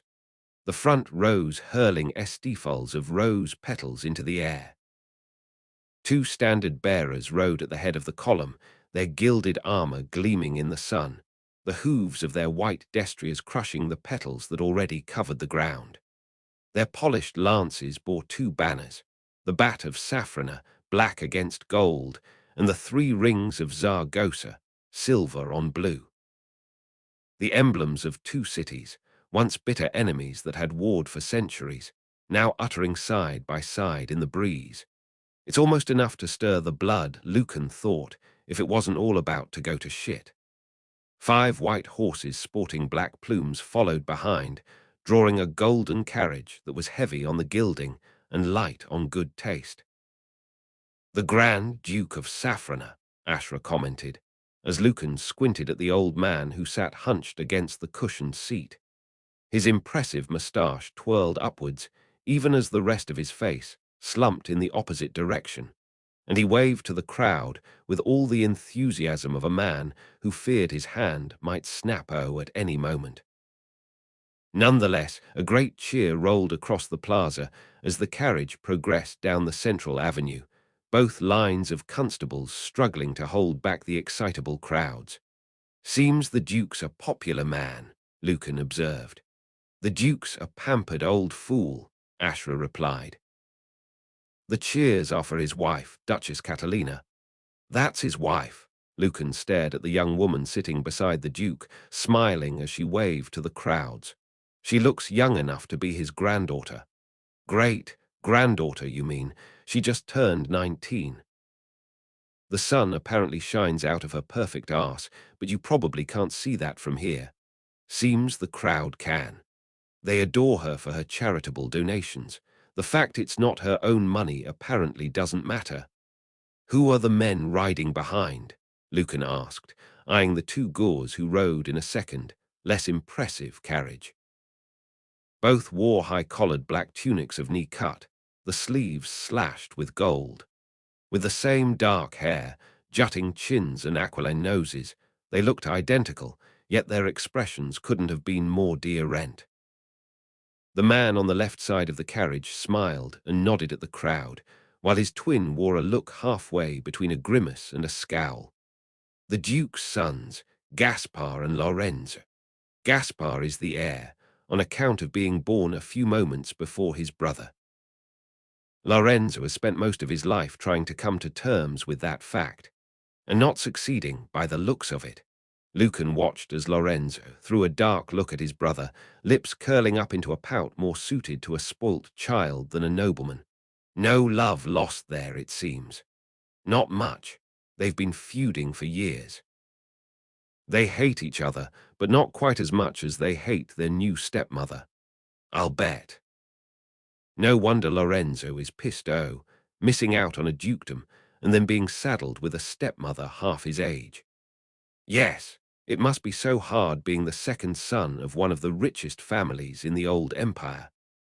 A small man rode behind the brothers, looking mildly panicked as he struggled to sit upright in his saddle. A golden medallion slapped against his purple robes with every step his horse took. "Who's that?" Lucan asked. "Artemio, the Lord Chancellor. I hope he's better at counting coins than riding horses." "I've heard he's a decent man," Ashra said, a note of grudging respect in her voice. The two new hospices that recently opened in the Splinters were apparently his doing. "A decent man," Lucan echoed, eyes narrowing. "That's certainly not something you'd say of the man riding behind him. Prime Inquisitor Firo." Ashra's tone hardened. "No, it's not. He's certainly handling his nerves better than the Pontifex." Firo didn't wear the look of a man who was unnerved by the ambassador's impending murder or his own part in it. He sat ramrod straight in his saddle, face impassive, cigarillo clenched between the hard line of his lips. Cold bastard, that one. "Look at that," Flea cried. At RSD Lucan couldn't see where she was pointing, his gaze sweeping over the pack of attendants. Siles and hangers on that marched on foot behind the ducal party. They moved in 3 ordered columns, which disintegrated towards the rear as the people at the back jostled for space, pressing forwards even as they glanced nervously over their shoulders. Lucan's eyes widened. I don't blame them. 2 large crimson-scaled lizards followed just a few yards behind, padding forward on their hind legs. Wicked talons crushed the rose petals that lay strewn across the ground, before whip-like tails swept them aside. The beasts' angular heads snapped left and right as their yellow eyes took in the crowds, jaws widening to reveal rows of sharp teeth. Their claws, held before them, twitched as if in anticipation of blood. No doubt they'd have it, Lucan mused, if it wasn't for their riders. They sat in high-B-act saddles, tugging sharply on the reins whenever their mounts took too close an interest in the lines of guards and the crowds beyond. They were no less intimidating than the beasts they rode, adorned in armor of burnished copper scales, their faces concealed by spiked bronzed helmets. Both carried long spears, dark blue feathers pinned just below their triangular points. "Scalariders," Lucan said, dredging the name from the depths of his mind. "The elite cavalry of Zaragoza. I forget what the lizards are called, but they're captured as hatchlings and then paired with a rider for life. Apparently they share a special bond, and each lizard can only be ridden by its own rider. Some sort of sorcery." He trailed when he realized that Ashra and Flea were both staring at him. "How do you know that?" Ashra asked. "I traveled Bree-Y with a man from Zaragoza. He told me a little about his homeland. He had some good stories, but was a lousy card player." "Lucan," Flea said, her eyes wide as she pointed again. "What are those?" This time he had no answer. His erstwhile Zargossan companion hadn't spoken of an animal that might have passed for a pony were it not for the vibrant black and yellow stripes that covered its hide. There were 4 of the beasts, their powerful muscles rippling as they pulled a large blue chariot, its sides adorned with carved silver wings. "I have no idea," he replied, his gaze moving to the girl who stood atop the chariot. "But that can only be the Zar-Gossan ambassador. She's certainly dressed for the occasion, even if it's not the one she's expecting." The ambassador cut a striking girl in pale blue robes embroidered with silver, a shawl of darker blue draped across her chest and right shoulder. Silver also gleamed from the small discs woven into her braided hair. the rings in her ears and the bracelets on her wrists. Her diadem, also made from silver, was studded with sapphires that ashed in the sun as she waved to the crowds, wearing the smile of a woman who was nearly realizing a lifetime's ambition. If only she knew, Lucan thought. If only we'd somehow found a way to get word to her. The ambassador was anked by grim-faced guards, while several well-dressed attendants rode behind on a selection of dusky-colored horses. They were followed by 3 ranks of soldiers, 10 to a row, breastplates shining as they marched in perfect unison. If they GHT as well as they look, Ashra said, perhaps the ambassador might yet have a chance. Not against the faceless she won't. There's Marketa, Flea said, pointing again. The arrogant prick. Lucan and Ashra both looked at her. What? She shrugged. Nothing, Lucan replied, hiding his smile as he turned his gaze to where Safrana's merchant princes rode behind the Tsar Gossan delegation in a swirl of colorful silks and glittering jewelry. Their personal guards walked alongside them, armor boo-ed to a sheen. Lord Marketa led the contingent of Safrana's elite citizens from the back of a dappled grey mare, nodding and waving at the crowds as if the swelling noise was all for him. 6 other riders made up his entourage, the rest of the silken septet, Lucan guessed, noting Lord Murillo amongst them. The lesser merchant princes formed their own contingent a short distance behind their more illustrious peers, though they looked no less resplendent, save for a solitary rider at the back. Is that? Lucan squinted at the large Lady's Mercy, it is him. Who? Ashra asked. General Leopold Raisin, the big fellow in the fur cloak. Face as red as a smacked ass. Friend of yours. We had a brief chat at Lady Valdezar's gala. He tried to bore me to death with his war stories, but I escaped. Lucan squinted again. Is he riding a donkey? Crushing it, more like. Raisin mentioned being involved in a massacre, Lucan said, vaguely recalling the general's words. Looks like he's going to witness another. How do you think they'll do it? Ashra asked. The faceless. How are they going to murder the ambassador? I don't know. We'll see soon enough. The head of the procession eventually arrived at the steps leading up to the lady's house. A detachment of constables saluted as the Grand Duke and his young wife stepped down from their carriage. The old man waved away his wife's of help, only to stumble against her and end up with his face buried in her cleavage. A ripple of laughter passed through the crowd, followed by a few cheers. The Grand Duke laughed the episode and strode forward with renewed vigor, only to hesitate at the RSD step, which took him a good few moments, and the arm of his blushing wife to climb. Lady's Mercy, Lucan muttered, as the old man took a similar amount of time to mount the subsequent step. We'll be here all bloody afternoon at this rate. Hopefully the faceless charge by the hour and end up costing Marketa a lot more than just the Sandino blade. What's so special about the blade? Ashra asked. I heard it was just an old ceremonial dagger. What do the faceless want with it? I've been wondering the same thing, Lucan admitted, watching as the Grand Duke reached the 4th step.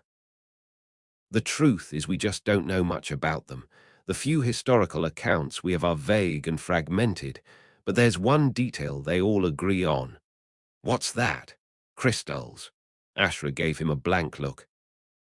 Every time the faceless have appeared across the centuries, Lucan continued, their appearance has followed the discovery of a certain crystal.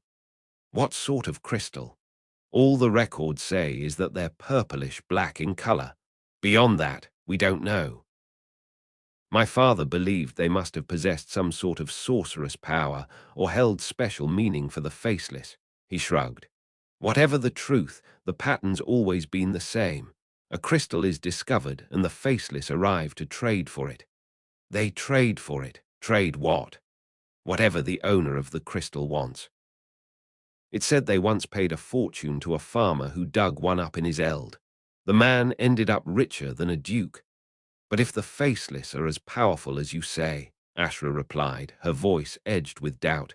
Surely they could just take these crystals by force. Why bother trading for them? Who knows? From what the records tells us, the Faceless only ever use force when provoked into confrontation. That's only happened twice, and it didn't end well for the folks who threatened them. But they used force against you. That wolf in the catacombs. True, but that was at Marquetta's request. He struck a deal with them. He's promised them the Sandino blade in return for doing his dirty work. He has no need of coin or riches. So he asked them to commit murders for him instead. Right, and in return he'll give them the Sandino blade. But why do they want the blade? Flea asked. That's not a crystal. It's not, Lucan agreed, but they must have their reasons. It makes some sort of sense, Ashra admitted. Not that any of this helps us. Probably not, Lucan replied. Then again, a thought sparked in his mind. What if? What if we somehow? An excited murmur passed through the crowd, drawing him from his thoughts. The Grand Duke had nearly reached the top of the steps, his two sons close behind, but the ducal party's slow progress had caused a bottleneck behind them, and what had been an orderly procession was slowly collapsing into a confused mess. Osiles and delegates shouted and jostled, horses snorted and stamped, and the constables at the foot of the steps did their best to maintain order as insults yew in all directions. As the Tsar-Gossan delegation pressed in from behind, one of the lizards, perhaps excited by the tumult, sank its fangs into the horse ridden by the Lord Chancellor, Artemio. The horse reared, throwing the Lord Chancellor to the ground before bolting back down the avenue. Several constables ran over, two attending to the fallen man as the others bellowed something at the lizard's rider, who regarded them silently from the creature's back. Suddenly, some of the ambassador's guards arrived, and the two sides engaged in a furious round of shouting and gesticulating, the stricken Lord Chancellor lying dazed at their feet. I thought this was meant to be a display of unity, Lucan said dryly, as one of the constables half drew his sword, only for a comrade to push it back into its scabbard. The Grand Duke, meanwhile, had nearly reached the top of the steps. The old man raised a trembling hand to the crowd and gave a triumphant wave, seemingly oblivious to the chaos he'd caused behind him.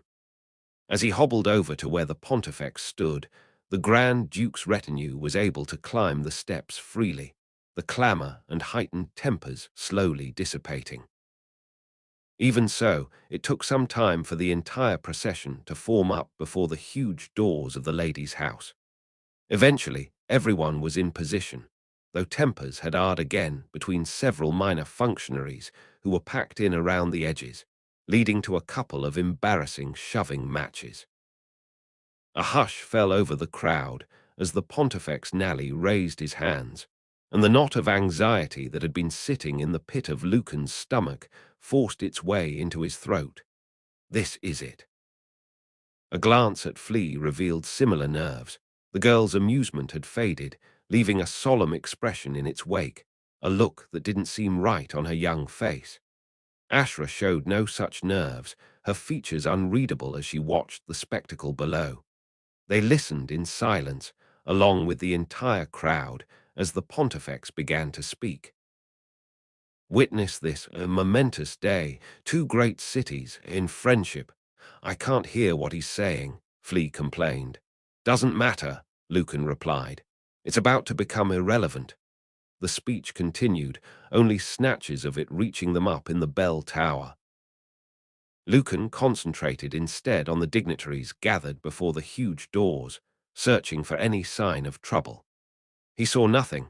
The only daggers in sight were the metaphorical ones wielded in the glares of the Grand Duke's sons, as they conducted a furious whispered argument. We're not seeing the full picture, Juro had said, and while he'd been referring to Marquetta's motives for the ambassador's murder, the same could be said of the way the Faceless intended to carry it out. Perhaps they would summon a spectral wolf to tear her apart, or deploy the same method they'd used on Lord Savailer, whatever that was, and reduced the ambassador to an ice-coated, blue-lipped corpse. No, Lucan thought, both would raise far too many questions. Marketa will want something subtle. A sudden movement drew his eye. A young man in ceremonial robes was approaching the pontifex, arms held before him, a shaft resting across the palms of his upturned hands. The silver spear, Lucan realized, as the weapon's sharp head caught the sunlight. Ribbons uttered from the shaft in the black and gold of Safrana and the blue and silver of Zaragoza. The Osile presented the Pharaon artifact to the pontifex with a sty bow. The older man took the spear and held it aloft as he faced the crowd, his face shiny with sweat. "Behold, symbol of unity, renew our friendship." Lucan didn't catch the rest of the man's words, but the crowd seemed to appreciate them. A huge roar rolled across the plaza. On another day, this might have been the pontifex's personal moment of glory. As it was, he forced a pained smile, arm trembling as he held the spear high. Guilt weighs heavily, doesn't it? Lucan thought, I should know. The pontifex lowered the spear and nodded in the direction of the Grand Duke. But if that was an invitation for Safrana's ruler to step forwards, it passed unnoticed. The old man remained where he was, idly twirling one end of his moustache. The Lord Chancellor, Artemio, who appeared to have escaped the fall from his horse without serious injury, was forced to whisper in his master's ear. The Grand Duke end and strode towards the pontifex with what little vigor he had left, which wasn't much judging by how heavily he leaned on his two sons. "Better hold him tightly, boys, lest he topples over and impales himself on that spear." The pontifex bowed deeply as the three men took up position before him, then glanced to where the ambassador stood. This time his nod received an immediate response as the ambassador approached, two of her personal guards shadowing her. She could have 100 of them, and it wouldn't be enough. The pontifex bowed to the Tsar Gossan, though not as deeply, and he didn't make eye contact. Hard to look a dead woman in the eyes, isn't it? Now we renew. Whether he'd lost his voice from all the shouting, or he was choking on his own hypocrisy, Lucan couldn't be sure, but the pontifex grimaced and gestured to the Osile who had handed him the spear. With an eating look of panic, the young man turned to the crowd. "Now we renew our ties of friendship," he called, his stronger voice echoing across the plaza. "Our two great cities, joined together for another decade of peace and prosperity, divided by the sea but united in friendship." As the crowd roared its approval, the Grand Duke stumbled forwards like a toddler taking their RSD steps. He accepted the spear from the pontifex, who quickly stepped back, as if worried he might lose an eye, and with as much of a harish as he could manage, presented the weapon to the ambassador. The Tsar Gossan accepted the spear with a wide smile, which suddenly turned to a frown. She shuddered, then slumped, her body sagging yet somehow remaining upright, like a puppet hanging slack in its strings. "This is it," Lucan said, anxiety squeezing him as whispers swept through the crowd. "She'll be dead before she hits the ground." But the ambassador didn't fall. She shuddered again, then straightened, as if reinvigorated by an unseen energy. Her frown faded, but her smile didn't return.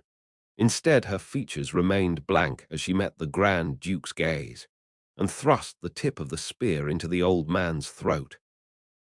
Silence reigned for a few heartbeats, followed by a collective intake of breath from the crowd, as the Grand Duke exhaled his own in a splutter of blood.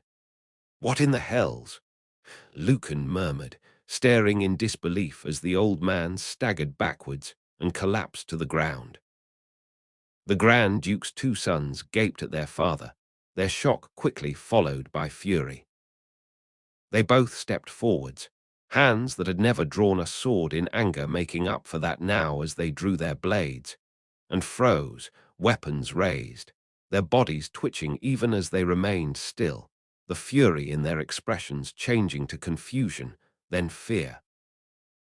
Other people were rushing forward, guards from both delegations, Siles, even a couple of the merchant princes. Too late. Lady's mercy, Lucan whispered, as the ambassador stepped over the Grand Duke's body and with two swift thrusts opened the throats of his two sons. The men's mouths widened in silent screams as blood gushed from their wounds. They stood still as statues for another few heartbeats and then collapsed at the same time, falling against each other, limbs tangling in an embrace the likes of which they'd never managed in life.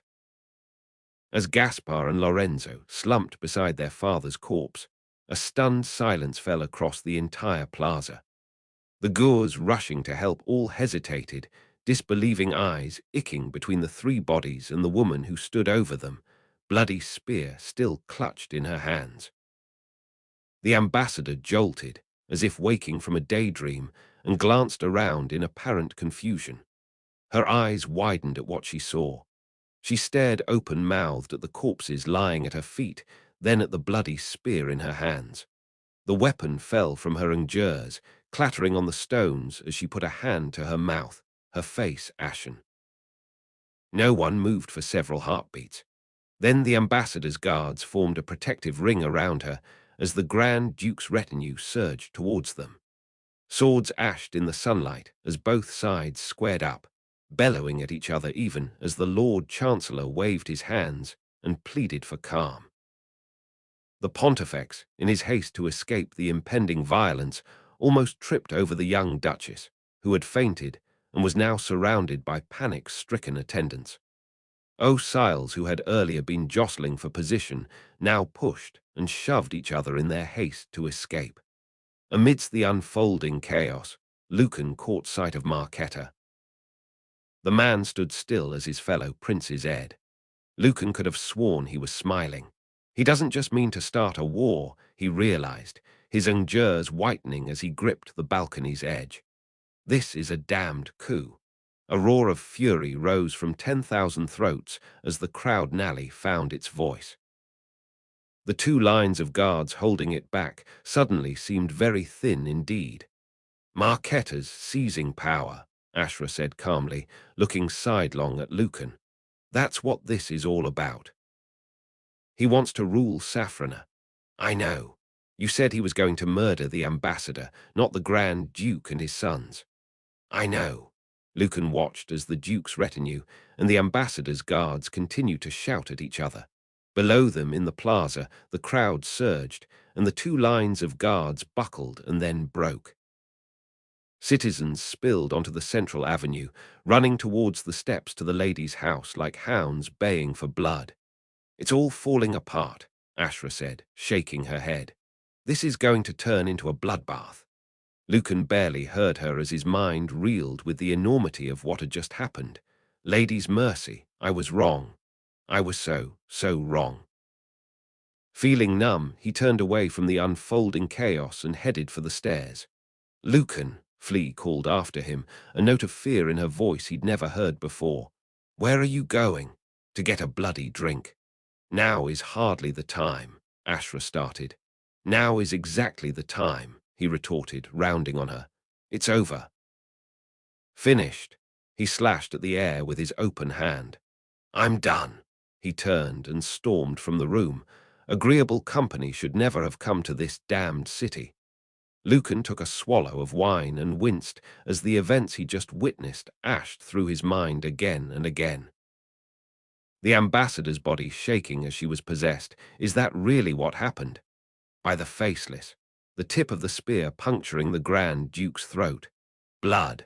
The Duke's son stepping forward, swords drawn only to freeze, held by an invisible force. The point of the spear, the symbol of peace, ikering once, twice. The twins tumbling, bloody wounds in their throats and shock on their faces. The ambassador dropping the spear and staring, stupid at the horror she'd wrought. Lady's mercy, he thought, taking another drink. De Knightley should never have come here. Just as the afternoon's events had revealed the truth of Marquetta's plans with shocking clarity, so too had they revealed the hopelessness of Lucan's own actions. To think that he'd strolled into Safrana, believing the answers he sought were just a whisper or two away. That as events grew increasingly out of hand, he could somehow foil Marketta's grand design and free Zandrusa. How foolish those beliefs seemed now. I'm sorry, father, he thought, raising his clay mug. I did my best, Lady knows I did, but it wasn't enough. It was never going to be enough. The cup jolted as it touched his lips, spilling wine across the tabletop and shaking him from his thoughts. Ashra sat across from him, her right hand gripping his wrist as she regarded him with narrowed eyes. "Tell me what happened back there," she said. "I already told you," he replied wearily. "I don't know. But you were in the catacombs." "You said—" "I know what I said," Lucan cut in, anger coiling like a snake. He looked down at the table, recalling again what he'd overheard. Marketa said they would strike as planned at the ceremony. The Prime Inquisitor mentioned the ambassador, to which the Pontifex asked how they would commit a murder in front of the whole city. He shrugged. How was I to know they were referring to the ambassador as the tool rather than the victim? But what actually happened? Ashra demanded. The ambassador wasn't in control of her own body. It was like she was drugged, or they possessed her, Lucan said aptly, recalling the woman's sty, erratic movements. The Faceless somehow took control of her body, her very mind. They made her do those things. But is that even possible? They can travel through portals and summon sorcerous wolves. At this point, I'd consider them capable of anything. Lucan nodded at Ashra's hand. If you don't mind. The thief released her hold on his wrist. So Marketa has the Faceless murder the Grand Duke and his sons. That leaves Safrana without a ruler. And with the support of the Pontifex and the Prime Inquisitor, Marketa can use his influence on the Gilded Council to proclaim himself Lord Regent or King or whatever the hells he wants. Lucan took a swallow of wine, grimacing at the sour taste. That must be why he murdered Lord Savila and framed Zandrusa for the crime. He wanted them out of the way, because they would oppose him. Exactly. Zandrusa told me herself that she and Savila were leading a new faction that was starting to gain power on the council, a group of merchant princes that opposed the old traditions and were dedicated to reform. No doubt Marketa feared they would make things decult for him, so he did away with them. Ashra's lips thinned. All this murder and scheming just to satisfy one man's lust for power. A tale as old as time. Anyway, it's done now. And so am I. Lucan swallowed the rest of his wine and glanced at the bar. Wonder if there's any gin. He would have to ND it himself. The barkeep had left moments after they'd arrived at the small backstreet tavern. Celebrations given you a thirst? The man had asked with a smile as they'd entered. No, Lucan had replied. It was the murder of the Grand Duke and his two sons that did that. The man's smile had wilted when he'd realized Lucan wasn't joking. Without another word, he'd thrown his apron and disappeared out of the door, leaving his tavern in Lucan's care. Which suits me just knee. He stepped behind the bar and eyed the dusty bottles. There's got to be some gin somewhere. Flea should be back by now, Ashra remarked. She only went to buy an apple. Steal an apple, you mean? He picked out a bottle, grimaced and put it back. I'm sure she's probably talking someone's ear. Oh, what are you doing? What does it look like? Getting another drink. Haven't you had enough already? No. The thief's chair squeaked across the oar as she rose and stalked after him. We don't have time to waste. We need to plan our next steps. I've already got a plan, he replied, nodding at the bottles. He picked one out and examined the label. Deladrian dandelion wine. Lady's mercy, I'd rather drink a glass of piss. Getting drunk is not going to help us stop Marketa. It's over, Lucan replied, turning to face her. It's done, finished. Can't you see that? Marketa has won. Going up against him now would be like spitting into the face of a storm. Duro was right, we weren't seeing the full picture. Now we are, and it's beyond anything we could have imagined. You can cook up whatever plan you want. Mine is to get drunk and then get the hells out of here. I should never have come here in the RSD place. So that's it. After everything you've done, you're going to walk away. I came to Safrana to ND answers about my father's death. I wasn't counting on getting caught up in a damned conspiracy, or being imprisoned by a crime lord, or being chased by a bloody sorceress wolf set loose by the Faceless. He laughed, shook his head in bewilderment. It all sounded so ludicrous when spoken out loud. And somehow I'm still alive. That was perhaps the most surprising thing of all. Alphonse was right, he added wearily. He told me to leave the city. I should have listened. Fonce always thinks he knows best, but he doesn't, not always. Well, he was right about this. Lucan turned back to the array of bottles. Now, if you'll excuse me, I need to ND some more. Agreeable company.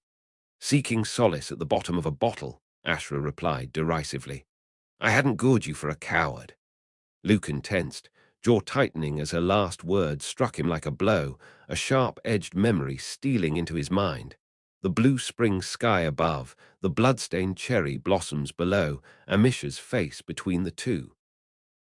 Her eyes wide with shock as she spoke the two words that had haunted him ever since. You coward. The old fury rose inside him.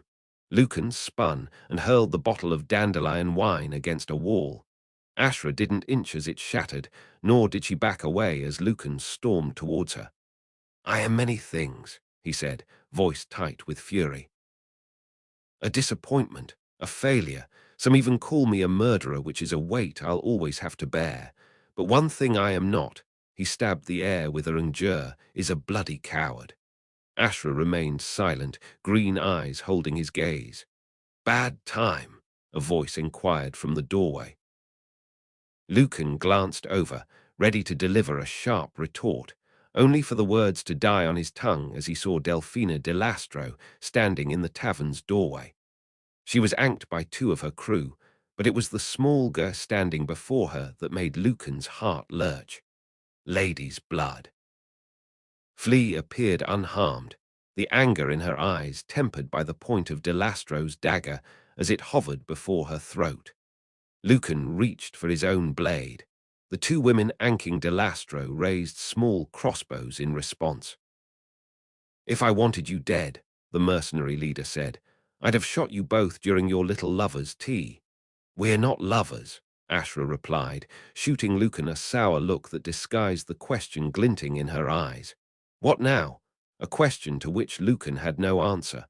I'm glad to hear it, de Lastro continued in a throaty Talashan accent. A woman of your talents could do so much better. Yes, I know of you, Lady Midnight. One doesn't have to scratch too deeply beneath the surface of this city to hear your name mentioned. You know nothing of me. Who are you anyway? My name is Delfina de Lastro. Diamond, Ashra said, her expression darkening. Marquetta's puppet. I am my own woman, de Lastro replied curtly, and from what I've heard, so are you, which is why I struggle to understand why you've thrown your lot in with this one. She thrust her chin at Lucan, especially when you've already got the entire underworld searching for you. I understand the twice-crowned kings put quite the price on your head. It should be you they're looking for, Ashra shot back. You're the one who stole the Sandino blade. Yes, I heard you took the fall for our little piece of larceny. I'd apologize, but de Lastro shrugged. It all worked out rather well for us. Drawing the ire of the king was the last thing Lord Marquetta wanted. I should take your head and clear my name. You're welcome to try. De Lastro's mouth twitched in amusement. I've heard you're good, but can you throw a blade faster than my two jewels here can pull their triggers? Maybe not, Ashra replied, drawing a knife from her belt, but it doesn't matter. I'd rather die than go back to that cell. You can put your knife away, Lady Midnight, de Lastro replied, smiling thinly. I've no intention of handing you over to the twice-crowned king. Her gaze icked to Lucan. Nor you, Guardover. Strange as it might seem, I mean neither of you any harm. And yet, Lucan replied, I ND myself staring at two loaded crossbows while you hold a blade to my friend's throat. I am RSD and foremost a woman of business, Master Gardova. I learned a long time ago that the RSD rule of negotiation is to ensure you have the upper hand. Still, if it will help convince you I come in good faith. She lowered her dagger and gave Flea a shove, sending the girl stumbling forward.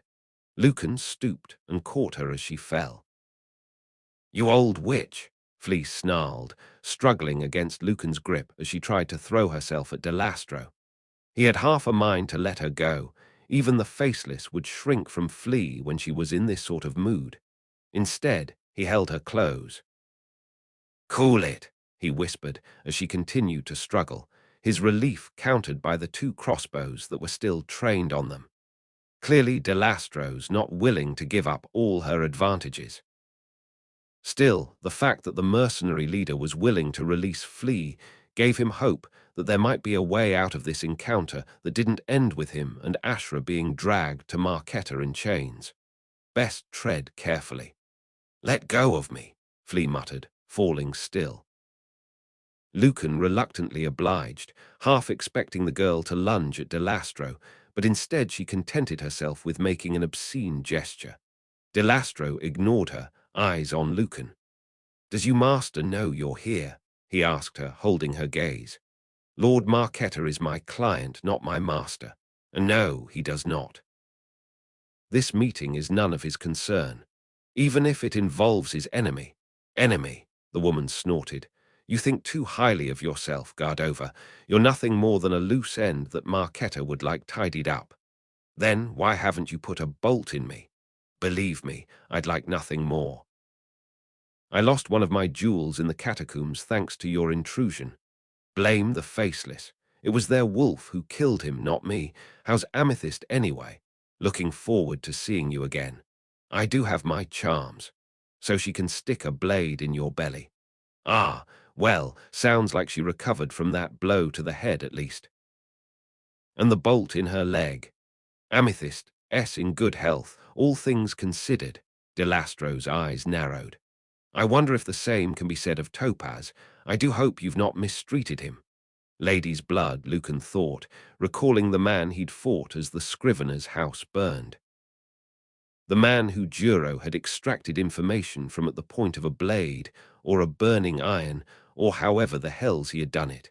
I'd forgotten about him. I don't even know if he's still alive. "Why do you think we have Topaz?" "Because no bodies were found in that house once the ray was put out. And an eyewitness saw a man and a child dragging someone, a man, they think, away into the night. My guess is you interrogated Topaz and extracted information from him, which is how you knew about Marquetta's midnight visit to the catacombs. Am I wrong?" "No.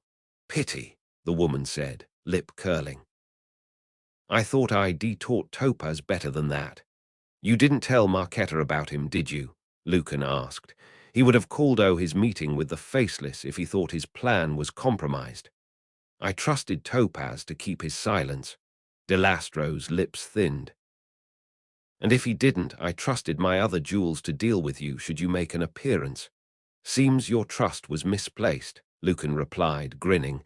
"Where is he?" Delastro asked, ignoring the barb. "Where are you keeping Topaz?" "I don't know. Don't play games with me." "I'm not," Lucan said truthfully. "Some friends of ours are looking after him. I'm not sure where." "So he lives, because if he doesn't," she gestured at the two crossbows. "He lives," Lucan replied, "I hope. Then name your price for his safe return." "My price?" "As in coin, you mean?" "What else?" Lucan took a breath, his mind racing through the deer-rent possibilities. Whether Topaz was alive or dead, whether the scrivener would willingly give him up, how much of the coin she might demand in return. 3 ducats, Delastro said, sighing as if already bored of the conversation. "How does that sound? 3 ducats. Even if the scrivener demanded half, he'd still have more than enough to travel wherever he wanted, leave all this chaos and conspiracy behind him. I could take a ship to Zaragoza or one of the ports of the Morning Sea." Yet even as he indulged the notion, it faded as a new idea rose in his mind. A realization that maybe, despite everything he'd said to Ashra, there was a way they could stop Marketa after all. I should just walk away, he thought, a wry smile touching his lips. Just take the money and run. But he couldn't, not when there was a chance. I don't want coin, he said, meeting Delastro's gaze. Then what do you want? The Sandino blade. Delastro didn't so much as blink. We know Marketa has it, Lucan continued, and that he plans to give it to the Faceless as payment for the murders they've committed in his name. Maybe he's already given it to them. Has he? Lucan smiled as the mercenary leader remained silent. I'll hand over Topaz if you give me the Sandino blade. To what end? Delastro asked, with a ichor of irritation. Do you honestly think you can stop what Marketa has set in motion? This city will soon tear itself apart. Let me give you some advice. Take the gold and get the hells out of Safrana. You are powerless to prevent what is coming. Not if you give me the one thing the Faceless want. You would put yourself between the Faceless and the object they desire. Don't be a fool, Gardova. They are not to be tried with. You saw what they unleashed in the catacombs, what they just did to the Grand Duke and his sons. Their blood is on your hands as well. I knew nothing of this, Delastro snapped. I was as surprised as anyone when the Faceless stepped through that portal in the catacombs. If I'd known. She trailed, jaw tightening. If I'd known, she continued more calmly, I'd never have signed on for this job. I had no idea what forces Marketa was messing with, or what he wanted that old blade for. Yet you stole it anyway. And without the blade, none of this would have happened. Sevala would still be alive. Jealousy wouldn't be in the ebon hand. Lucan gestured to Ashar. Lady Midnight wouldn't be a pariah. What's done is done. You knew that Marketa planned to murder the Grand Duke, Lucan continued, his voice rising. You knew he planned to seize control of the city. You knew, and yet you still. He inched as a crossbow bolt yelled past his face, shattering a bottle on the bar behind him. The next bolt goes in your throat, Delastro warned. Kill me and you'll never get Topaz back. Then tell me what you want so we can come to a more amicable arrangement. How about V-ducats? I already told you. I want the Sandino blade. Remarkable, Delastro said, shaking her head. Not content with making enemies of the three most powerful men in the city, not to mention the twice-crowned king, you're now intent on crossing the Faceless. How far do you intend to push your luck, Gardova? As far as I have to, which is likely to be a damned long way. This will be the death of you. Maybe. Give me the blade and we'll ND out. I can't. Can't or woe. The mercenary leader looked away, lips pursed, as she considered her answer, probably weighing up how much of the truth to tell. Marketa has it under lock and key, she said eventually. Where? Somewhere you'll never get hold of it. You forget, Lucan said, gesturing at Ashra. I have the best thief in the city on my side. She could be the best thief in the known world, and it wouldn't make a difference, Delastro replied. No one is good enough to break into the vault at the Three Moons counting house. Not even her. Ashra's expression remained impassive, but Lucan caught the ash in her eyes. Doubt. Ashra, he prompted. She's right, the thief replied, wincing as if the words tasted bitter. That's where all the merchant princes keep their wealth. The place is like a fortress, guards everywhere. The vault is said to be protected by some sort of alchemical device, with a door of solid oak banded with iron. Not even I could get in there. You see, Gardova, Delastro said, a note of satisfaction in her voice. This is a fool's errand. The Faceless, Lucan interrupted, a thought striking him. Marketa promised them the blade, but he won't be able to hand it over to them at the counting house. Mythical beings appearing out of a portal would raise more than a few eyebrows. He'll want to hand the blade over somewhere private, Ashra said, following his line of thought. Which means he'll need to move it from the vault. And if the murder of the Grand Duke and his sons was the now part of their agreement, Lucan continued, then it's likely to be soon. He won't want to keep the faceless waiting. They won't stand for it. He looked at Delastro. Do you know what Marquetta intends? You're wasting your time, Gardova, Lucan grinned. That sounds like a yes to me. I've never broken a contract or betrayed a client's trust, Delastro replied, an edge returning to her tone. Never, and I'm not going to start now. Not even to get Topaz back. I came here to strike a deal. I could have used the girl as a bargaining chip, but I released her to show my good faith. I made you a generous and all I get in return is your childish belligerence. My patience is wearing thin. To be fair, you're the one making demands at the point of a crossbow. Enough!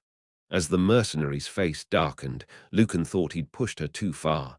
He tensed, heart racing, expecting to hear the twang of a crossbow.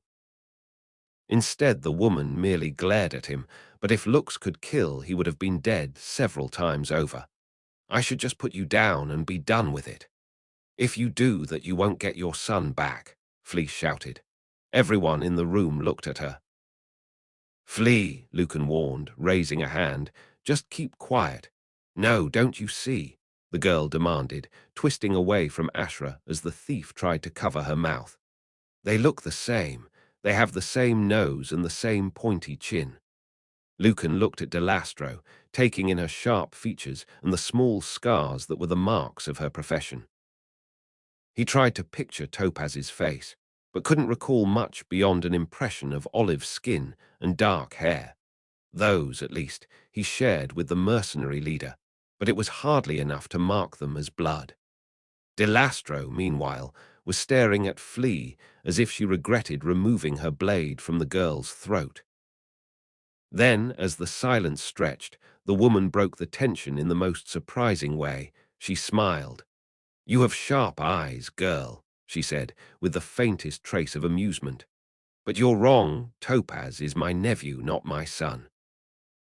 My profession never lent itself to motherhood. She sighed, as if suddenly weary of the confrontation, and just for a moment Lucan caught a eating glimpse of a dear-rent woman altogether, someone who had seen too much of a world that had lost its luster some time ago. The things we do for family now. Tell me about it, Lucan replied. Help me get hold of the Sandino blade and you can have your nephew back.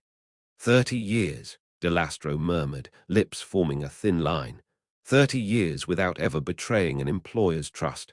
I've based my entire reputation on that fact. Now it'll be in ruins, nothing but dust. Is that such a high price to pay for a life? I suppose not. Not when it's blood, but it hurts all the same. She sheathed her blade and took a seat at the table. Fetch me a drink, Lucan grinned. What's your poison? Something rough enough to wash away the bad taste in my mouth. Let's see. Lucan pulled the cork from an unmarked bottle and took a snigh. Hells, this smells like it could wash away pretty much anything. He poured 2 glasses. Ashra, the thief shook her head, her eyes not leaving the 2 women who still held their crossbows ready. I'll have one, Flea said. No, you won't. Lucan returned to the table and took a seat opposite Delastro. He pushed her glass across the table and raised his own. To your health, he grinned again. That's not something I expected to say when you appeared in the doorway. I'd return the favor, the woman replied, mouth twitching into a grimace, but I still have half a mind to put a bolt in you once this is all over. So much for coming in good faith. Enough, Delastro replied, scowling as she raised her glass. Let's get on with this sordid business. I'll help you obtain the Sandino blade. In return, you'll give Topaz to me alive and unharmed. Deal. Deal, if he still lives, and if the scrivener is willing to hand him over. The mercenary held his gaze, searching for any sign of a lie. Fine, she said eventually, knocking back the liquor in one swallow. Marquetta's moving the blade tonight. He's having it transporting to the ducal palace by carriage, with my own crew providing the escort. So you'll have the blade in your possession. Yes, but I can't just hand it over. Marquetta keeps the blade in a Pharaon chest that can only be opened with the right code, which I suppose he didn't share with you. His trust in me didn't extend that far. Then we'll just take the whole chest. There's got to be a way to open it. Delastro shook her head. Won't work. The chest isn't big. She sketched a rough shape in the air, but it's unnaturally heavy. Takes 4 people to lift the damned thing. 7 hells, Lucan muttered, pinching the bridge of his nose. Why does everything have to be so complicated? And why does it always involve the bloody Pharaon? Tell me about this code. How does it work? There are V-glass panels set in the chest's lid. Each one glows a diorent color. To open the chest, you need to press 4 of the panels in the correct order. If you get the sequence wrong, let me guess, Lucan interrupted. Bad things happen. I've been on the wrong end of a Pharaon relic before, and hopefully never again. Then you'll know you're playing with Ray, and all the rest. He took a swallow of liquor. Is there anyone besides Marquetta who knows the code? Delastro drummed her ingers on the tabletop. Come to think of it, there is. The Pontifex knows it. Lucan frowned. So Marquetta didn't trust you, but he trusted that spineless idiot. Marquetta's tongue tends to loosen after he's had a few glasses of wine. He mentioned the Pontifex had somehow discovered the code and delighted in teasing him about it. That ended once Marquetta told him of all the possible ways he might die if he ever shared the secret. So if we can somehow get close to him, Lucan mused, and ND a way to get him to talk, not possible, Delastro said, shaking her head. The Pontifex is too well guarded.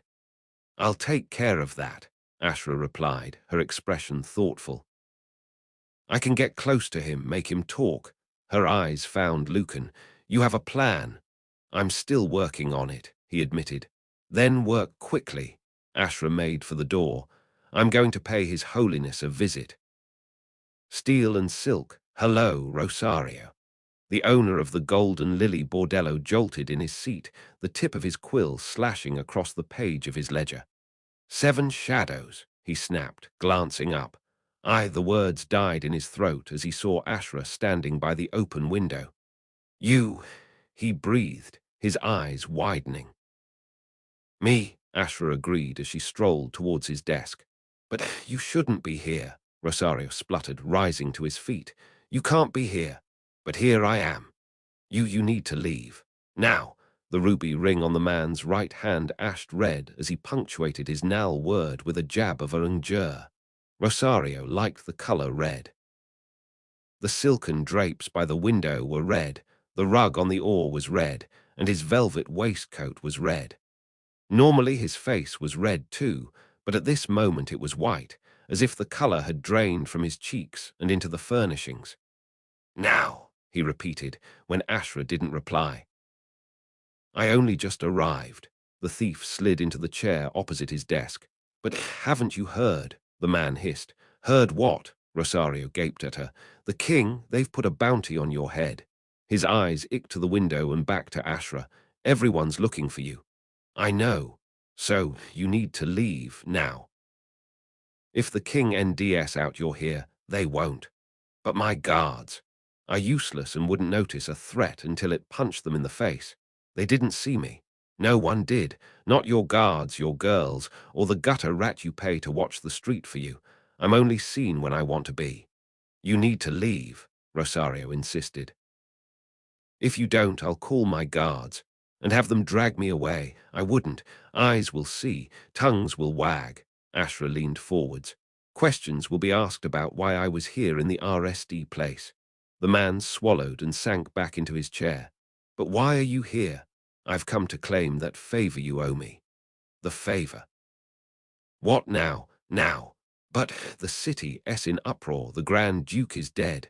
I know, that's why I'm here. Rosario stared at her in bewilderment. I need that favor, Ashra continued, and I need it now.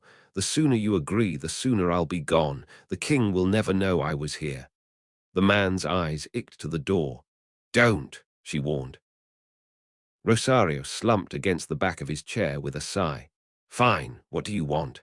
I need you to send some of your girls to the Pontifex. I know he's one of your customers, and I need to go with them. Go with them. Yes, disguised as one of your girls. You, you want to be one of my lilies." The man snorted a laugh. "Have you lost your mind? Make your preparations," Ashra replied, rising from her chair. "Have the carriage ready to leave in half an hour." "No," Rosario replied, standing as well and drawing himself up to his full height, which wasn't much. "Absolutely not. This is preposterous." His eyes narrowed as he stared at her. "What's your game here? It's no game." "No," he shook his head. "I won't do it. The Pontifex is one of my most valued customers, and I won't risk the reputation of my business by going along with, he hung his hands up. "Whatever this nonsense of yours is." "We had an agreement," Ashra replied, a sudden edge in her voice. "You promised me a favor after I stole that medicine for you, the medicine that saved your niece's life." Rosario had the decency to look abashed. "I haven't forgotten," he said tightly. "So are you going back on your word?" "Of course not. Look, there must be something else I can do." "There is. Prepare the carriage." "No." "I won't." "Yes," Ashra replied, drawing a stiletto. "You will." Rosario's eyes darted to the blade and back to Ashra. "You wouldn't." "I would," she lied. "I'll call the guards. You'll be dead before they get through the door. You're not that quick. Are you willing to take the risk?" Rosario glared at her and opened his mouth, which formed silent words as his nerve failed him. "Very well," he said, sagging once more into his chair. "I'll prepare the carriage." But he raised a injure. "If you are going to impersonate one of my lilies, then I insist you at least look the part. The powder room is down the corridor. Madame Estrella will help you prepare. No doubt she'll be delighted at the prospect." Ashra started towards the door. "Wait," Rosario said, hurrying after her. "I'll go RSD and clear the place out. Can't have anyone recognizing you. I'll tell the madame you're a new lily, fresh a ship from Lady knows where." He opened the door and looked back at her. "Stay here, don't touch anything." "What do you take me for?" Ashra replied. "A thief." "Master Rosario wants to send you to the Pontifex." "No, he doesn't, but I'm going anyway." "I don't understand." "You don't need to." "But you're so thin," the woman said, circling Ashra as if inspecting a horse. "There's not a pinch of fat on you, you're all sharp edges." "The Pontifex likes his girls with curves. I don't care what his holiness likes." "Such a severe jawline," the madame tutted, "with a nose like a blade, though you've got excellent cheekbones, my dear, I'll say that for you." She reached out a hand. "Your hair, though, it simply won't do." Ashra caught her wrist. "Enough." "Get out." Madame Estrella blinked her long eyelashes. "But Master Rosario said to help you. I can do it myself." "You," the woman hissed a laugh. "Those eyes of yours have never seen a dab of coal," she gasped as Ashra tightened her grip. "I won't ask again." The madame grimaced as Ashra released her. "Vulgar," she muttered, massaging her wrist. "Utterly vulgar. No doubt the Pontifex will be deeply displeased with you." "I'm sure he will." Madame Estrella ed and departed in a whisper of silk, the heavy scent of her perfume lingering in the air long after she'd slammed the door on her way out. Ashra pulled on a silver silk robe, cool and soft against her skin, and sat down at the dressing table. As she glanced at her reflection in the mirror, she couldn't deny the madame's words. She was whip-thin, all angles and edges. Dee inherited much of her physique from her mother, with her rough childhood in the splinters doing the rest. Growing up in such a place tempered you like steel in a forge, hammering the softness from you before hardening what was left. The madame was wrong about the coal, though. Ashra had watched her mother paint her face many times before her performances with her dance troupe, and on occasion she had given in to her daughters, pleading for a little coal around her own eyes. Ashra shook away the memories, forced down the familiar stab of grief as she reached for the wooden coal stick, and froze as she heard a faint, scoo-ing sound. She turned and glanced around the empty room. Her gaze settled on a divan near the open window. "You can come out, Flea," she said. The girl rose from behind the divan, her expression downcast. "Didn't think you de-seen me." "I didn't. I heard the skoo of your shoes on the oar," she smiled. "Next time, go barefoot." Flea grinned back, her face brightening. Ashra nodded at a nearby stool, its cushion covered in red velvet like everything else in the room. "Come sit with me." As the girl rushed to oblige, Ashra was reminded just how young she was, about the same age Ashra herself had been when her entire world had turned upside down, tipping her from a life of safety and security into a desperate struggle for survival in the splinters. She could tell Flea was also a product of Saffrona's notorious slum. She heard it in the girl's speech, with its clipped vowels and staccato delivery. She saw it in her movement and posture, tense, alert, ready for trouble. And she felt it in the weight of the girl's gaze, which hinted at experiences buried deep. Ashra knew all about those. "They've made Marquetta Lord Protector," Flea said, perching on the edge of the stool. "I just heard it from a gutter rat. That was quick. That's what Lucan said. How's his plan coming along? He's swearing and pacing a lot." "Not well, then," the girl shrugged. "I think he's more worried about your plan." "Do you think it'll work?" "The 14th rule of thievery," Ashra said, dipping the stick into the small vial of coal, "is to expect your plan to fail. But yes, I think it'll work." "There are rules. Who made them?" "I did." "Why?" "Because all professions have rules. Lucan said you're a pickpocket. You work the plaza." "Tell me what rules the merchants have." The girl thought for a moment. "They always put their most valuable item at the front of the stall," she said eventually, "where everyone can see it." "What else?" "They always demand a higher price than they're prepared to accept. You see, they have rules they follow to help them succeed." "Why should us thieves be any dear rent? I thought we were meant to break the rules." "We do, just not our own." "Will you teach me your rules?" "Perhaps. Don't want you losing a hand, do we?" Flea styened and covered up the stump of her missing injure.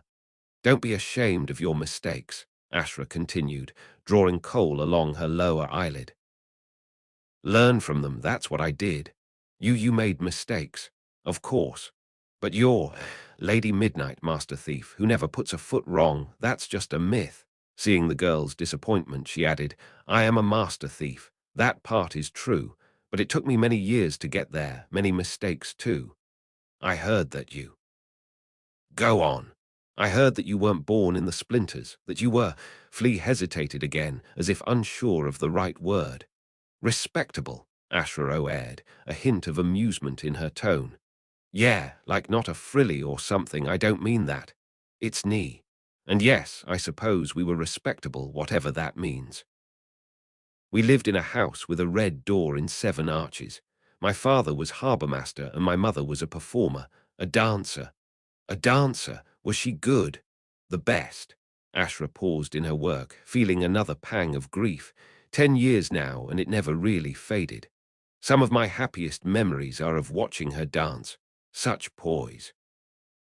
Such grace. "What happened?" Flea asked softly. "You tell me," Ashra said, dabbing at her eyes once more. "Lucan said you know all about me. Only what I've heard." "Which is?" "Well," the girl shifted on her stool. "Your father was killed in a brawl, and not long after that your mother had an accident and couldn't walk anymore. You ended up in the splinters and had to steal bread to survive." "Close enough. It's more accurate than most of the other stories about me. But my father didn't die in a brawl, he was murdered in our home. I was sitting on his knee when they came, 3 strangers in masks. My father pushed me to safety, and I watched as they stabbed him to death. They closed the front door as they left. For some reason that detail had always stuck in Ashra's mind, the door closing softly as her father lay gasping on the oar, blood bubbling on his lips. I never found out who did it or why. One day I will." Flea was staring at her with wide eyes. "I'm sorry." "Don't be." Emotions make for poor allies, particularly when they're for someone else. Is that another rule? It is, the fourth. Lucan's father was murdered as well, Flea said, a touch of uncertainty in her voice, but he wasn't there when it happened. So I heard. He was lucky. I don't think he would agree. Likely not. Your friend doesn't seem to agree with anyone about anything. He's not the girl started, only to fall silent, brows furrowed. What about your mother? She asked eventually. Did she really have an accident? Yes, Ashra replied, noting the change in subject. Barely a few months after my father died, she was struck by a passing cart and broke her hip. She couldn't walk, let alone dance. We lost everything and ended up in the splinters. That's where it all started for me, where I started stealing to survive. I had no choice. Neither did I. Of course you didn't. We never do.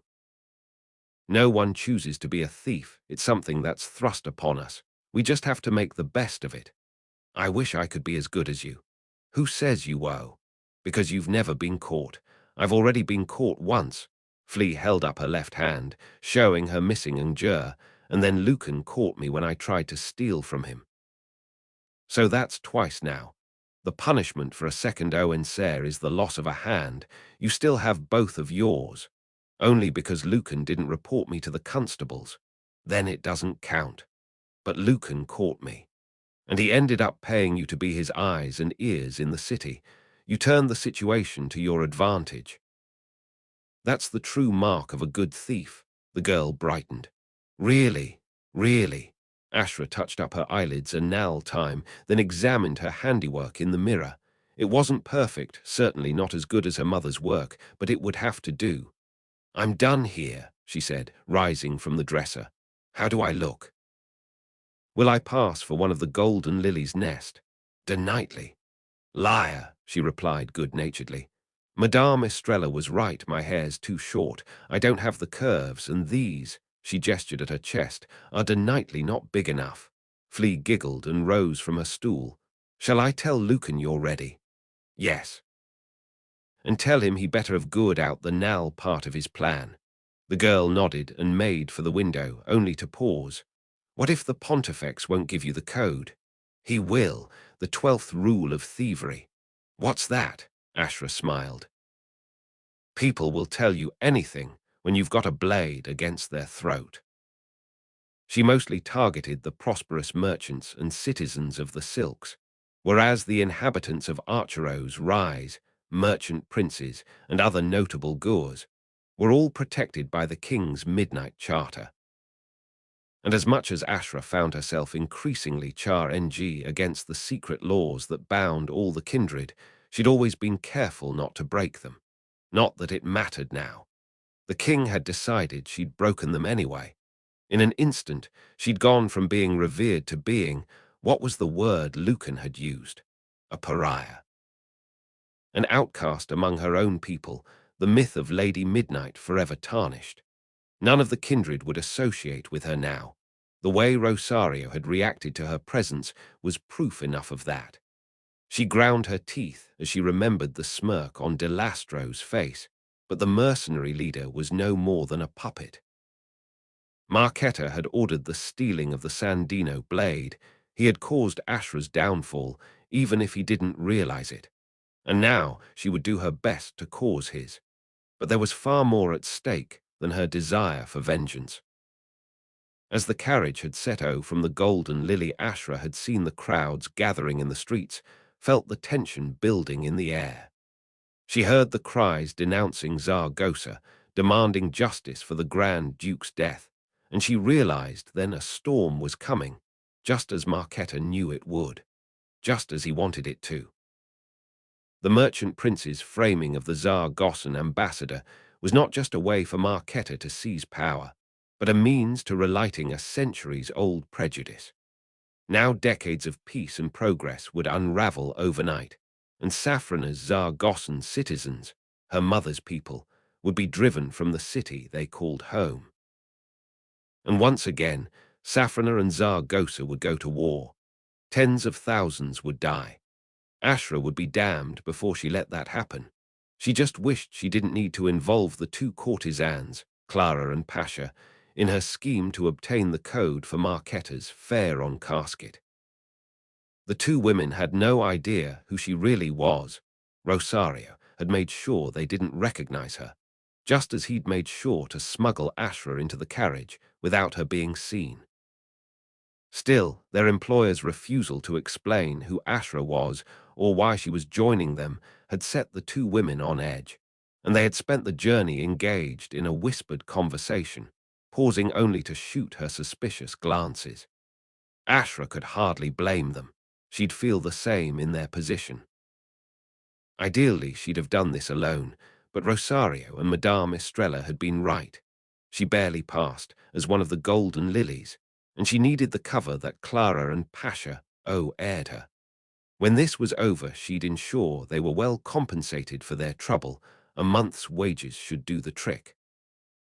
Perhaps 2 months. She was jolted from her thoughts as the carriage lurched to a halt. "We're here," Clara stated aptly, giving Ashra a pointed stare. Pasha tugged her gown more tightly around her and sat back, as if hoping the cushion would swallow her.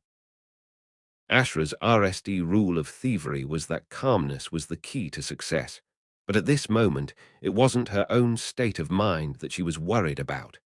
"Just stay calm," she murmured, watching as the guard standing before the gates ambled towards the carriage. "Go about your business as normal. I'll be right there with you. This won't take long. We'll be back in the carriage before you know it." "What won't take long?" Clara hissed. "What are you? What's this?" the guard called out, glancing up at the driver who sat out of Ashra's view. "His Holiness isn't expecting visitors." Master Rosario thought His Holiness might need to relax after a trying day, the driver replied, repeating the line Rosario had given him. The guard grunted a laugh. "Don't we all? I still can't believe what happened to the Duke." He peered in through the carriage window. Ashra gave what she hoped was a coy smile. Clara blew the man a kiss, causing him to grin. "Open the gate," he called, stepping away. "Tell us why you're here," Clara demanded as the carriage rolled into the landscaped grounds of the Pontifex's villa. "Who are you? Why'd Rosario send you with us? More a question of why he sent you with me. Hells does that mean?" "All you need to know," Ashra said RMLY, holding the woman's gaze, "is that I have business with the Pontifex. All I need you to do is to go about your business. Let me take care of the rest." "You'll be well paid for your trouble." Clara's eyes glinted, but it was Pasha who spoke. "How much?" 3 months' wages, Ashra replied, raising the total from her earlier deliberation. "Anything to calm the pair down and keep them quiet." "That good enough for you?"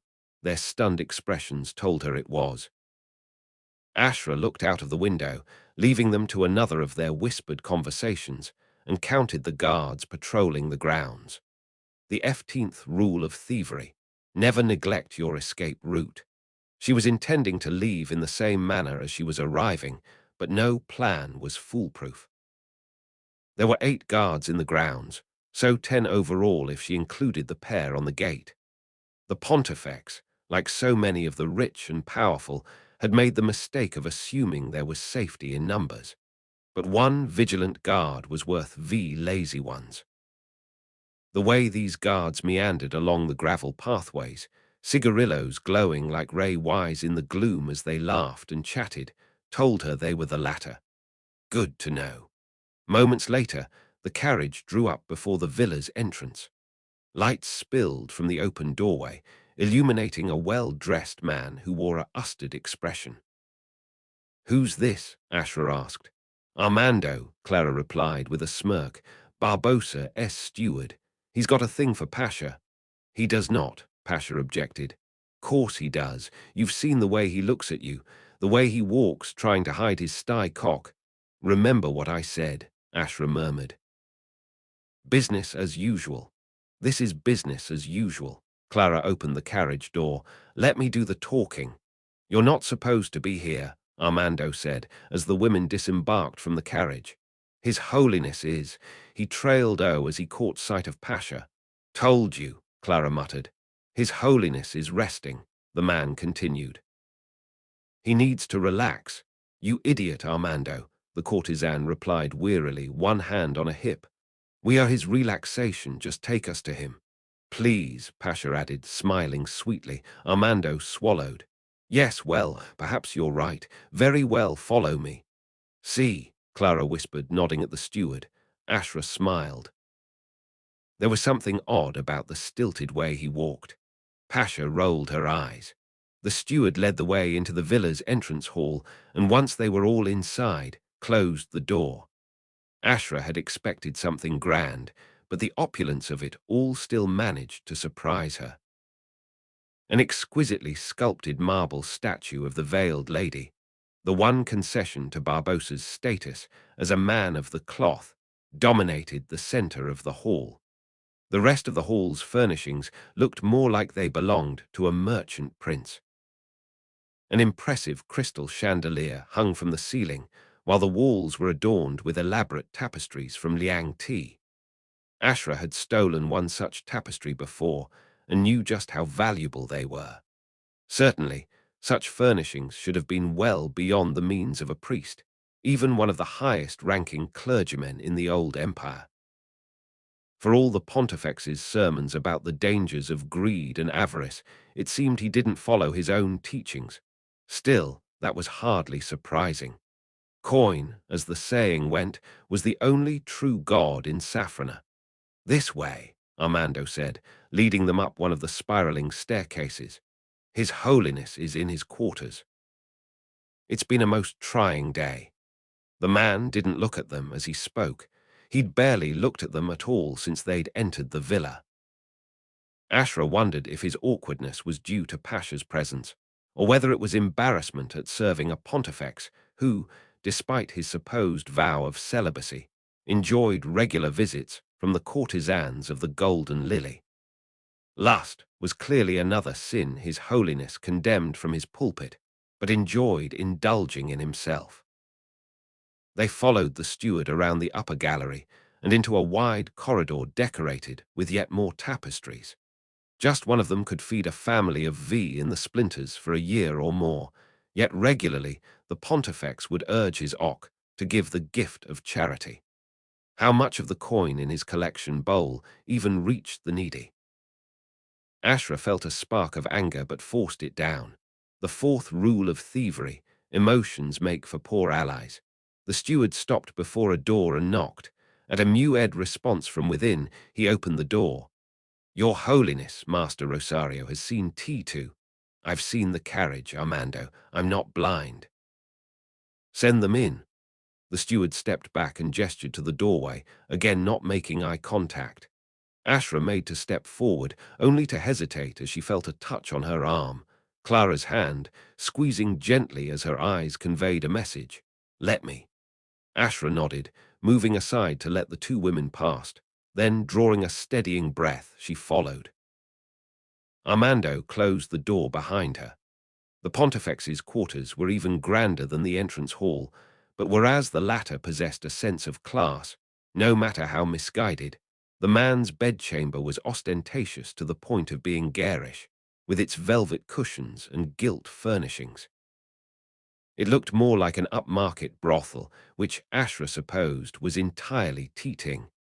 The man himself stood at the center of the room, dressed in a robe of golden silk that would have put the emperors of old to shame. Ah, the pontifex exclaimed, spreading his arms as he watched them approach. Greetings, my lovelies. What a delightful surprise. Your master knows my mood so well. Clara, always a delight, and Pasha, wonderful. His eyes, bright with anticipation, narrowed as they regarded Ashra. And you, my dear, I don't think I've had the pleasure. Your name is? Crissa, my lord, Ashra replied, bobbing her head demurely. Oh, I'm no lord, the man tittered in response.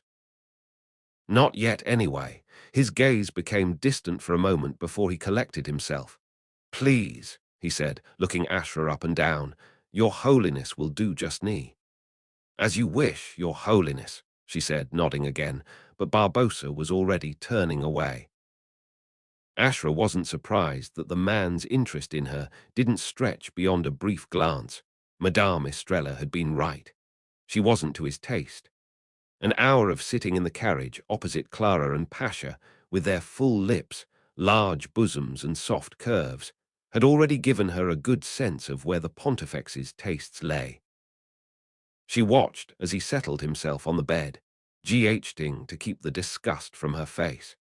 A man who had conspired in the murder of the Grand Duke, who had aided Marquetta in his plot to seize control, and his only concern seemed to be with plumping his pillows. Clara and Pasha disrobed in a rustle of silk and lay down on either side of him, Pasha giggling as the man pawed at her breasts. "Come on, Crissa," Barbossa called, glancing at her. "Don't be shy." "Yes, join us," Clara said, her sing-song tone not matching the wariness in her eyes. Ashra forced a smile and moved purposefully towards the bed, stepping up onto the mattress so she was standing over Barbossa. "That's better," the man murmured, as Ashra sank down so she was straddling his belly. "Now we just need to remove your gown and—" Ashra slapped his hand away. Clara and Pasha stared at her, their eyes wide. "Oh, wonderful," Barbossa tittered. "I must admit, I wasn't sure why Rosario had chosen you, but he knows I love a little steel beneath the silk." "So do I," Ashra replied, sliding a stiletto from her sleeve. "Oh," the Pontifex exclaimed, blinking as the candlelight caught the blade's wicked point. He laughed again, though it seemed forced. "I'm not sure what sort of game this is, but it's not a game. I don't understand. It's simple," Ashra said, eliciting a gasp from the man as she pressed the stiletto's point to his throat. "I'm going to ask you some questions. You are going to answer. If you lie to me, you die. If you call for the guards, you die." "Understand?" The man stared at her, dumbfounded. "Do you understand?" Ashra repeated, exerting a little more pressure on the blade. "No," the man spluttered, face reddening. "This is— You can't do this. I'm the Pontifex." "A title," she sneered. "A word, a lie." With a ick of her wrist, she slashed his right cheek. Barbossa gasped, raised a hand to the wound, blinked at the blood coating his ingertips. You cut me." "That's for all the children who go hungry while you line your pockets with coin from the collection plate." The man swallowed, realization nally seeming to dawn in his eyes. "You're not one of Rosario's girls." "No," Ashra agreed, pressing the stiletto back against his throat. "I'm not." "Then, who are you? I'll be asking the questions." "But I'm the Pontifex," he squealed again. "No, you're a liar." She twisted the stiletto, eliciting another gasp. "You're a fraud." "I'm the lady's chosen." "You're a murderer." Barbossa stilled, his eyes widening. "No, that's a lie. You deny plotting with Marquetta. You deny conspiring to murder the Grand Duke." The man's lips quivered. "How do you— No, I never meant." "Save your pleas for your lady. I'm sure she'll have a few words to say." "I can send you to her right now if you wish. Always better to admit your guilt than bottling it up."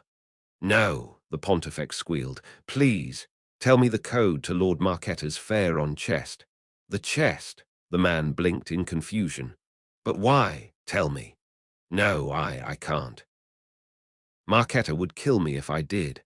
"I'll kill you if you don't." "Please, please, No, only the innocent get to beg. Make your choice." Ashra twisted the stiletto again. "Talk to me or talk to your god."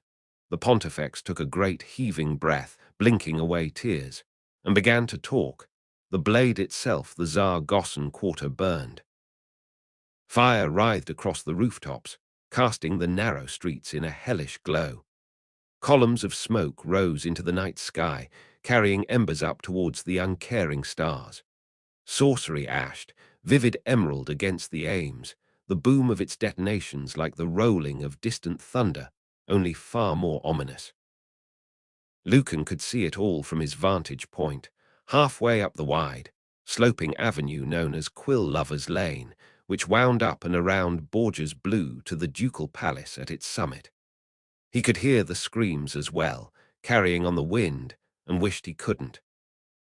The Grand Duke and his sons may have been the RSD casualties of Marquetta's play for power, but it was Saffrona's Zar-Gossan citizens. both those who had arrived after the war and those who were born in the city later, who were the true victims. 40 years of peace up in Ames, Lucan thought, as another ash of sorcery illuminated the night.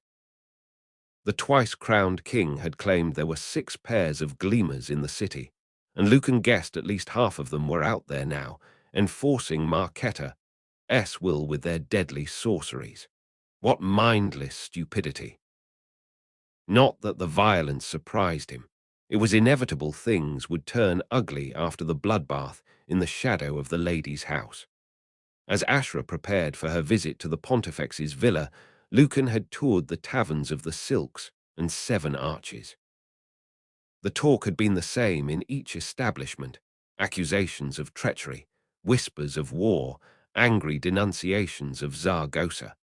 Much of the talk came from men and women old enough to remember the last war, scarred veterans of that conflict whose prejudices, never fully eradicated, now boiled to the surface.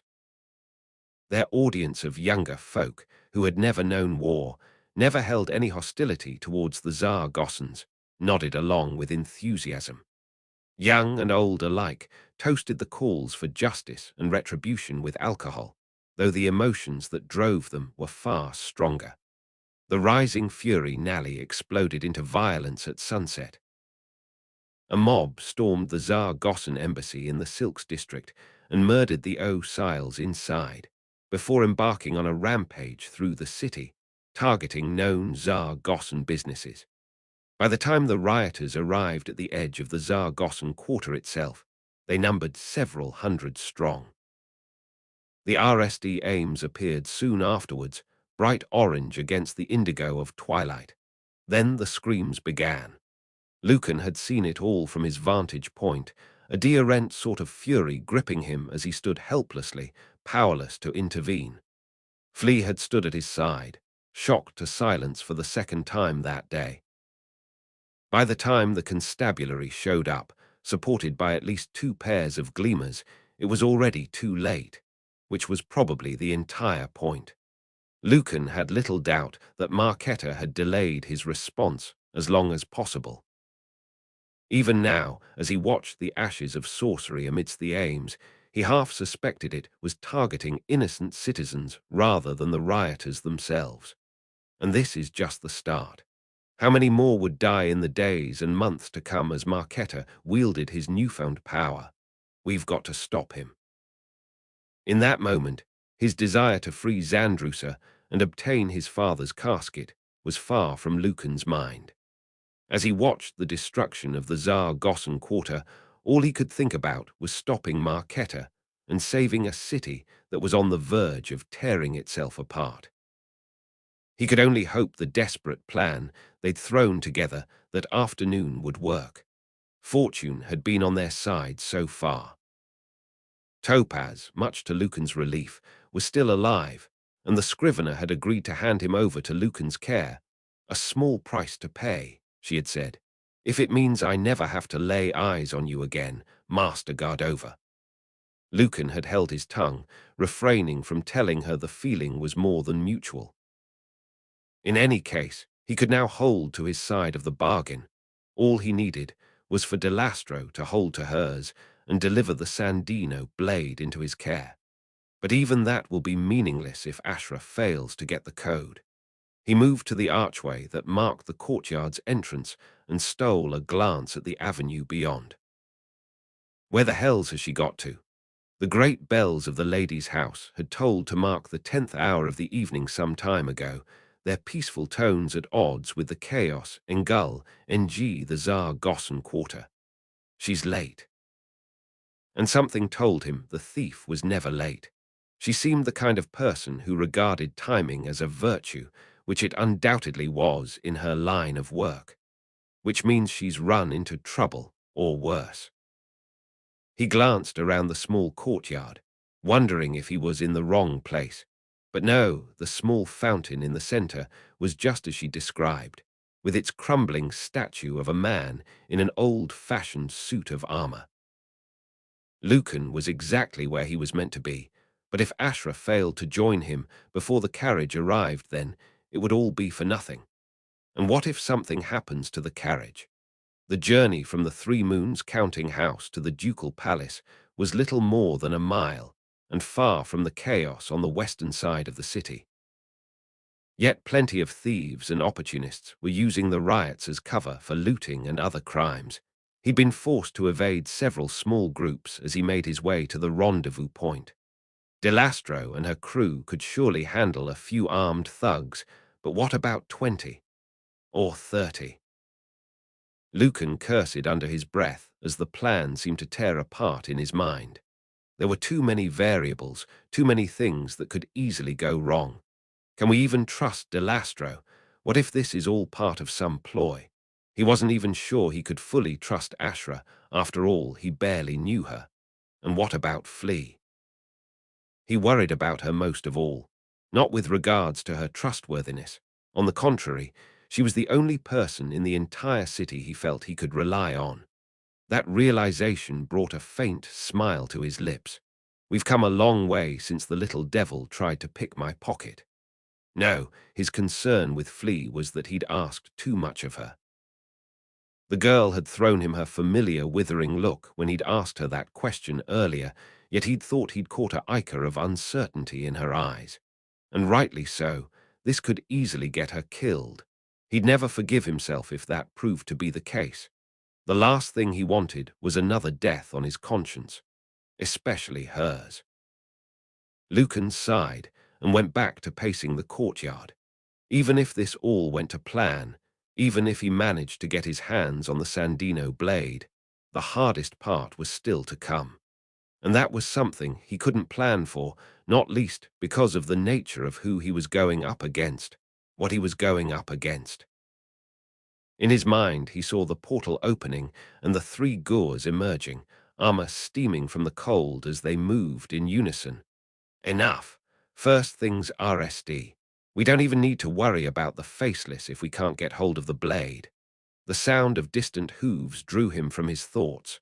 One rider, coming this way. He returned to the archway, peering through just as a rider appeared round the curve of the avenue further down the hill. Delastro, he realized, as the street lamps revealed the mercenary's sharp features. But where's the rest of her crew? He felt a ichor of trepidation as he stepped out into the street and raised a hand in greeting. "The carriage," he prompted, as Delastro vaulted from her saddle and landed lightly in front of him.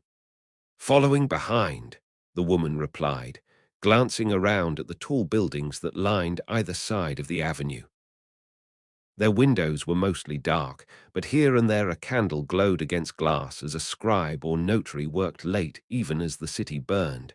Delastro's eyes found Lucan. "Where's the thief?" "I don't know. She's not shown yet." "Yet? What makes you think she'll show at all?" "She'll be here." "Well, she better not be long." "This city is tearing itself apart." "I know," Lucan replied, an accusing note in his voice. "I've seen the Rees." "The Rees your employer started." Delastro gave him a pointed look, as if sensing his thoughts and daring him to speak them. He decided not to give her the satisfaction. Besides, now is hardly the time. "Did you have any problems on the way over here?" "Nothing we couldn't handle," she replied with a dismissive shrug. "Most of the trouble is further west, but my scouts reported several mobs moving towards the Silks. Seems every lowlife is out tonight, looking to cause some trouble. It's only a matter of time before one of them heads this way, and I don't plan on being here when they do, understand. We just need to give Ashra some time. I've already played my part, Gardova. You wanted me to bring you the Sandino blade, and that's exactly what I've done." As if on cue, the sound of hooves on cobbles rang out, accompanied by the rumbling of wheels. Lucan watched as two riders appeared round the curve of the avenue, crossbows at the ready as they scanned the shadows. The carriage followed behind, the driver hauling on the reins of two horses. A further rider brought up the rear. Delastro was clearly not taking any chances. "The blade is within," the mercenary said, gesturing at the approaching carriage. "I've full led my part of the bargain. Now it's time for you to full yours." Where is my nephew? I need to see the blade RSD. You don't trust me? No, you wound me, Gardova. Delastro spun on her heel. Follow me. The carriage juddered to a halt as they approached, the horses snorting and stamping their hooves. Delastro gave a low whistle accompanied by some sharp gestures.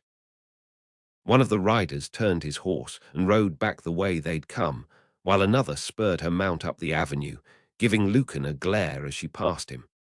Amethyst, he realized, catching a glimpse of her features.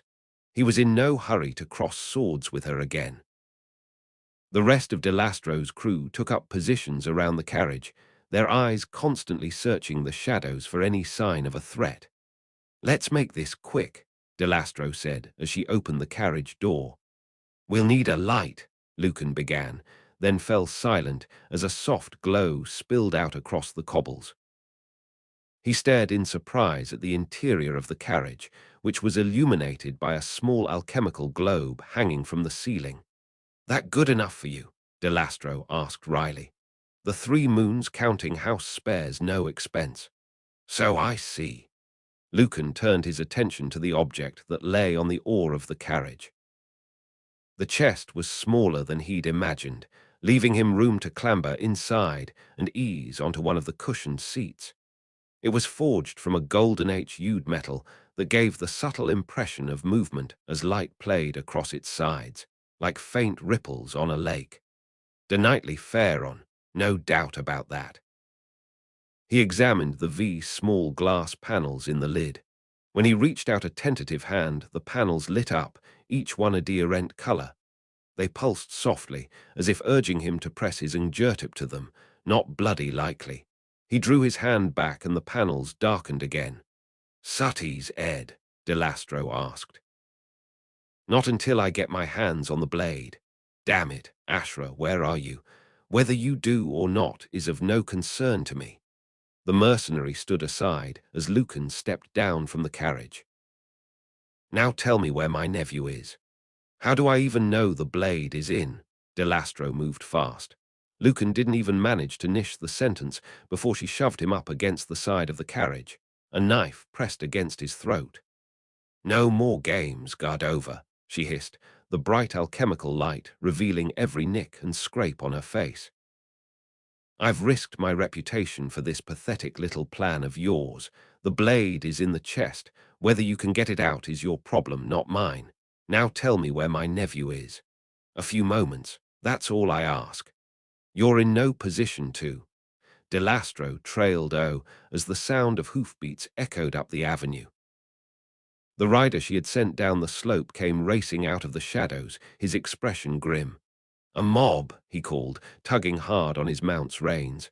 30 strong, coming this way. Time's up, Delastro said, twisting the knife. Out with it. Lucan winced as the steel rasped against his skin. Topaz is being held at the Soot and Stars, a tavern on the edge of the smokes. Delastro turned away and moved to her horse. Our business is concluded, she called over her shoulder. I hope for your sake our paths don't cross again. How much coin do you want? Lucan asked. Delastro paused, 1 foot in a stirrup. For what? To stay here until Ashra arrives. You heard Garnet. There's a mob coming. I need the blade. Or all of this has been for nothing. Delastro tilted her head as if regarding him anew. I'm not sure if you're brave or stupid. Just name your price. I very much doubt you could afford it. Try me. A series of shouts carried on the wind, followed by the sound of shattering glass. Captain, Garnet urged. We should go. Delastro silenced him with a raised hand, brow furrowed in thought. 50 ducats, she said, locking eyes with Lucan. 30, 50. I don't see any other mercenaries willing to help, do you? You'll protect the carriage until Ashra gets here. We will. Done. 50 ducats. How do I know you're good for it? You don't, nor do I for that matter. He could only hope that if they succeeded in this desperate gamble, someone, Zandrusa perhaps, would cover the payment. And if we don't, we'll have far bigger problems to worry about, like being dead. Because I've seen what you do to people who break their promises, Lucan replied. I've no desire to end up like Dr. Vasilis.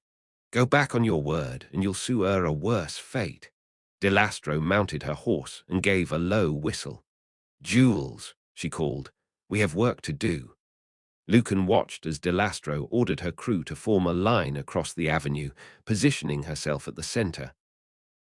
All of them were on horseback, which would count for something, save for the driver of the carriage, who took up position on the left ank. She might lack morals, he thought, as Delastro barked instructions, but she doesn't lack leadership. He glanced up as Amethyst returned, ignoring him this time as she rode past and took her place in the line. The mercenaries all listened closely as Delastro ran through whatever plan she had concocted in the moment since accepting Lucan's OR. There were no muttered objections, only solemn nods of assent. If they were all cut from the same cloth as Amethyst, then Lucan had no doubt they'd carry out Delastro's orders to the end. Still, mercenaries against a 30-strong mob drunk on violence and bloodlust. Even with their formidable skills and the advantage of being on horseback, he doubted it would be enough. The mob spilled round the curve of the avenue to a chorus of shouting and laughter. There was a hunger to their movements that suggested they'd seen some violence already and were now eager for more. Some of their number carried burning torches, many more swigged from bottles of stolen liquor. Their laughter suggested they didn't give 2GS for their duke's murder, and instead only cared about taking advantage of the current upheaval to indulge in a little looting and vandalism. Opportunists, then, drawn to the chaos like moths to our aim. The constabulary must be stretched thin if they've made it this close to the palace. The mob slowed as it caught sight of the mercenaries, its unruly ranks forming up behind a woman who looked incongruous in a feathered hat and a green velvet jacket, items of clothing Lucan guessed that until very recently had been on display in an upmarket tailor's shop. An uneasy silence fell as both parties regarded each other. Then the mob's ringleader stepped forward, a steely glint in her eyes. "Evening all," she said, tilting her hat in mock salute. "Quite the night, ain't it?" "That's close enough," Delastro warned. The woman stopped and made a show of eyeing the mercenaries. "You the leader of this sorry lot?" "I am." "Then tell them to move aside. We've got business to attend to, and I ain't talking about the parchment and quills kind." The ringleader turned and grinned at the mob behind her, which responded with ragged cheers. "The only thing I'm going to tell them," Delastro said coldly, "is when to put a bolt in your throat." The ringleader's grin turned to a scowl. "That sounds like a threat." "It's merely a statement. A threat would look like this." Delastro snapped her ingers, and a crossbow string snapped, causing the woman to jump backwards as a bolt struck the cobbles at her feet. The mob retaliated with a volley of insults and obscene gestures. The ringleader squared her shoulders, her resolve strengthened by the anger of the crowd at her back. "You got some steel, Grandma," she said, meeting Delastro's gaze. "But here's the thing, there's only V of you and," she thumbed over her shoulder, "a lot more of us. So you might want to think carefully before you." "Enough," Delastro barked, voice cracking like a whip. "Let's get to the point. If you and your rabble leave now, my crew won't kill you all. Your call." The mob responded with a fresh volley of insults, only to quieten as the ringleader motioned for silence. "What's in the carriage?" she asked. "None of your business." "That's where you're wrong," the woman's grin returned. "'Cause from what I can see, that carriage is from the Three Moons counting house, which means it's probably carrying something valuable, and that is very much my business. Last chance. Leave now and no one gets killed," the woman spat. "I don't take orders from no one, especially not some old bitch who thinks she's—" The bolt struck the ringleader clean in the right eye.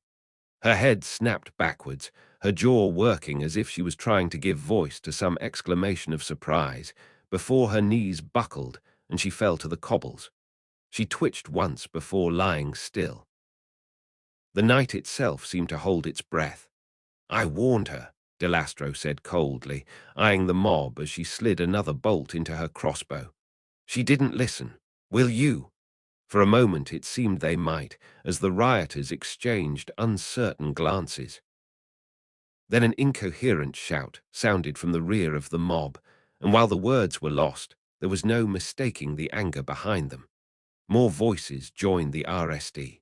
Someone hurled a bottle, which smashed on the cobbles no more than a yard from Delastro's horse. Fury bled into the air. Lucan drew his sword, an old cavalry saber Alphonse had found for him. With a roar, the mob surged forwards. The thrum of crossbows sounded above the shouting. 5 bodies tumbled to the ground. Yet the rioters came on, leaping over their fallen comrades. Lucan's heart raced as the rioters closed the distance, their faces contorted with rage. The mercenaries drew swords, which ashed as the two sides collided, their keen edges slicing through limbs, their sharp points skewering throats. A horse reared, ailing hooves crushing a man's skull. Shouts of fury became screams of terror, and it seemed the mercenaries would drive the mob back. Then one of the jewels was pulled from their horse, disappearing in the crush of bodies, and a hole appeared in the line as one of their comrades rode to their aid. 2 rioters seized the opportunity and darted through the opening, slowing as they saw Lucan standing before them. The men's eyes icked to the carriage behind him. Deciding whether the risk is worth the reward, he thought, as the men shared a look. Greed will win out. It always does. He was proven right as the men charged. They came at him from both sides, only for the attacker on his left to hesitate, something that Lucan might have taken for a deliberate ploy, if it wasn't for the gleam of fear in the man's eyes. The other rioter continued his attack, yelling as he took a wild swing with his club. Lucan twisted away and delivered a slash to the man's back as he staggered past, his shout turning to a gasp as he fell to the ground. Lucan advanced on the other man, only to realize it wasn't a man at all, but a boy barely into his teens. The youth dropped his notched axe, which clanged dully on the cobbles. Please, the boy stammered. I didn't mean. Get the hells out of here. The boy turned and edged into the shadows of a nearby alley. Lucan lowered his blade and sucked in a deep breath. He turned back to the GHT, only to ND that it was already over. Half the rioters lay on the ground, either dead or close to it, while the rest were running for their lives. None of the mercenaries, all of whom had survived, were bothering to give chase. Can't say I didn't get my money's worth. He tensed at the sound of footsteps. Shit. Lucan spun to ND the RSD attacker lurching towards him. The man spat an insult as he raised his club, and tripped, falling heavily to the cobbles. Ashra stood behind him, one eyebrow raised at Lucan. You took your damned time, he said, sheathing his sword. Ashra slammed the pummel of her dagger against the man's head, his body slackening into unconsciousness. I got delayed, she replied, as if that explained everything. Still, it hardly mattered. Questions could wait for later. Do you have the code? Of course, did you doubt me? No, he admitted, though I was starting to wonder. And the Pontifex is unharmed and won't be saying a word to anyone. Are you sure? Because I'm sure. The thief moved towards the carriage, making it clear the conversation was over. Lucan climbed in behind her and took the opposite seat. The chest lay between them. Ready? Lucan asked, watching the thief as she studied the fair-on object, green eyes moving over the glass panels. There's no room for error. I know. So what's the code? Let me concentrate, Ashra replied sharply, eyes not leaving the chest. The panels lit up in their diorent colors as she reached out, her hands steady. Blue, she murmured, pressing the corresponding panel. A chime sounded, giving Lucan an uncomfortable ashback to Salazar, as the blue light faded. Nothing else happened. One down, he said, relieved. Ashra gave no indication she'd heard him as she pressed her injure to the red panel. Another chime sounded as the light faded. 2 down. Lucan's mouth was dry, his heart trying to force its way into his throat. And I'm not even the one touching the panels. He couldn't help but admire Ashra's poise. Her eyes betrayed not a hint of fear, her hand not the faintest of tremors.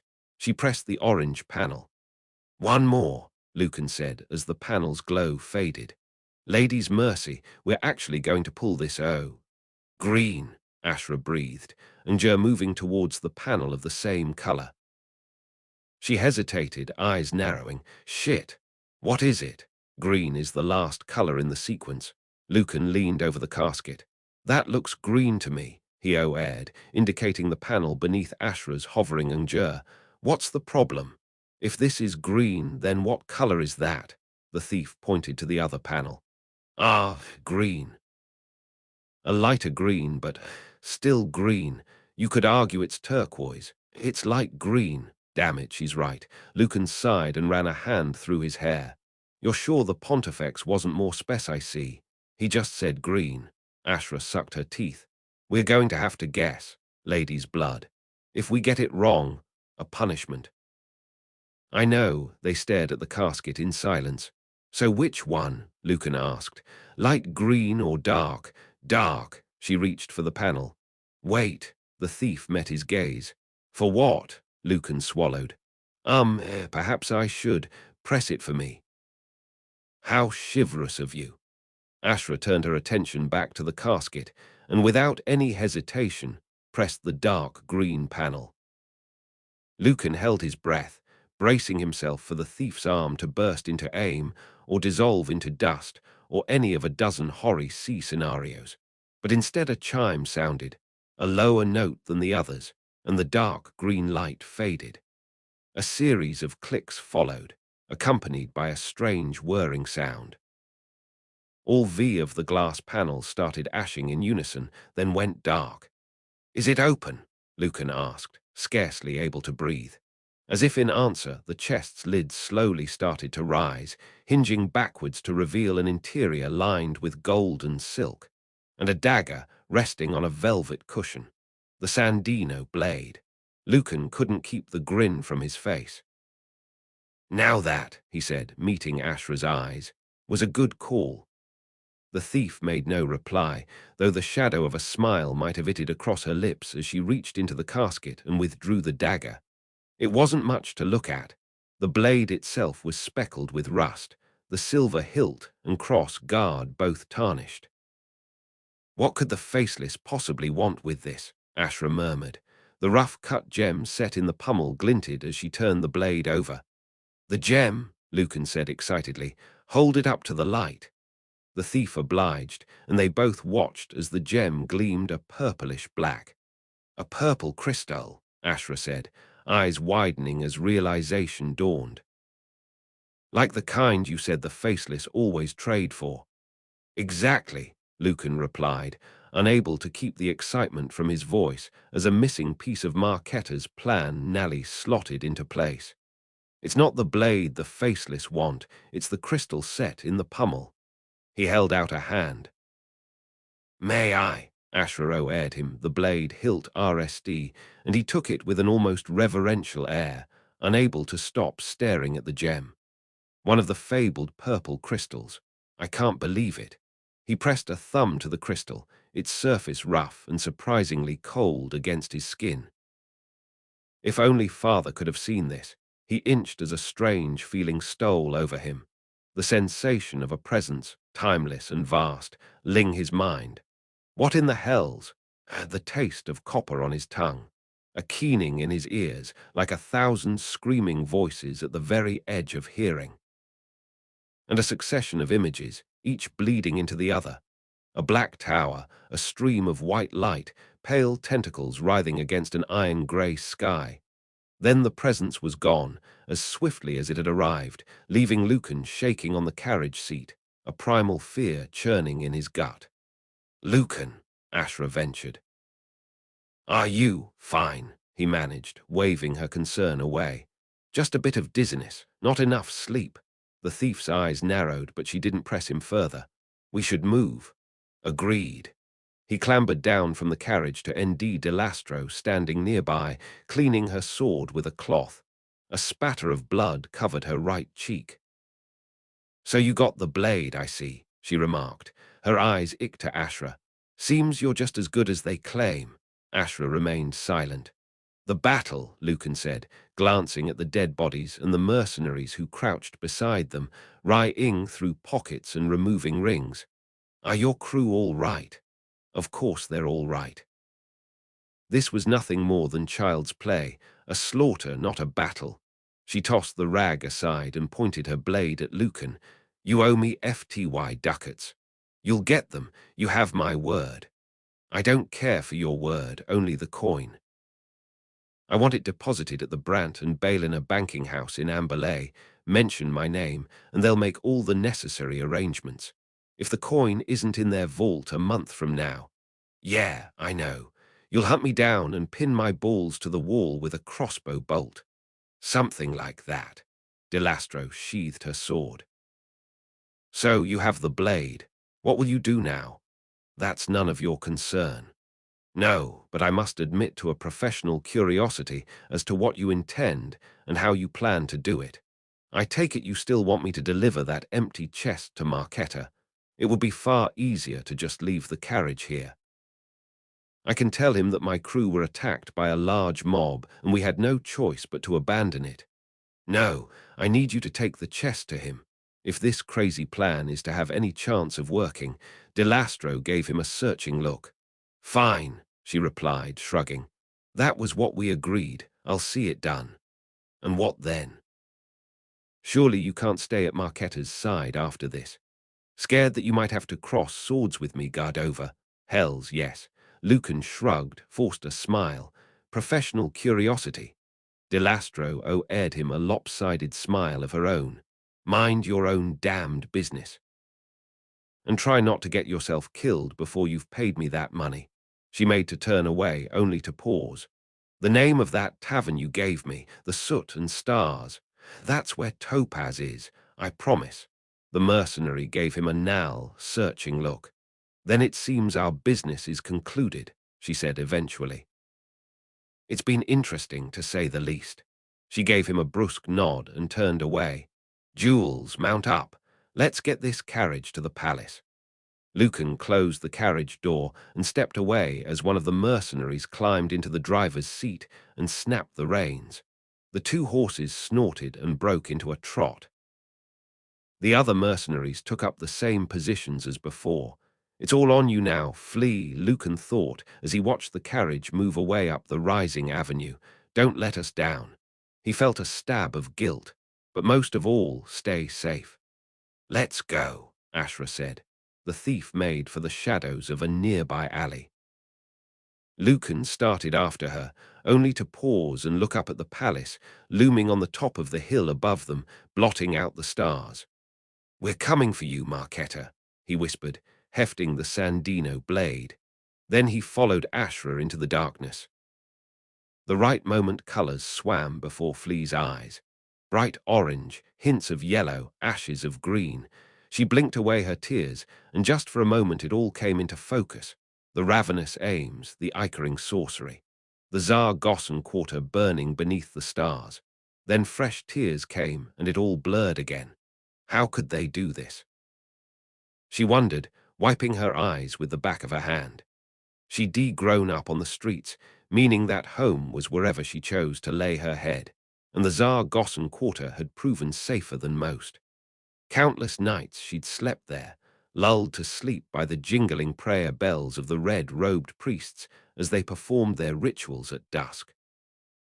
She'd come to know several of the quarter's inhabitants, Misha the baker, who often slipped her a honey cake from her oven, Kalam the carpenter, who had once carved her a horse because he said she reminded him of the daughter he'd lost.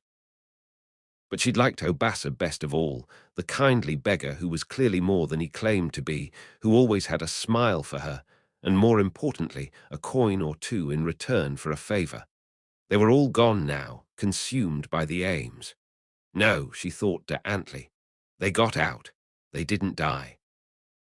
Flea clung to the hope even as it itted away, like the embers rising in the columns of smoke. Even if they had survived, they'd be left with nothing, their homes and livelihoods reduced to ashes. She gritted her teeth so tightly her jaw ached. None of this was their fault. But then bad things often happened to people who didn't deserve them. She'd learned that the day her brother left her and never came back. It was a fact of life as tangible as the constant hunger in her belly. She turned and looked up at the palace, rising against the night sky, windows aglow. It's Marketta's fault. He did this, all of it.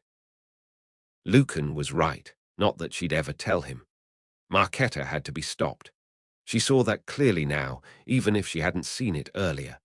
Before today, he'd seemed like all the other merchant princes, an almost mythical girl who moved in a world far removed from her own.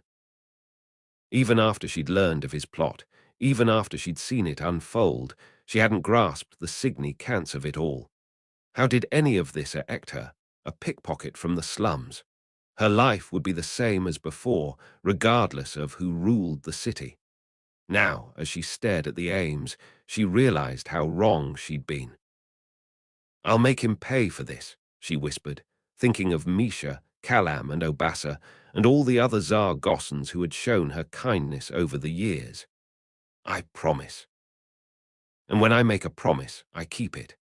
For a eating moment, as she crouched atop the archway that spanned the avenue below, she felt less a simple pickpocket and more a spirit of vengeance.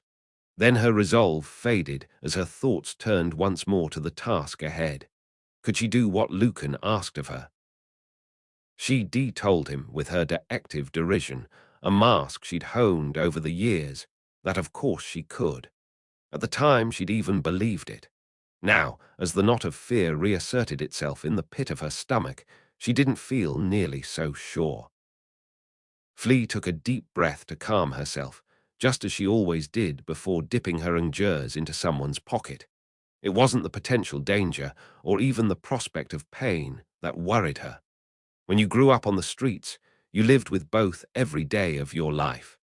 No, what unnerved her was the fear that she might fail.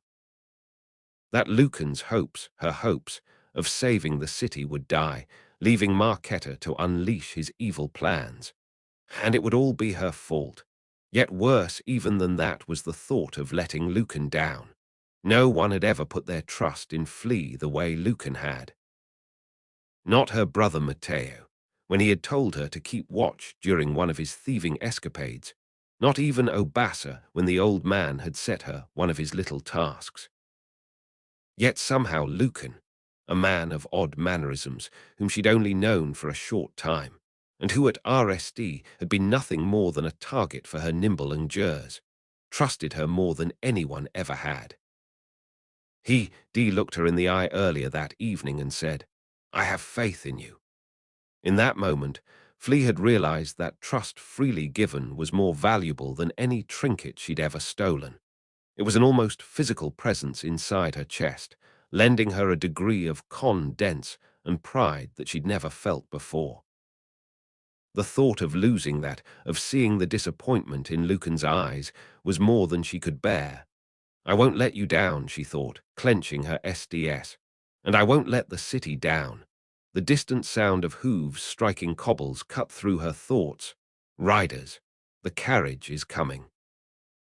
Flea turned to the muslin-wrapped bundle that sat on the stonework beside her, hands trembling only a little as she untied the loose knot. An acrid scent tickled her nostrils as she unwrapped the gloves that lay within, the muslin cloth stained from the tar-like substance that coated them. Wiggling her ingers, Flea slipped her right hand into the RSD glove. The tea was looser than she would have liked, but it would have to do. She eased her other hand into the second glove, wrinkling her nose at the smell, which reminded her of the leather tanners on the edge of the smokes. "I paid an alchemist at the Collegium to develop this substance for me," Ashra had told her. "It looks nasty, smells worse, but cover some gloves in it and you'll stick to any surface." The master thief had forced a smile, even a moving one. It should have been one of the best moments of Flea's life. Lady Midnight, her hero, trusting her with the secrets of her trade. But Ashra didn't trust her. Flea had seen past her smile to the doubt in the woman's eyes, and realized then that Ashra didn't share Lucan's dents in her. Her suspicion was confirmed later when she overheard the two of them having a heated conversation about the task Lucan had given her. "She's just a child," Ashra had said at one point, her dismissive tone striking Flea like a blow. She hadn't taken the words to heart. She had far too much respect for Ashra to do that, but she couldn't deny that they hurt. Now her desire to prove Lady Midnight wrong was almost as strong as her desperate need to prove Lucan right. The sound of hooves grew louder, accompanied by the rumbling of the carriage. "I hope this stew works," she thought, exerting her hands inside the gloves. She pressed her injure to the stonework, noting with relief how it stuck fast. Not bad. With some effort, she managed to pull her injure free. But will it be enough to hold me? Butter wise danced in her stomach as the RSD rider appeared further down the avenue, the carriage following behind. Flea crept up the incline of the arch, hoping the four riders that accompanied the carriage wouldn't think to look up, or that if they did they'd see nothing but a shadow. The carriage was travelling more quickly than she had anticipated, but there was nothing she could do about that other than get her timing right. Flea turned her back on the approaching riders and moved to the other side of the arch, her heart racing as she peered over the edge at the cobbles some 15 feet below. It suddenly seemed a long way down. "It's just like cutting a purse in the plaza," she told herself. "Just got to pick the right moment." The thought brought a measure of comfort, even if she knew it to be false. Make a mess of an attempted snatch, and you could just turn and run. But if she got this wrong, "I can't run with broken legs." "Stop it," she hissed, angry at herself. "I can do this. I have to." The words helped focus her mind, the eerie determination that had helped her survive so many years on the streets reasserting itself, shoving aside the fear and doubt. The echo of horses' hooves grew louder. Flea's breath caught in her throat as the RSD of the riders passed below her, oblivious to her presence above them. This is it. Her heart threatened to burst out of her chest as the rumble of the carriage led the world, a malevolent presence pressing down on her, stealing her breath. Flea gritted her teeth, not daring to so much as blink. Any moment now, the horses drawing the carriage appeared below the archway. Flea jumped. She saw the carriage beneath her as she fell. It was moving fast, too fast. Fear lanced through her, and she opened her mouth to scream, already thinking of the impact of her legs on the cobbles, her bones shattering. Instead, her breath was crushed from her lungs as she struck the roof of the carriage. Her woolen knee pads and padded shoes, further gifts from Ashra, dampening the sound of her landing. Flea fell forward, slapping her gloved hands against the smooth roof. She gritted her teeth, expecting to be hurled to the ground. Already she could feel her legs sliding to one side. The gloves held. Flea grinned, a heady mix of relief and elation oozing through her. She shifted her legs back into position and lay against the roof, anchored by her hands. "I'm not safe yet," she thought, staring at the back of the driver's head. She expected him to turn round and see her. He must have heard her landing, but he remained facing forwards. Nor did any of the other mercenaries raise any alarm. She could see the nearest one, a woman riding to the left of the carriage, her eyes scanning the surrounding buildings as she sought out potential threats. Flea grinned again. Somehow she'd managed to drop into the midst of one of the most dangerous mercenary companies in the old empire, and they didn't have so much as an inkling. That's the easy part out the way, she told herself, as the carriage rumbled on up the slope. But the hard part is still to come. Flea's elation quickly faded as her entire world became the carriage roof, her sole purpose to hold on and try to keep her body as low and straight as she could. Tall buildings and side streets ashed past, glimpses of a part of the city she'd heard about but never seen with her own eyes. Quill Lovers Lane, the Uno Sile name for the wide avenue that led up to the ducal palace at the top of Borges Blue, was the heart of law and government. The Inquisition's headquarters was located here, along with the gilded council's chambers, the esteemed court of the ladies' law, and dozens of other legal and municipal institutions. Subsequently, Quill Lovers Lane was the most highly protected district in the city, even more so than Archero's Rise. The lawmen and bureaucrats that worked here made for enticing targets, but Flea had never dared to prowl the avenue's mile-long, cobbled expanse. She'd heard the rumors, of course, which claimed that any thief caught here was handed over to the Inquisition and never seen again. That, at least, was something she didn't need to worry about tonight. With the city in uproar and the Zaragoza district ablaze, there wasn't a constable or inquisitor in sight.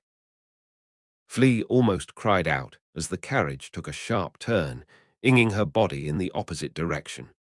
She gritted her teeth as her right leg slipped over the edge of the roof, the muscles in her arms and stomach burning as she hauled herself back into position. She gasped as something twinged in her lower back, trying to ignore the numbing pain as she waited for the hue and cry from the riders. One of them must have seen me. No shout of alarm came. Flea was forced to endure a few more scares as the carriage wound its way up towards the palace. Every moment seemed like an age. Her arms were numb from the E-ort of trying to keep her body straight, her scrawny muscles tense with the E-ort. Her breaths came in ragged gasps, thankfully masked by the sound of the horses' hooves and the carriage's rumbling wheels. I can't do this, she thought, during one desperate moment when her left hand almost slipped straight out of its glove. I can't hold on. But she did. Eventually, the carriage reached the top of the rise and slowed to a halt before a huge wrought iron gate. Two stone bats glowered down at her from either side, but Flea only had eyes for the towering building that loomed beyond them. The Grand Duke's Palace.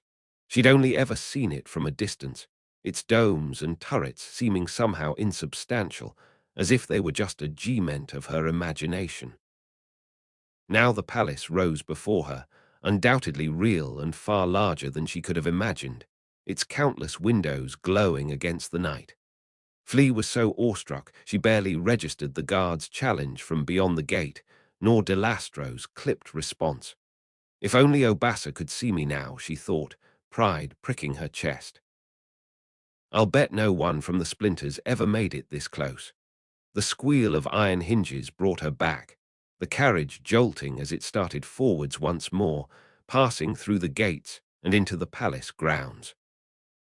Sculpted hedgerows, marble statues and paved walkways, all illuminated by the soft light of alchemical globes, passed before Flea's eyes, yet trepidation replaced her awe as the palace drew closer.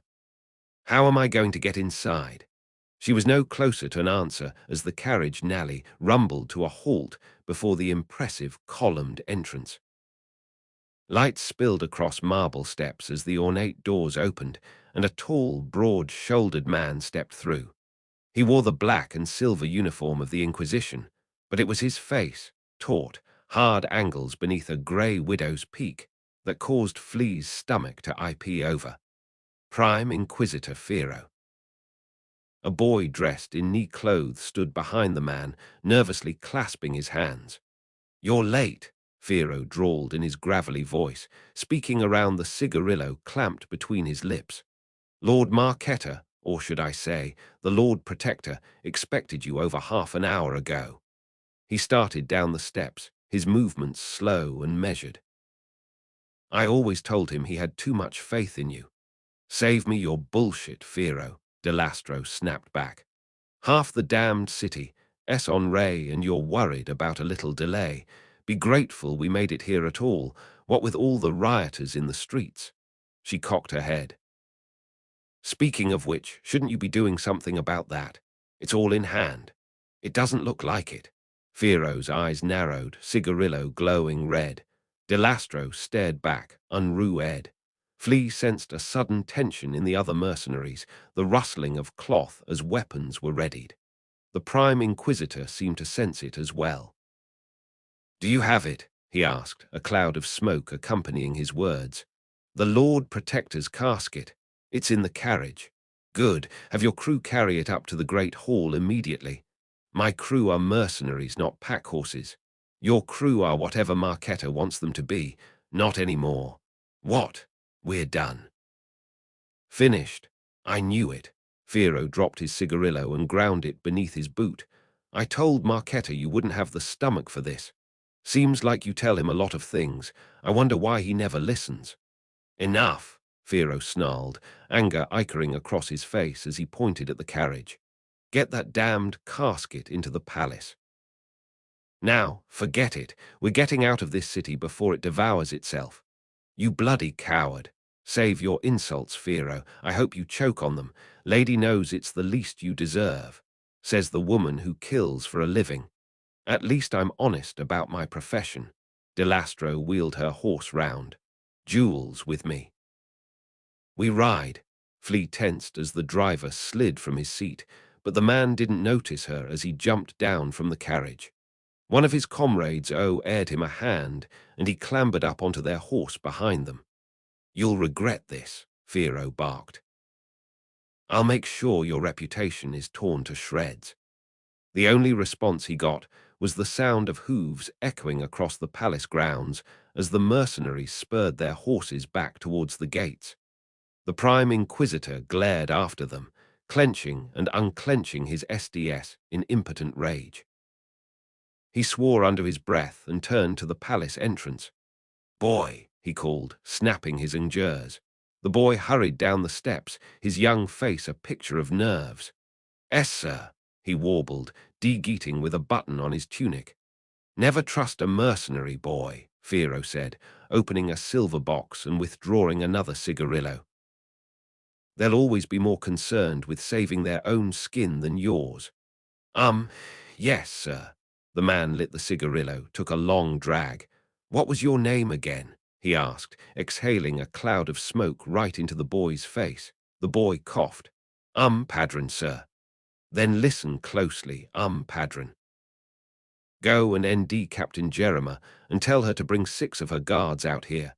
There's a casket in that carriage that needs carrying up to the Great Hall immediately." The Great Hall, Flea thought.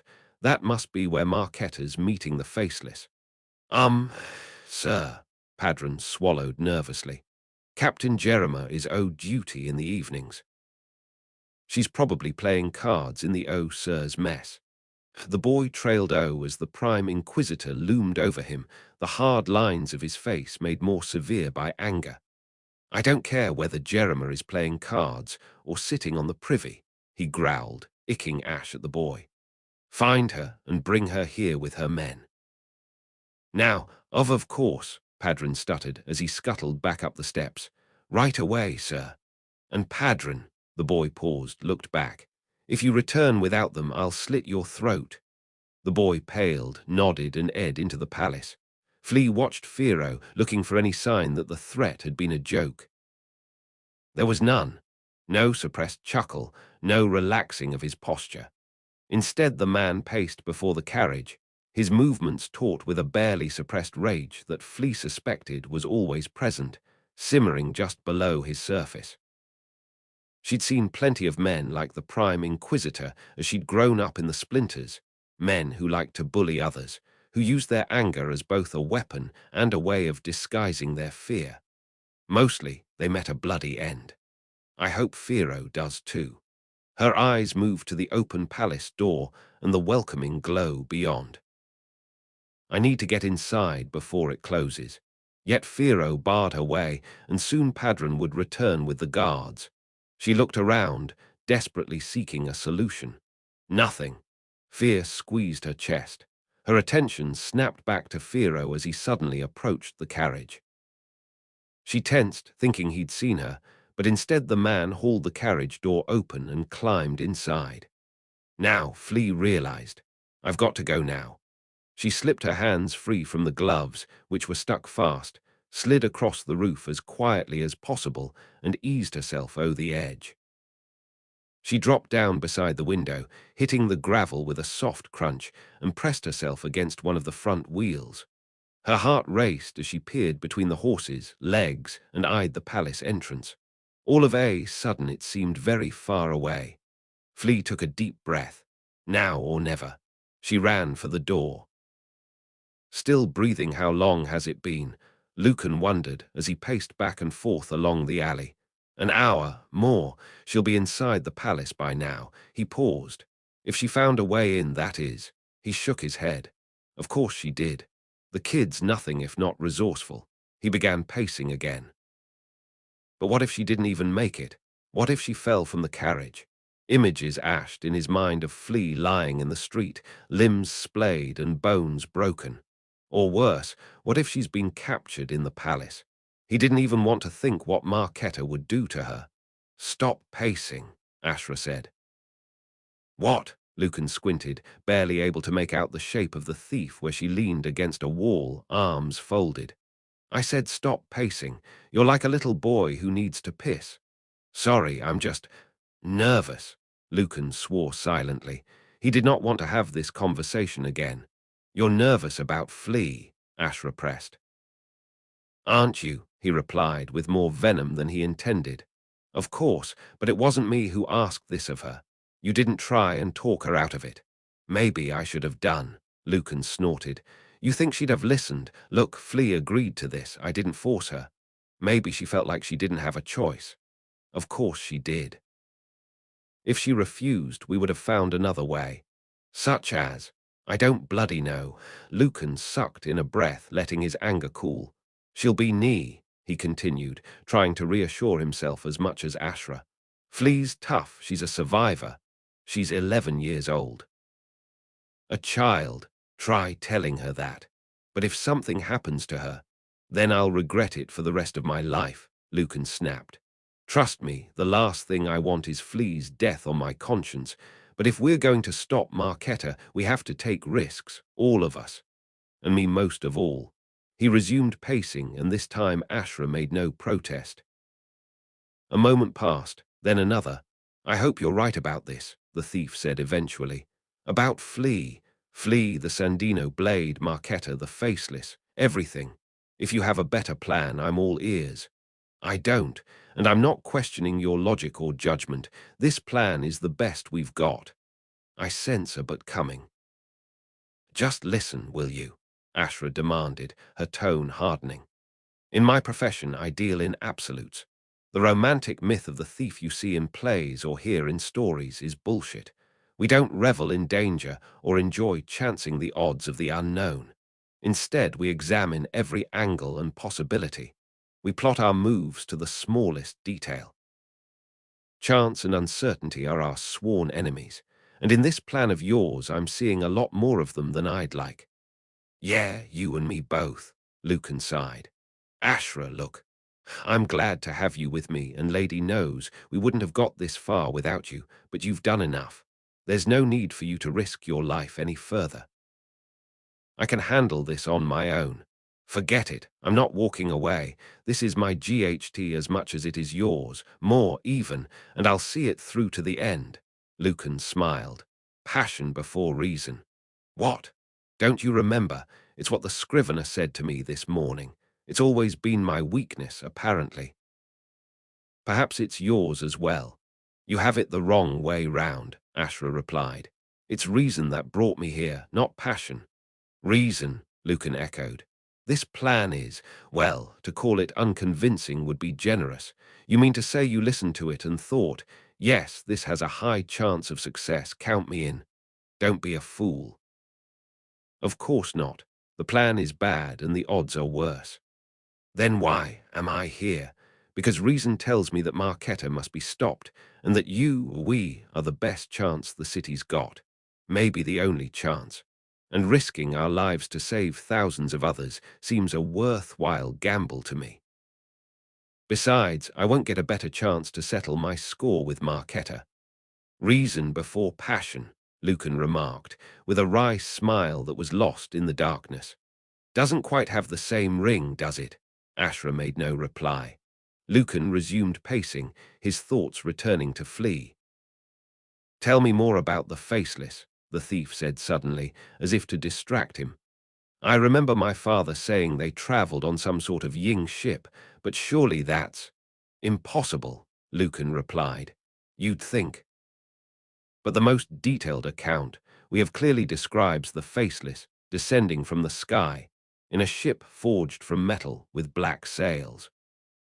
Two of the other records mention it too. It seems implausible. Trust me, when you've seen what the Faceless can do, a Ying ship suddenly doesn't seem so unlikely. What else do we know about them? Not much. I've told you most of it already. So they appear without warning, trade for these purple crystals, then leave just as quickly, the thief said, recalling Lucan's earlier words during the ceremony. And they don't use force unless provoked. That's what the records suggest, Lucan confirmed. Oh, and they never speak. Instead, they're said to communicate by projecting images into the subject's head, though they seem to understand spoken language. I saw Marquetta communicate with them in this fashion. Seemed to give him a bit of a headache. But who are the Faceless? What are they? I've no idea. He recalled the three masked Goers, icy vapor steaming from them as they moved with chilling synchronicity. The records name V of them, but there might be more. They're named for the animals depicted on their armor. I only saw three of them, the wolf, the viper, and the kraken. Whoever they are, whatever they are, they're powerful beyond belief, no doubt about that. They travel through portals for pity's sake. So do I. Right, but you summon your portals with your Pharaon rings. The Faceless conjured theirs up on their own. And that damned wolf, they summoned that with a snap of their endures. Even the most powerful gleamers would struggle to perform that kind of sorcery. You don't think? Ashra paused. What if, no, it's impossible. I'm starting to think nothing's impossible where the Faceless are concerned, Lucan said dryly. Go on, speak your mind. Fine. What if the Faceless are actually Pharaon who somehow survived the collapse of their civilization?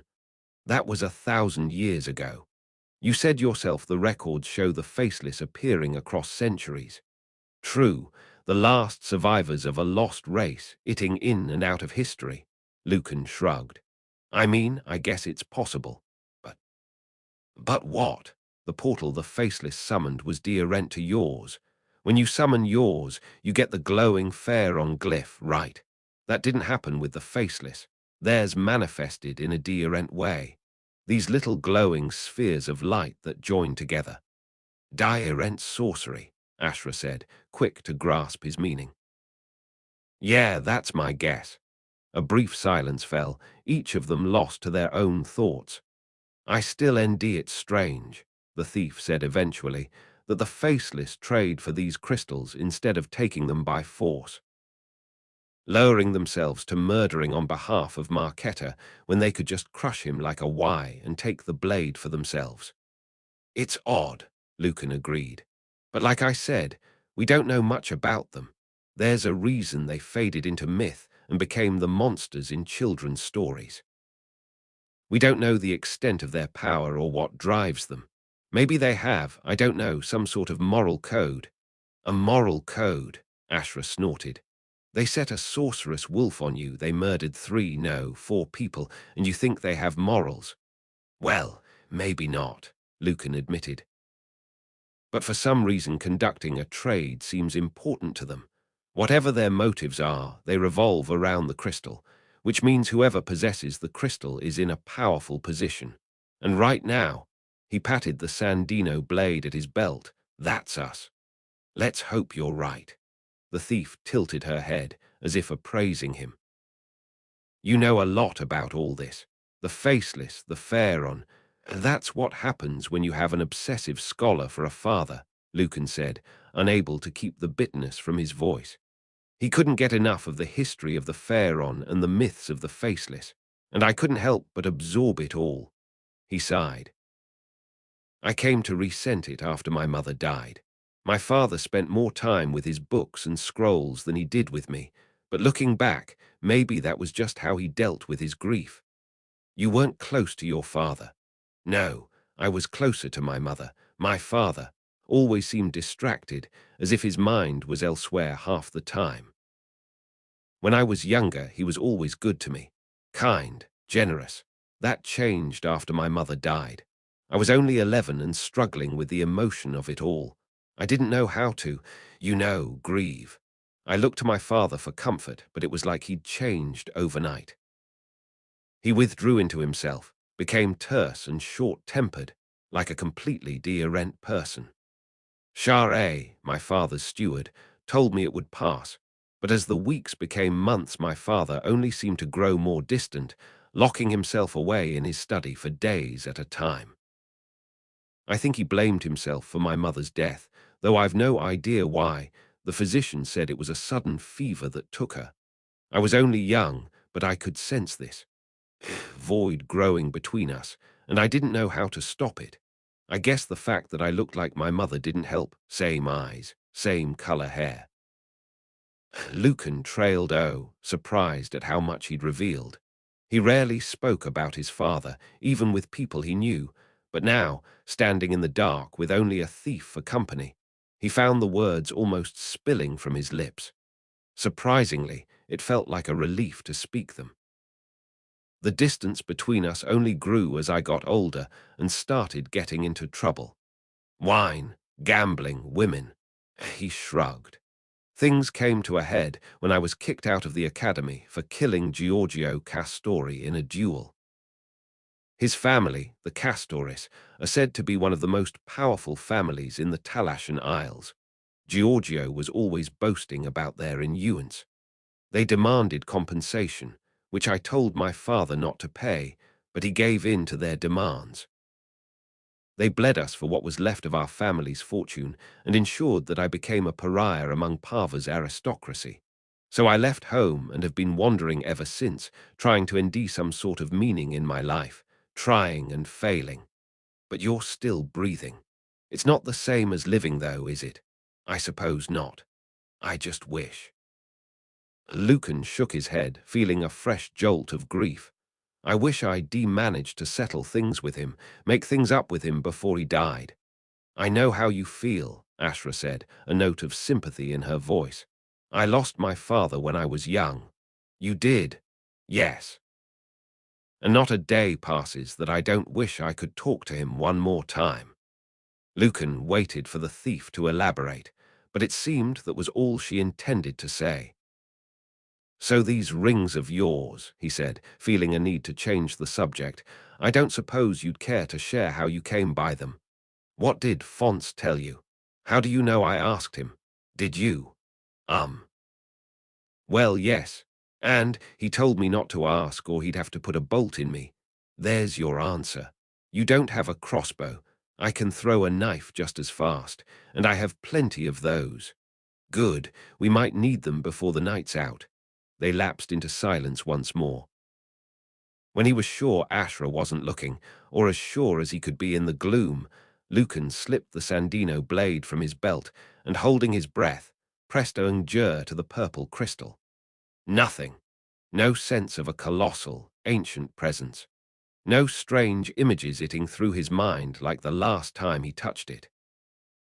He exhaled in relief and removed his Ungjer. Just exhaustion after all. My own mind playing tricks on me. It was hardly surprising given all that had happened, all that he'd seen. I've barely slept properly since I came to this city. And perhaps the scrivener was right. Maybe I've been hitting the drink a little too hard. Not that I'd ever admit that to her. This is taking too long, Ashra said, interrupting Lucan's thoughts and drawing his mind back to more pressing concerns. I hope Flea is all right. I'm sure, he replied, with a condense he didn't feel, that she's knee. The animal purred in response and rubbed itself against her legs. She sighed. Stupid thing, she whispered, giving it a quick scratch behind the ears. She'd crossed paths with the tabby cat in a hallway after scampering up a grand, spiraling staircase, and it had followed her as she'd snuck through a series of rooms. At RSD she'd tolerated its company, ending it soothing to her nerves, and had named it Velmatica after the villainess from her favorite story. But now the damned animal wouldn't leave her alone. Worse, it wouldn't keep quiet. Meow. Enough, she hissed, raising her injure. The cat blinked its large green eyes at her. Flea turned back to the doorway and peered through into the corridor beyond. Looks clear. But which way should I go? The palace had so far proven to be a labyrinth of richly appointed rooms, hallways and passages, and the sheer opulence of it all, not to mention its confusing layout, had set her mind reeling. Now, as she scanned this new corridor, she felt a sneaking feeling she'd seen it before. Mere arrow. I said enough. Flea shoved the cat away with her foot as it tried to weave between her legs. Velmatica slid across the polished ore tiles on her backside, before turning and hissing, green eyes sparkling with fury. I'm sorry, Flea whispered, feeling absurdly guilty, but you can't come with me. The cat zed her with the sort of withering stare that cats reserve for people who have disappointed them, before slinking towards a vase that stood on a table at the center of the room. Relieved and a little sad to see Velmatica go, Flea turned her attention back to the corridor. I need to ND some stairs. The Prime Inquisitor had told Delastro to carry the chest up to the Great Hall, so Flea guessed the hall was upstairs somewhere. Her task was to get as close to it as possible, and then ND a safe place to activate Ashra's ring. Without being captured, of course. Crash. Flea whirled, heart in her mouth. Her eyes were drawn RSD to the vase, which now lay in several pieces on the ore, then to Velmatica, who stood on the table. As they locked gazes, Flea could have sworn she saw a glint of satisfaction in the feline's green eyes. Stupid cat. She turned back to the door and listened intently. Silence, save for her own breaths. What was that for? She whispered, scowling at Velmatica. Are you trying to get me caught? The cat ignored her as it settled on the table and licked its paws. Then it tensed, ears pricking, before hopping down from the table and bolting towards the other doorway on the far side of the room. Thanks, Flea muttered as the cat disappeared. Leave me to clean up your mess. She trailed, fear lancing through her. Voices. Flea's instinct was to run, just as Velmatica had done, just as she herself always did when a purse snatch went sideways, disappear into the chaos of the market and lose herself amidst its familiar stalls. But this isn't the market. There was nothing at all familiar about this strange world of wooden paneling, gilt mirrors, and velvet drapes. And there's far fewer places to hide. The voices grew louder, footsteps echoing just beyond the door. Do something. She glanced around the room and her gaze settled on a statue in one corner. The marble base looked just about wide enough to conceal her, if they don't look too closely. Flea was moving before the thought had slipped from her mind. She squeezed in behind the statue just as two guards entered, their short swords drawn. They paused as they saw the smashed vase. What in the hells? One of them started, only to be interrupted by a familiar sound. Meow. Velmatica was back. Flea couldn't see the cat from where she crouched, though she could imagine the slinking form of the animal as she sashayed into the room. It's just that bloody cat again, the other guard said, sheathing her sword. That's the third time this month it's broken something. Probably does it on purpose, her male companion agreed. Little devil, maybe you should lure a report. The man grunted a laugh. Sure, as if the new Lord Protector's going to care about a broken vase when half the bloody city is on Ray. I'm not sure he even cares about the Ray. Took him long enough to send the Gleamers in to deal with the riots. The woman approached a window close to Flea's hiding place. Lady's blood, it's still going strong. That'll burn all night. Flea didn't dare to breathe. If the woman so much as glanced to her left, she'd see her instantly, crouched behind the statue's base. She was so close that the girl could see the embossed details on her leather armor. Yeah, well, I'm bloody glad we're in here and not down there, the man replied. Can't argue with that. They reckon there's going to be a war, blood for blood. That's what all the rioting is about. They say the Grand Duke's death can't go unpunished. Who says? The woman asked, a scornful note in her voice. She turned away from the window. Your drinking companions don't know shit. Flea sagged with relief as the guard moved away. Olmiro says, the man replied, a touch defensively. He should know, he fought in the last war. Olmiro's a senile old fool, and you know it. The Grand Duke only kept him on out of sentiment, and now he's gone I expect Olmiro will be pensionied. Oh, hey, what the hell's are you doing, kid? Flea's heart lurched. For a moment she thought she'd been discovered. Then a high, tremulous voice sounded. I, lady's mercy, the man breathed. Between sneaking cats and stuttering boys, I'd almost rather face the riots and rees. Spit it out, kid. Of course. The boy from earlier, Flea realized, recognizing his voice. What's he doing here? She resisted an urge to steal a glance round the statue. I'm sorry to, interrupt, the boy continued. You already have, the woman retorted, though there was a touch of amusement in her tone. Padron, isn't it? What do you want? I'm looking for Captain Jeremiah. Flea imagined Padron anxiously wringing his hands as he'd done earlier on the palace steps. I can't ND her. She's probably in the guardroom playing cards. I already looked there. Well, in that case she's probably enjoying a little private time with that woman from the kitchens. Best leave her alone. The two guards shared a laugh. But it's urgent, Padron squealed, his voice rising even higher. 7 shadows, the man sighed. What's urgent? There's a carriage out the front with a chest that needs carrying up to the great hall. I don't suppose it's a chest full of liquor by any chance.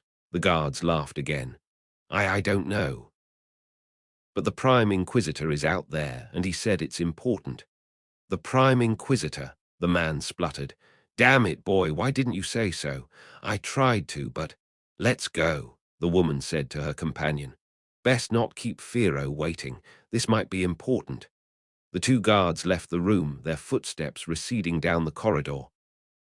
Flea allowed herself a sigh of relief, which died on her lips as she realized Padron hadn't followed them out.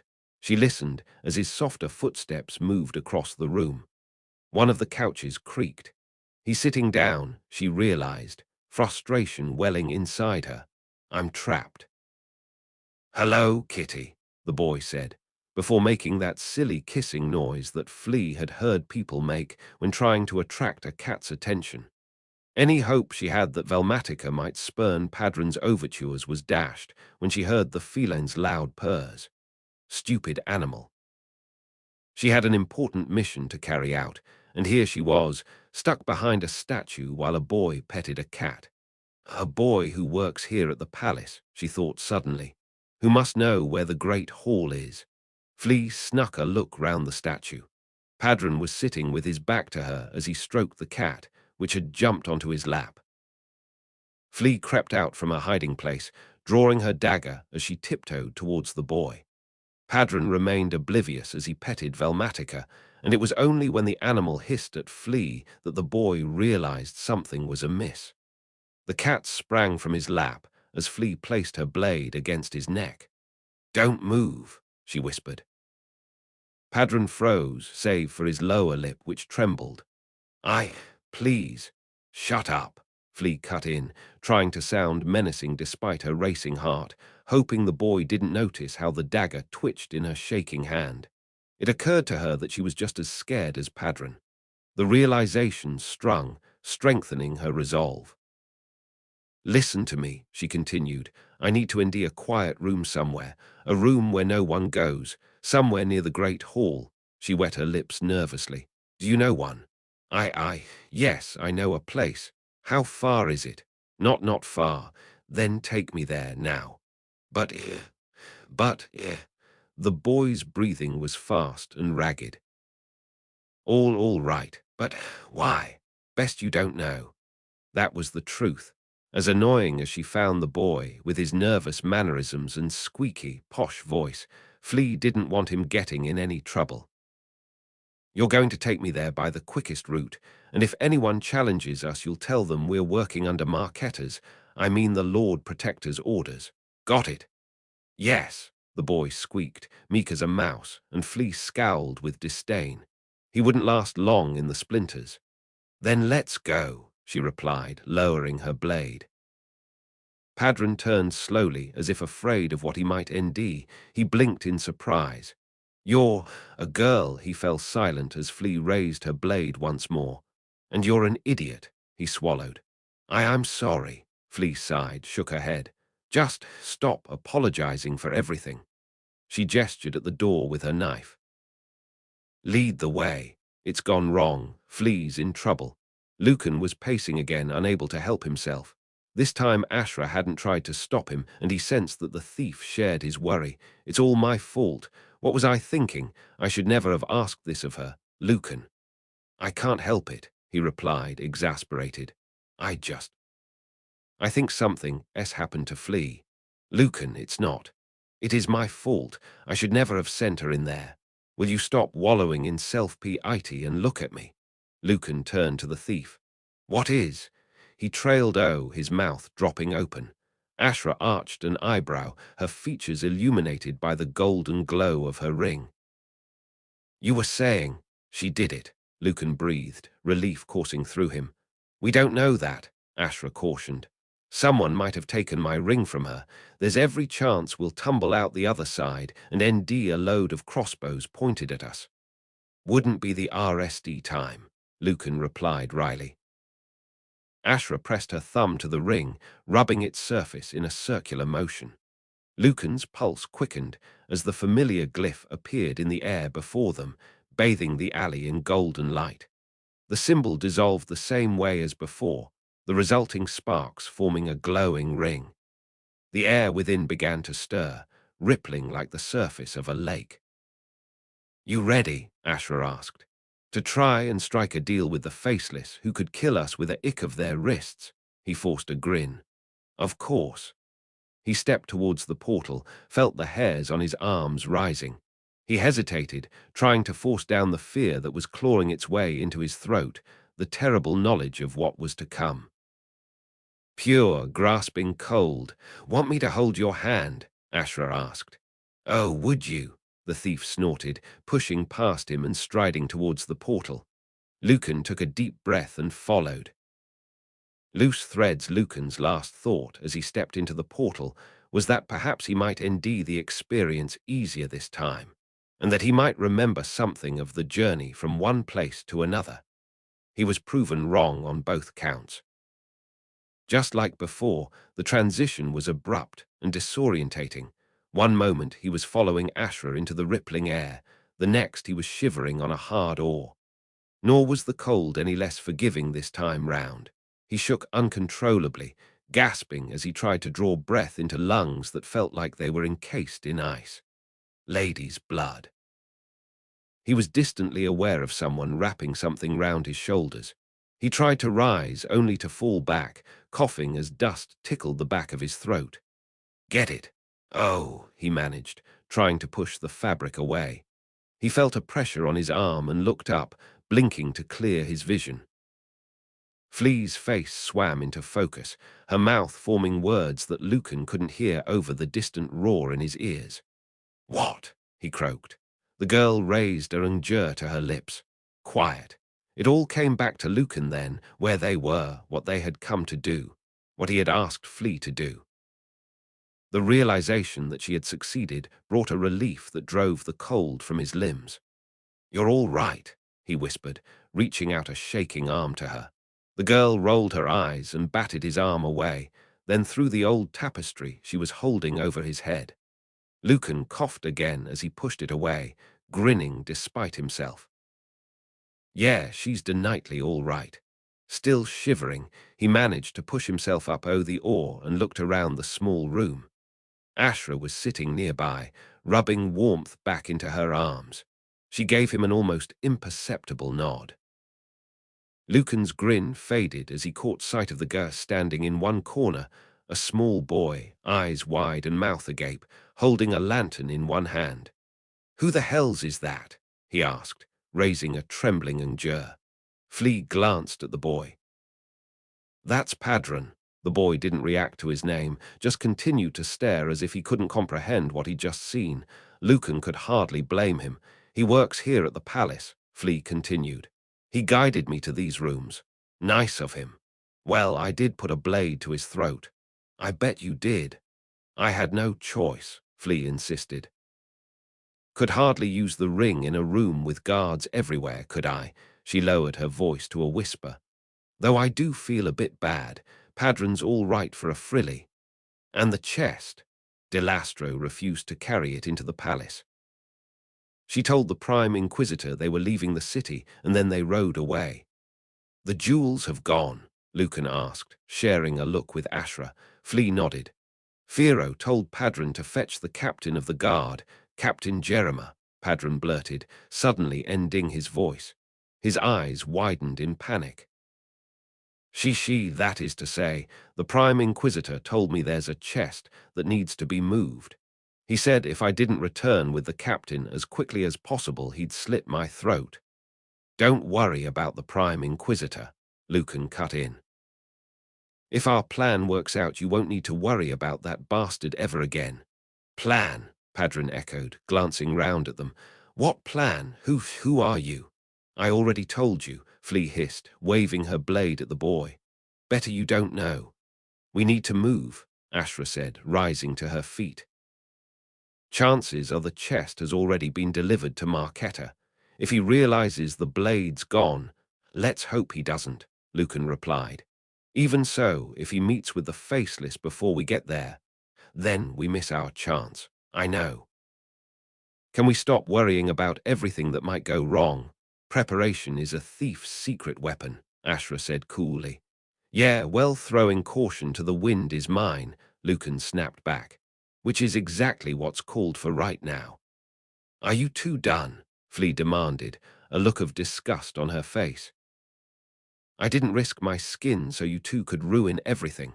She's right, Ashra said, giving Lucan a sharp look. We're wasting time. Agreed, he replied, ignoring her stare. Flea, where are we? In some old rooms near the Great Hall, the girl said, her voice softening.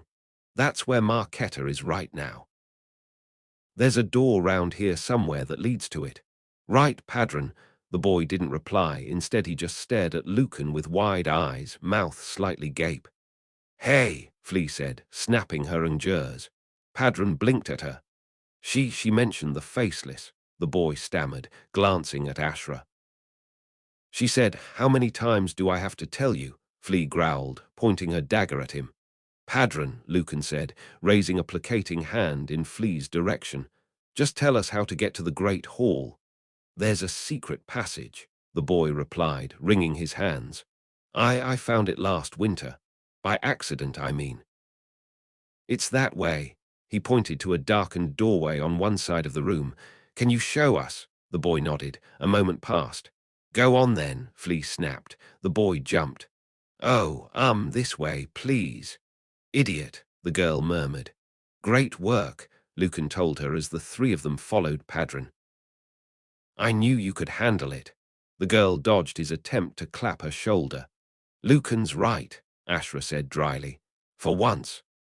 It was nothing, the girl replied, shrugging as she handed Ashra's ring back to the thief, though Lucan thought he saw the hint of a grin beneath her scowl. Anyway, that's the RSD part done. Let's not get ahead of ourselves, Ashra cautioned. There's a long way to go. They walked on in silence.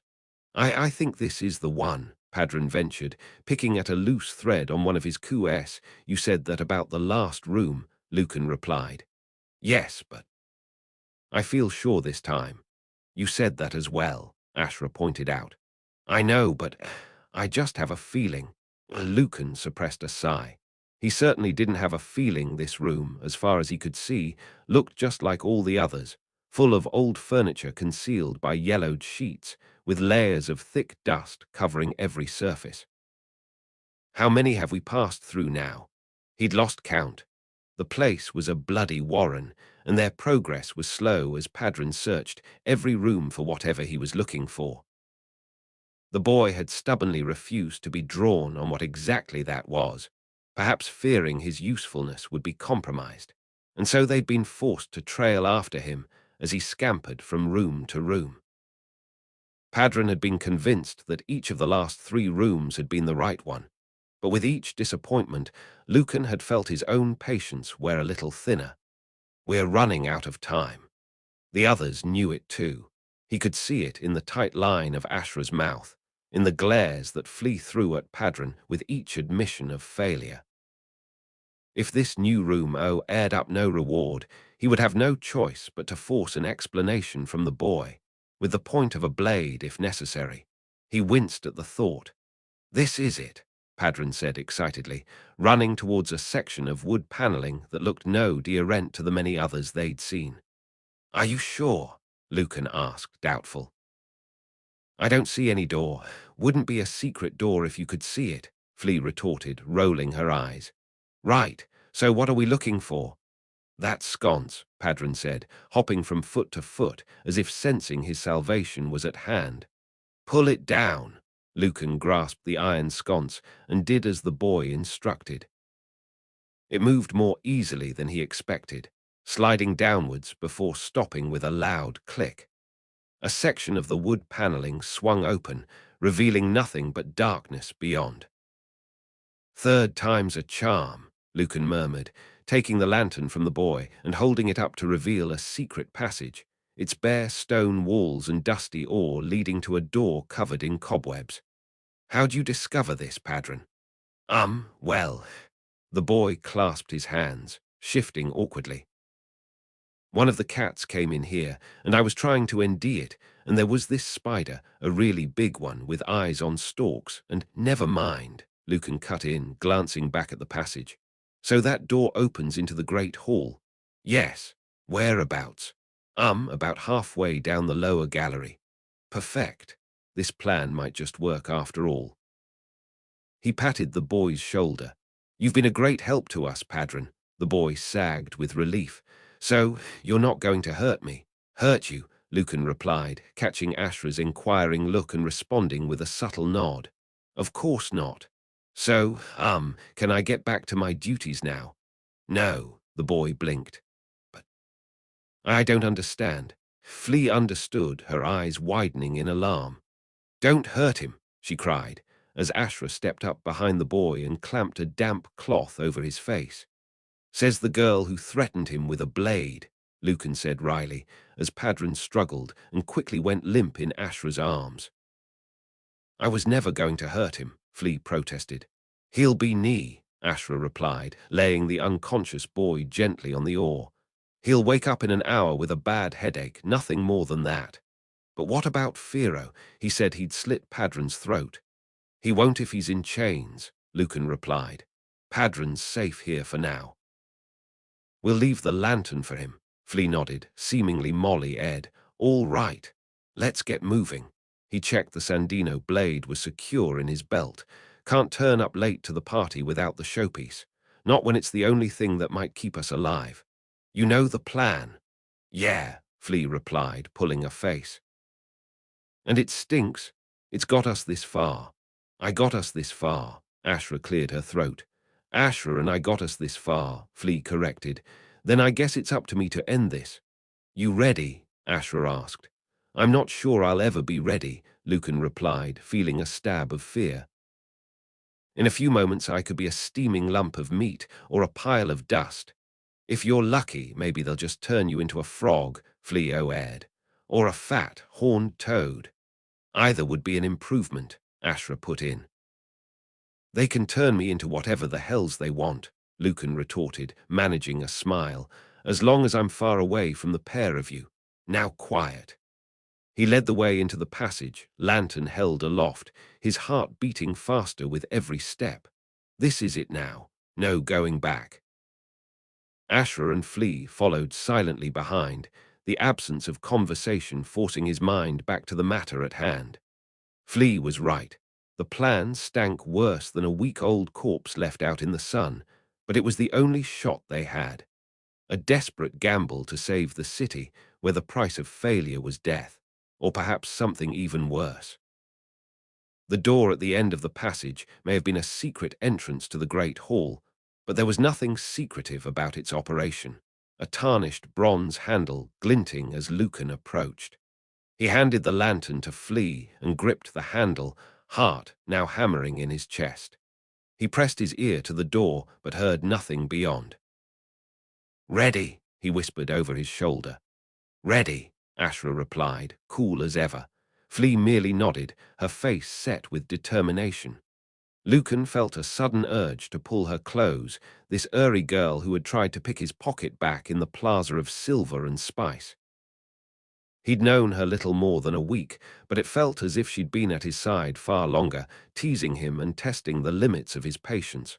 "Not to mention saving my life twice," Lucan, Flea hissed. He blinked. "What? Why are you staring at me?" "Oh. Sorry." The urge to embrace the girl faded. He'd only get a punch in the face for his trouble, and the last thing he needed before confronting the faceless was a bleeding nose. "All right," he said, taking a deep breath. "Here goes. Remember the plan."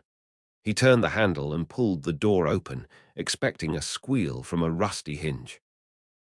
Instead, the door opened silently. Light spilled through from beyond, revealing a polished ore and marble columns set at regular intervals. Looks like Padron was right. This has to be the Great Hall. He glanced around, expecting to see guards reacting with alarm to his presence, but the immediate area was deserted. A voice sounded from deeper in the hall, somewhere to his left. He couldn't see the speaker nor make out the words, but there was no mistaking their cadence and intonation. "He's here," he whispered, glancing over his shoulder.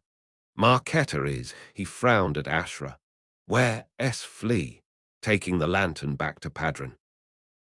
"You said we'd leave it with him." "Right." He felt a ichor of guilt for leaving the boy alone and unconscious, but forced it aside. "Listen," he continued, taking advantage of Flea's absence. "If this goes wrong, I'm to get Flea out of here. I know. It's just that. If something happens to me, I worry she'll do something stupid." "You mean like trying to save your life again? Something like, wait, she told you about that?" "Of course. She seemed rather pleased about it." "I'll bet she bloody is." "I was hoping she'd keep it to herself. The girl's got a mind of her own." "Yeah, that's what I'm worried about." "What are you worried about?" Flea whispered as she rejoined them. Lucan hadn't heard her approach, could barely even see her in the darkness of the passage. "Oh, you know. Being turned into a horned toad or something." "Are they there?" the girl asked, trepidation edging her voice. "The faceless. Let's ND out." Lucan slipped through the door and crept across to the nearest column, Ashra and Flea following behind. A glance to his right revealed the great hall's doors, which were closed and unattended. Can't have any guards witnessing their Lord Protector's treachery. The voices sounded again to his left, drawing his gaze to a huge window at the far end of the hall, the glass reflecting the light of 100 candles. Banners hung on either side, the black bat of saffroner on its gold background, along with the personal standard of the late Grand Duke. Marquetta hadn't found time to replace the latter with his own symbol, but he lounged on the throne beneath the window all the same. Lucan's expression hardened as he watched the Lord Protector smiling as he spoke, uncaring as to the havoc that his plotting had unleashed upon the city. Still, at least he wasn't wearing the look of a man who had learned his most valuable possession had been stolen. He doesn't know about the blade, Lucan realized, with a smile of his own. That meant the faceless hadn't already arrived to claim their prize. "We're just in time." His gaze moved to a guy standing before the throne, the pontifex. The man was clearly a bundle of nerves. He de-geated with his rings, with the buttons on his gown, with the amulet round his neck. Guilt at his involvement.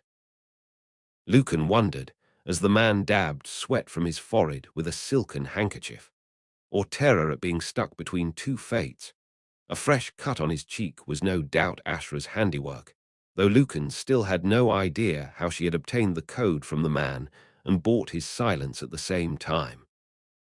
Whatever the thief's method, it seemed to have worked. Two of the players are here, Lucan thought, but where's the third?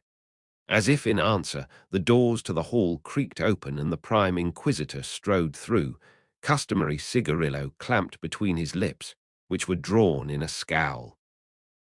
Several guards struggled along behind him, red faces shining with sweat as they strained beneath the weight of the fare-on chest.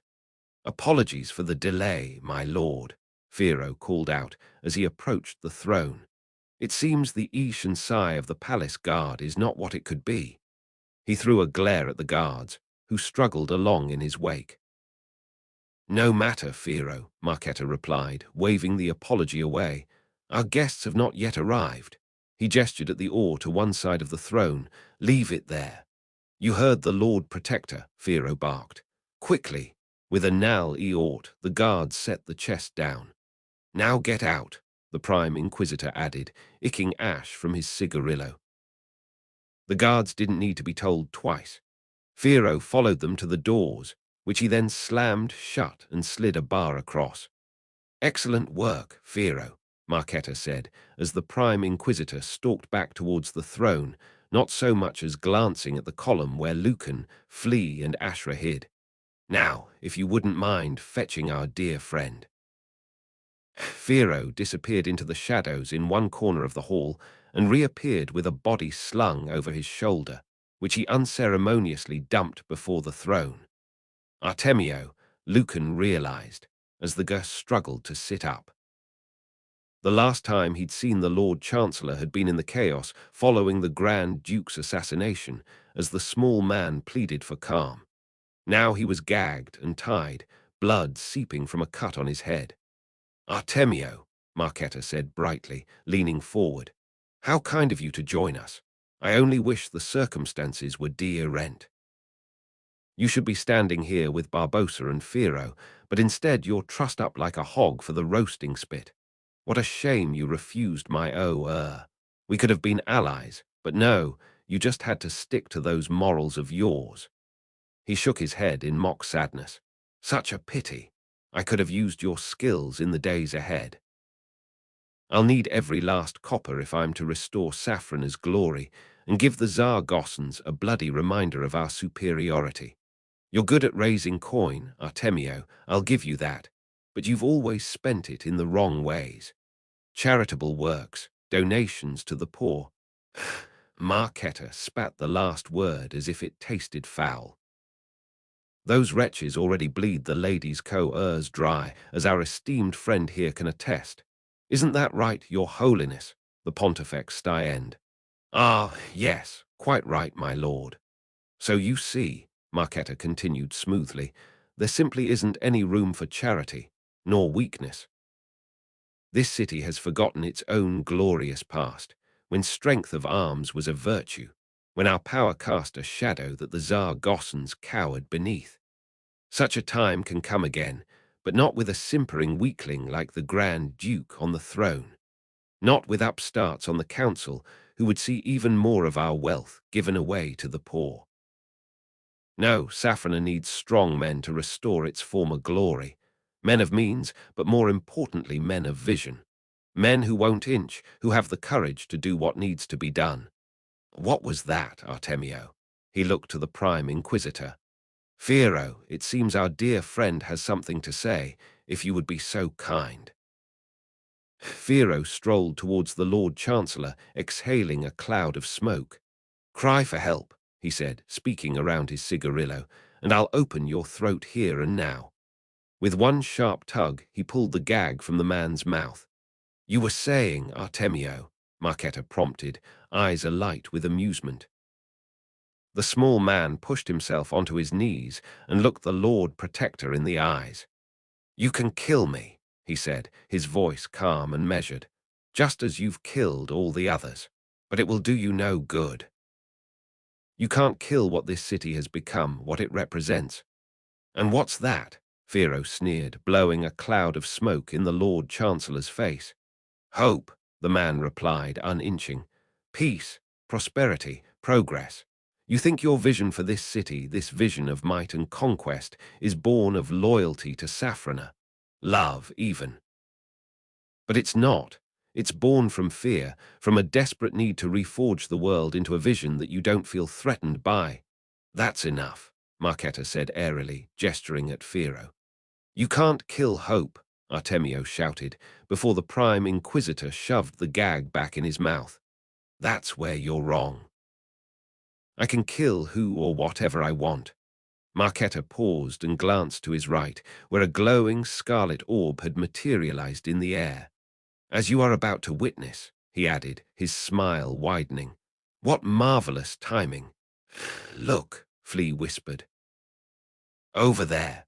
I see it, Lucan replied, swallowing his fear as the purple and green orbs appeared, joining the RSD in the familiar circular motion. Firo and the Pontifex both backed away, as they had done the RSD time in the catacombs. Artemio simply stared with wide eyes as the orbs began to move more quickly, blurring into the ring of white light.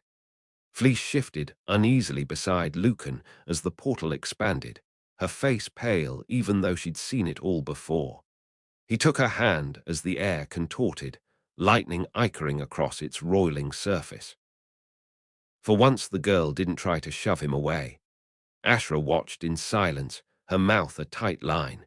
As unfamiliar as this sorcery may have been to her, she was no stranger to portals. Yet even she couldn't help but gasp at what came through. The lightning ichor around the RSD armored shape to emerge, icy vapor steaming from ornate crimson plate edged with silver.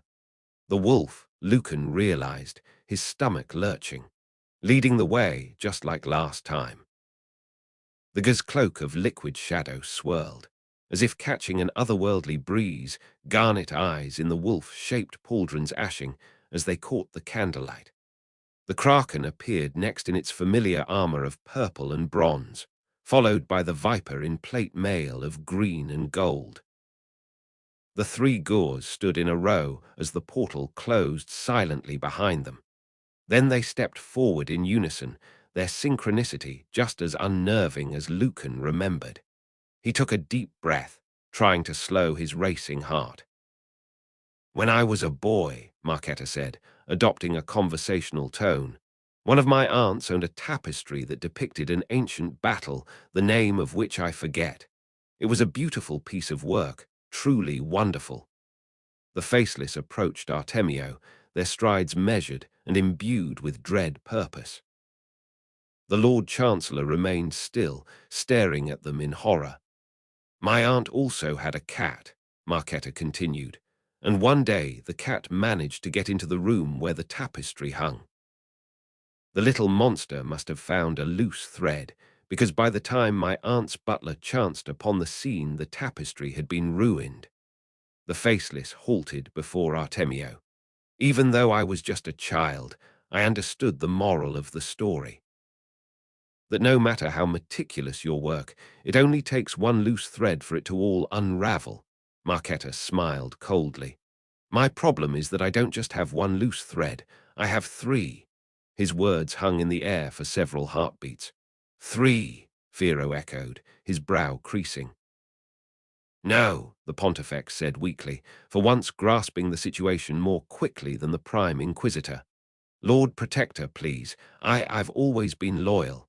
You fool, Firo cut in, spitting the word around his cigarillo. He's not referring to us. The glance he threw at Marketa suggested he lacked the conviction of his words. The faceless moved as one, shadow cloaks swirling around their armored forms as they strode past the trembling form of Artemio. Marketa? Firo asked, hand moving to his sword as he took a step back. What's happening here? It's ironic, Marketa mused, that a man whose profession requires him to seek out the truth cannot see it at the time of his own death. The Prime Inquisitor's face darkened. You would betray me, you coward. Peace, Firo. Show some dignity. I'll have your bastard head, the Prime Inquisitor barked, steel rasping as he drew his sword. No, Lucan murmured, I need Marketa alive. As Firo lunged at the Lord Protector, the Kraken raised one gauntleted hand, and what Lucan could only think of as a tentacle of black energy shot through the air, wrapping itself round the Prime Inquisitor's sword arm. The man's cigarillo fell from his lips as he was wrenched backwards. He hit the oar hard but regained his feet quickly, sword still in hand, murder ashing in his eyes. "Think you can take me?" he snarled at the Faceless, who stood in a silent line before him. The Kraken jerked its hand, and the tentacle released the Prime Inquisitor. He staggered and lashed out at the tentacle with his sword, only for the blade to pass straight through as if slicing smoke. "Cowards!" Firo barked, backing away. "Hiding behind your masks and sorcery. Face me with a blade, damn you!" The Faceless exchanged sightless glances. The wolf then stepped forward, raising a scent. A corona of scarlet energy ichor around its gauntleted engures, solidifying into the shape of a crystalline sword that glowed with a crimson light. Firo bellowed and leapt at the armored Gur, which parried his savage cut with ease. Light ashed as their blades came together, and the Prime Inquisitor's sword shattered, fragments of steel skittering away across the tiles. Firo bared his teeth, the last act of dance from a cornered animal, and hurled his sword hilt at the wolf. It struck the Gur full on the helm, but didn't slow its advance. The Prime Inquisitor turned and ran for the doors as his courage failed him. He didn't make it more than a few paces. With an action that appeared almost lazy, the wolf hurled its crystalline blade through the air. The spinning sword took the Eing man square in the back, sending him to the oar where he twitched and gasped and bled, and after several heartbeats died. "Lady's blood," Ashra whispered. "The scrivener was right. This is madness. We can't GHT them." "We won't need to," Lucan replied, trying to keep the fear from his voice. "Not if I'm right about this. And if you're not, then pray to the lady for divine intervention. That doesn't appear to be working too well for His Holiness." The Pontifex had fallen to his knees, trembling arms raised as his lips moved in what Lucan suspected was the RSD sincere prayer he'd aired in years, perhaps ever. It did him no good. The Kraken's black tentacle shot towards the man and seized him by the throat. His eyes bulged, bright with panic, as he tried to free himself. His grasping, bejeweled engures closed on empty air. "Peace, Barbosa," Marquetta called out, raising a hand. There is no truer sacristy than dying in service to an ideal greater than oneself. The Pontifex's face was turning purple, spittle foaming on his lips. "You have my deepest thanks," Marquetta continued. "Cherish it, for I'm sure it's more than you'll receive from the lady when you stand before her." Barbosa's eyes glazed over, his body slackening. The black tentacle disappeared like ink, dissolving in water, and the Pontifex toppled to the oar, where he lay unmoving in a puddle of silken robes. "Good riddance," Ashra murmured. That was a better death than he deserved. Marquetta rose from his throne and approached Artemio, not giving the Pontifex's corpse so much as a glance as he passed. "My dear Lord Chancellor," he said, spreading his arms, "do you think me cruel? Do you fear you will sue a similar fate at the hands of the Faceless? Well, worry not. I won't let them kill you." He stood before the man and drew a knife from his belt. "I intend to indulge in that little pleasure myself." The Lord Protector raised the blade, only to freeze, grimacing in apparent pain. "Yes," he hissed through gritted teeth, raising a hand towards the Faceless. I haven't forgotten. The payment, of course." "Let me fetch it for you." The Lord Protector staggered as whatever telepathic hold the Faceless had over him withdrew. Straightening, he sheathed his dagger and started towards the fair-on chest. "This is it," Lucan whispered, his throat dry. "Stay here, both of you. If this goes wrong, then run. Get the hells away from here." "I'll come with you," Ashra replied, drawing her stiletto. "No, I have to do this alone." "Lucan," Flea said as he started to move away. "What?" The girl balled her scent and drove it into his thigh. "Don't die," she told him, her gaze earth. He forced a grin. "I'll try not to." With those last words, and a deep breath to try to slow his pounding heart. Lucan stepped round the column and strode towards Marquetta and the Faceless with as much conviction as he could muster. It wasn't easy, deliberately walking towards mythical beings who wielded power far beyond his comprehension, but he found strength in the knowledge that there was no other way, and in knowing that he was, for once, doing the right thing. Just a shame, it's probably going to get me killed. He gritted his teeth as the Faceless turned at his approach, feeling the weight of their collective gaze almost as a physical force. He expected the wolf to summon another crystalline blade, or the kraken to hurl a black tentacle at him. Perhaps the viper would even get in on the act. Instead, the armored Gors appeared unmoved by his presence. The same couldn't be said for Artemio. The man stared at him, wide eyes pleading. It would only have taken a moment to cut him free, but Lucan ignored him and pressed on. The situation was on enough of a knife edge as it was, and he couldn't risk complicating it any further. The Faceless remained still as Lucan drew close to the throne, as if intrigued by his presence and curious as to his intent. The Lord Protector, by contrast, hadn't even registered his arrival, absorbed as he was in the act of entering the correct code on the Pharaon chest. "It has been an honor doing business with you," Marquetta said, pressing the Nal panel with an unnecessary flourish. The panels ashed their respective colors, a series of clicks sounding as the chest unlocked and the lid began to rise. "And now here's the Sandino blade, just as I—" Marquetta's jaw dropped as he stared at the empty interior. "Looking for this," Lucan said, drawing the blade from his belt. Marquetta's head snapped up, his face darkening with fury.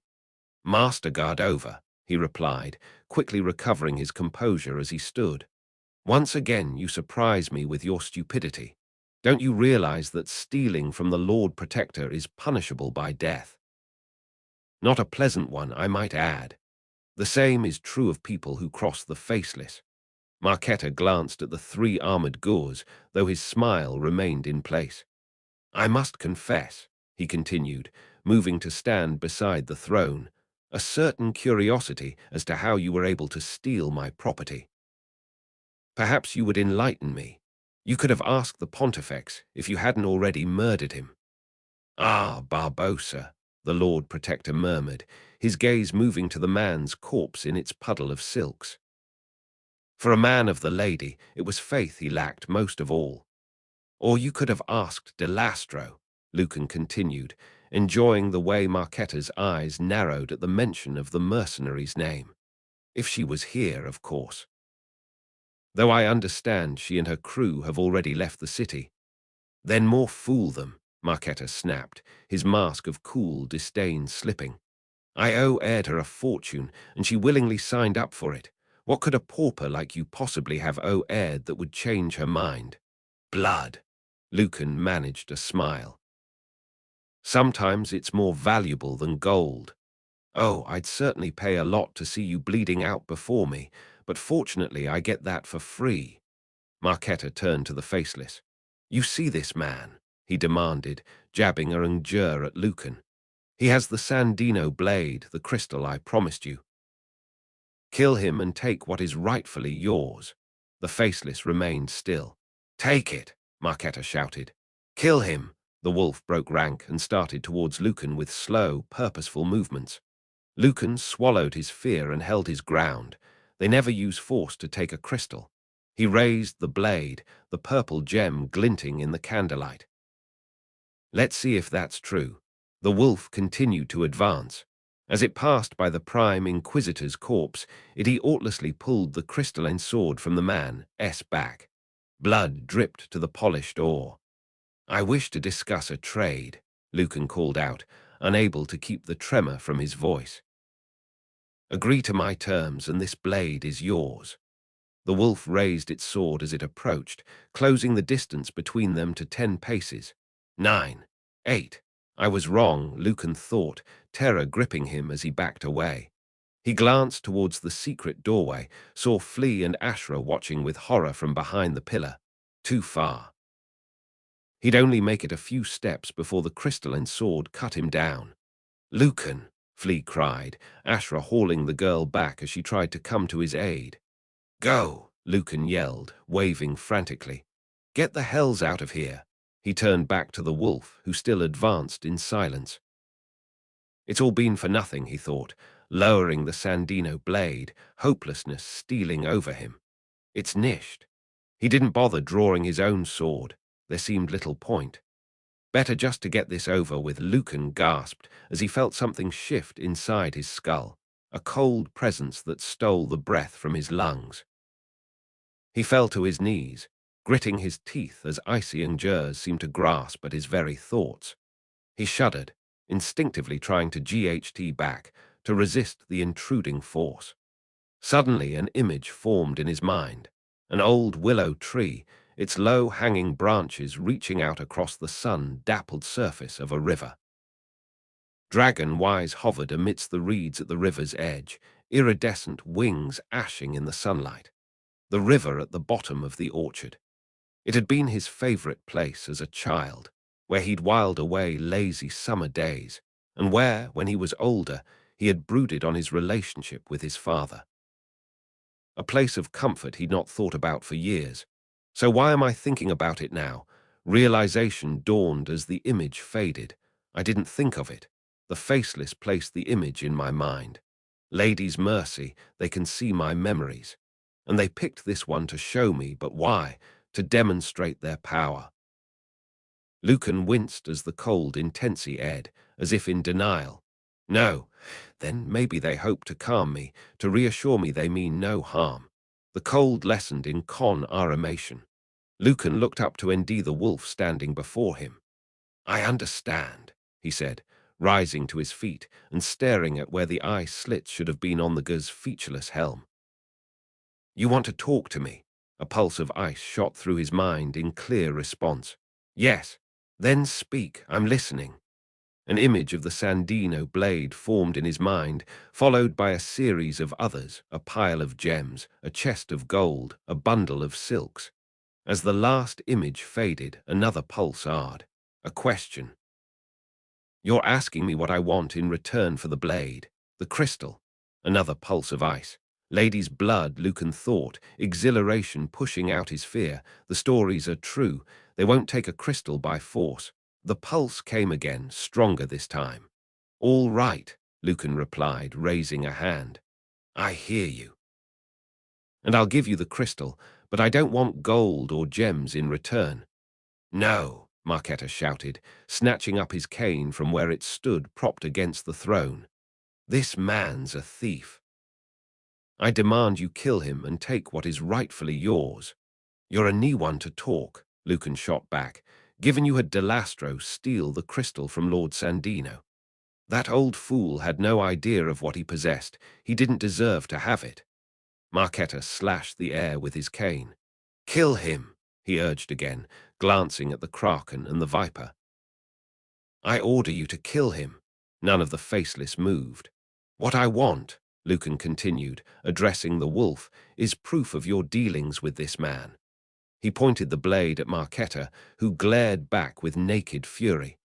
"Proof of the crimes, the acts that you carried out on this man's behalf. Proof that you killed Lord Savila, that you possessed the Zar-Gossan ambassador to kill the Grand Duke and his 2 sons. Proof of everything. Can you do that? Because if you can't, this has all been for nothing." "You insolent wretch," Marketa spat, twisting his cane's handle and pulling away the casing to reveal a long, thin blade. He hurled the casing aside as he stormed towards Lucan. "You think to use my crystal as a bargaining tool against me? Can you do that?" Lucan repeated, keeping his gaze on the wolf. A single icy pulse. "Yes." Lucan grinned at Marketa. "Looks like I just did."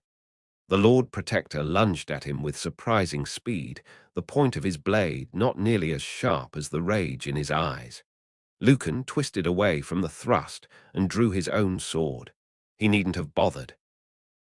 The Kraken raised a hand, and a black tentacle shot through the air, wrapping around Marketa and hauling him backwards. The Lord Protector hit the oar hard, breath exploding from his lungs as his blade skittered away across the tiles. Ice pulsed in Lucan's mind, and he turned back to the wolf. The Armadga's left arm was outstretched, a small object, oval in shape and black as jet, resting in its palm. Tentatively, Lucan reached out, only to jerk his hand back as two icy pulses jarred. No. He watched as the wolf brought the object close to its helm. For several heartbeats nothing happened, then golden light jarred round the object, before fading as quickly as it had come. When the wolf lowered its hand again, Lucan saw a glowing golden symbol etched into the surface of the oval. What in the hell's just happened? What even is this thing? He opened his mouth to ask the question, only to realize that the wolf had heard his thought as if he'd spoken it aloud. The Armadga pressed an jur to the glowing symbol. The golden light returned, radiating up from the object in a shimmering prism. At RSD, Lucan saw nothing within the light, save what looked like sparkling motes of dust. Then an image formed, Marquetta gesturing as he spoke to the three faceless. Lucan inched as he heard the Lord Protector's voice, loud and clear. So you can do it then. You can control the ambassador as if she was a puppet. Because I need her to kill the Grand Duke, you understand. My whole design pivots around that detail. Lucan looked at Marquetta, who was sitting on the oar, tentacles still wrapped around him, his mouth hanging open in disbelief as he listened to his own voice sounding from the black object. The prism of light iced, showing another scene. It needs to look like Savala was murdered, you understand. I need the blame to fall on Lady Jealousy. Memories, Lucan realized, a shiver inching up his spine. The wolf has placed its memories of the Faceless's dealings with Marquetta in that object. How the wolf had done so, or how the object even worked, Lucan couldn't begin to guess. It didn't matter, this was all the proof he needed.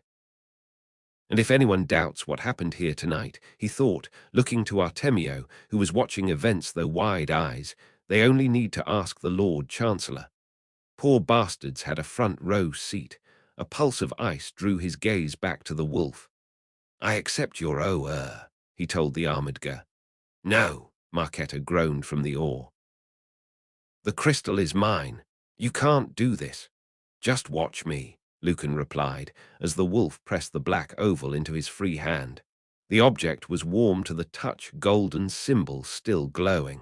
In return, he held out the Sandino blade, which the Armadga took without hesitation. 3 icy pulses ashed through his mind. Goodbye. The wolf began to turn away. Wait, Lucan called, stepping forward. What are these crystals? Why do you seek them? He knew he was taking a risk, pushing his luck further than he had any right to, but he couldn't let this opportunity pass by. As the wolf regarded him, he half expected the Gur to raise its crystalline sword to punish him for his insolence. Instead, an image formed in his mind, a vast city, black towers rearing up against the sky. Fair on towers, he realized, they look just like the ebon hand. Lady's blood, this is a fair on city. The image faded, to be replaced by another, a cavernous room with a huge purple crystal at its center. The crystal rested in a metal cradle, with some sort of tendrils attached to its smooth, faceted surface. A bright glow pulsed in its depths like a heartbeat, illuminating several humanoid gores as they fought beside the crystal. Lady's blood, are they fair on? The staccato light lent the scene a dreamlike quality, erring only glimpses of the struggle. One of the gores broke free from the melee and threw themselves at the gem, a spherical object held in their outstretched hand. A blinding light as the crystal shattered. Another scene followed, a landscape that Lucan had never seen, but had heard so much about, a scarred, shadow-haunted landscape where the ruins of black towers cowered beneath a bruised sky. The grey lands.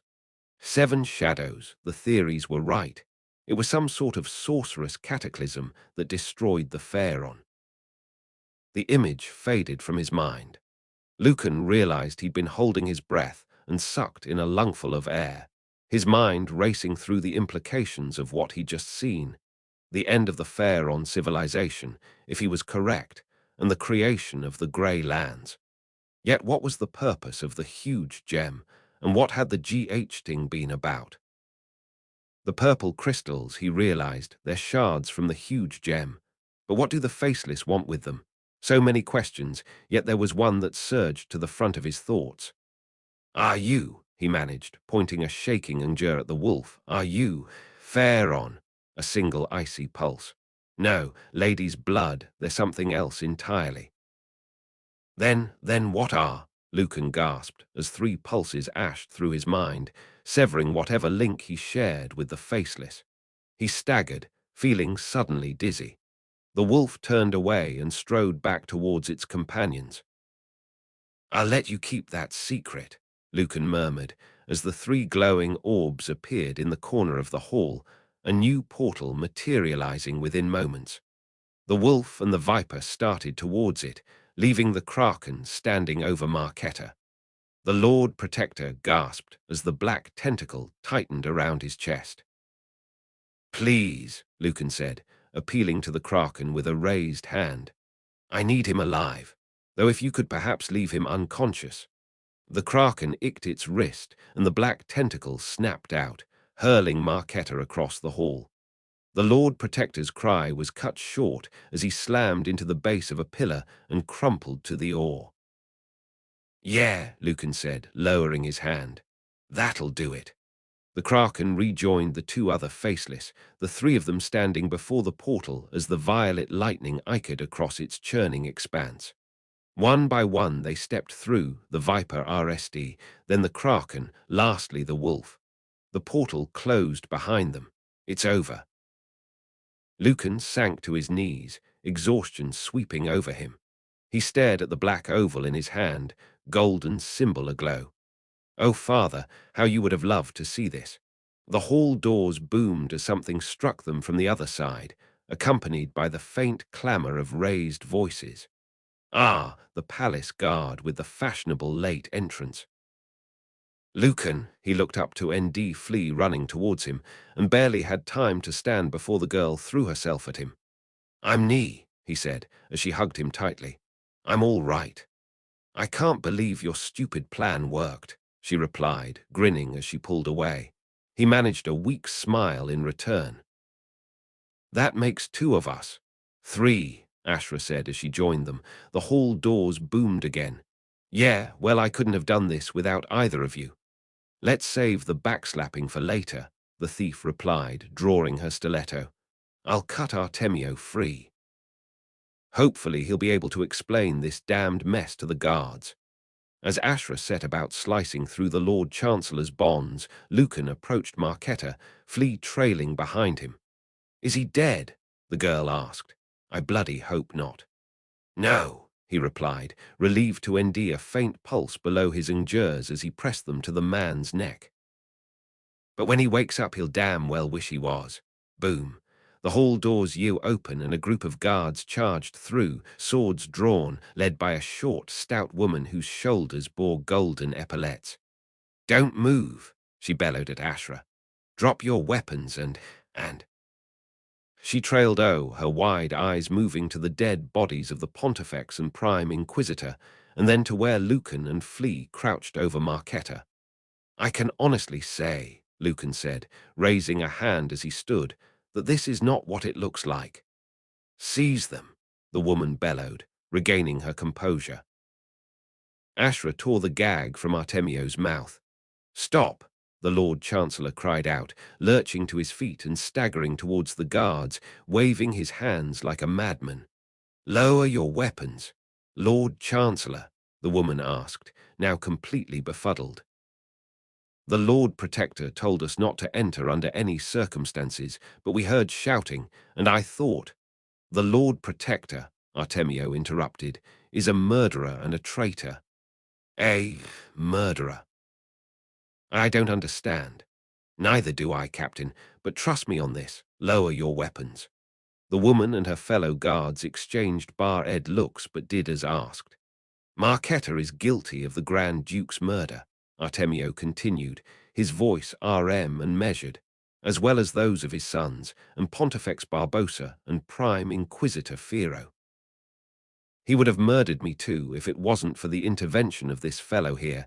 He gestured at Lucan, and his two friends. I owe them my life. You're sure about this, Lord Chancellor? The captain asked, her tone one of disbelief. You're saying the Lord Protector murdered the Grand Duke? And his sons, Lucan cut in, already growing tired of the conversation.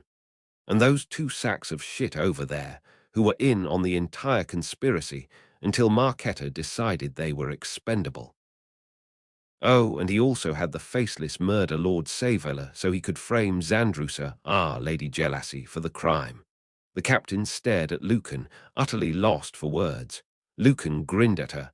I can prove it, he added, holding up the black oval. All of it. Please, Artemio interjected. Captain. The woman straightened, a little of her resolve returning. Jerema, sir. Captain Jerema, please send word to the Inquisition, the Lord Chancellor continued, in the manner of someone used to dealing with crises, though Lucan doubted the man had had to deal with anything quite like this before, and summon all members of the Gilded Council. We need to show the merchant princes the full extent of their Lord Protector's treachery.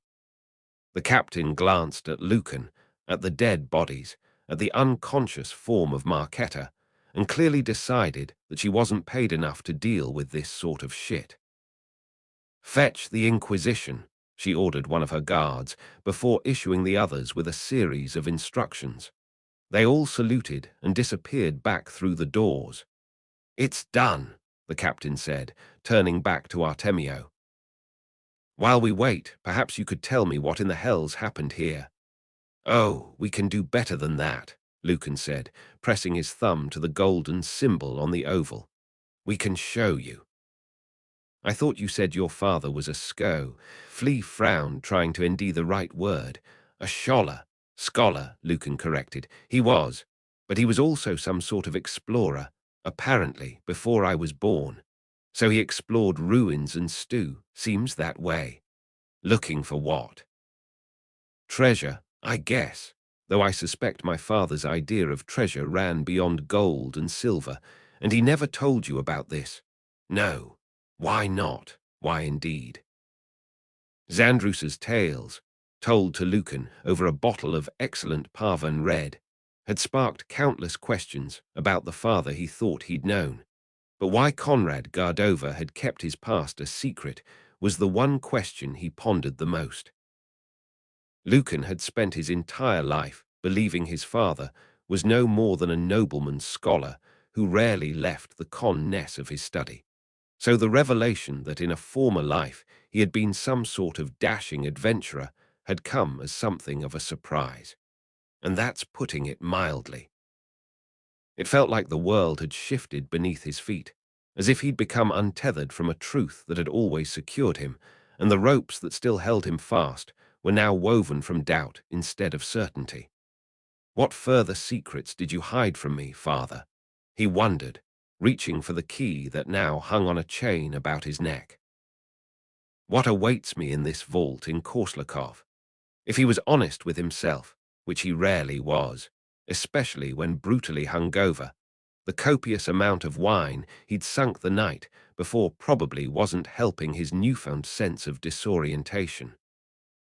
Yet he'd needed the alcohol to set the shock of hearing Zandrusa describe his distant, bookish father as a rapier-wielding plunderer of fair on ruins. The 3 tumblers of Parvan bronze he downed after the merchant prince had retired to bed, however, were admittedly a bit of an overindulgence. I'm certainly paying for them now. He winced at the ache behind his eyes, which wasn't helped by the clamour of the waterfront. Despite the early hour, Safrana's docks were already busy with labourers hefting crates, bleary-eyed mariners spilling out of taverns and customs sirs yawning as they squinted at their ledgers. So what do you? Flea's words were drowned out by a tattooed sailor enthusiastically hammering at a ship's rail. Lady's blood, Lucan muttered, gritting his teeth as each strike of the hammer sent a jolt of pain through his temple. I think that last nail needs another hit, he shouted, as the sailor momentarily paused in her work. She icked him an obscene gesture and went back to her hammering. "What's up with you this morning?" Flea asked as they moved away. "You're grouchier than an old tomcat. Don't you bloody start. It's too early for your bullsh. It's just after 6th bell. It's not that early. Any time before 11th bell is too early. Best you remember that. Or you'll what? Chuck you in the damned sea and let the lion sharks have you. But knowing you, you'll just talk their bloody NSO. I know why you're grumpy," the girl teased, cracking a grin. "I'm not grumpy, I'm hungover. You're all grouchy because Varlestir," the girl spoke the steward's name in a sing-song voice, tilting her head as she did so, "refused your invitation to join you in your bedchamber last night." "Oh, for the love of—" "You heard that? Yep, you were supposed to be asleep. Spying on you was more fun. You little—" The girl easily evaded his half-hearted swipe, her grin still intact. "Anyway," Lucan continued, "she didn't refuse, she politely declined. She took your bottle away and said she'd smash it over your head if you said another word. That counts as polite in my book. You are such an idiot." "I know." Truth was, trying to talk the steward into bed nightly had been a mistake, even if her lips had held a curl of amusement as she'd snatched the bottle from him. He glanced at Flea. "But am I about to make a greater mistake?" "Flea," he said, trying for a more serious tone, "are you sure about this?" The girl sighed, rolled her eyes. "We've been over this more times than a beggar over a corpse." "I know, I just want to be sure that you're sure." "About this, I'm sure. It's just that Saffrona is your home." "I already told you," the girl cut in, eyes narrowed in annoyance. "There's nothing for me here. My brother is gone. I lost friends in the Ray. That old rogue Obassa is still alive." "Yeah, but what am I gonna do? Run errands for him until I'm dead?" She shook her head, lips pressed together. "I want more than that. I understand, Flea, I get it. But, well, my path could be a dangerous one. I have no idea what awaits me in Korslakov. All the more reason for me to come with you. Who else is gonna watch your back? It'll be a tough journey, 3 weeks by sea. You've not even been on a ship before. Do you want me to come or not?" the girl demanded. "Yes," Lucan replied, raising his hands in a calming gesture. "I do." The girl chewed her lip. "Swear." "I swear." And he meant it. As infuriating as Flea could be, he'd realized he would be glad of her company. Besides, she had saved his life twice now, not that she needed reminding, of course. Whatever awaited him in the City of Spires, he felt strangely reassured that he would face it with Flea at his side. A skinny 11-year-old with a sharp knife and sharper tongue. Who would have thought it? They made a peculiar pairing, but he couldn't deny it worked. Somehow. The girl looked him dead in the eye, as if searching for a lie. "Good," she said, brightening. "Let's get going then." As they continued along the waterfront, she added, "I wish Ashra was coming with us. I bloody don't." After 3 days of connement in their palace rooms, with Ashra prowling about and glaring daggers at anyone who so much as breathed, he had been glad to see the back of the thief, and he was certain the feeling was mutual. He doubted they could survive another hour in each other's company, let alone 3 weeks in the cramped con-ness of a ship. "I'd rather go up against the Faceless again." He replied. "What do you mean, I mean," he shrugged. "Ashra has her own path. Anyway, she wouldn't want to come with us." "But how do you know?" "Because," a familiar voice said from behind them, "men always think they know best. It can't be." Lucan turned and blinked at the sight of the girl standing before them. "Lady's mercy." "Ashra!" Flea cried, springing towards the thief, who wore the faintest of smiles. "Hello, little one," she murmured, returning the girl's enthusiastic hug. "Thought we'd seen the last of you," Lucan said. "I had some business to take care of," Ashra replied, glancing around warily, her posture tense, alert. And I needed to make sure that Alphonse was okay. And his knee, lying low. Good, and you? I need to leave the city for a while. She glanced around again. It's not safe for me here. Not with the king turning the place upside down looking for me. Is it just me, Lucan said, or do I sense the words, can I come with you, sliding towards this conversation? I thought, the thief replied, face impassive, that perhaps you could use my help in Korslakov. She shrugged. It also happens to be about as far from the king as I'll ever get. Yes, Flea exclaimed, hopping on the spot. Come with us. Hold on, Lucan said, frowning. How do you know we're going to Korslakov?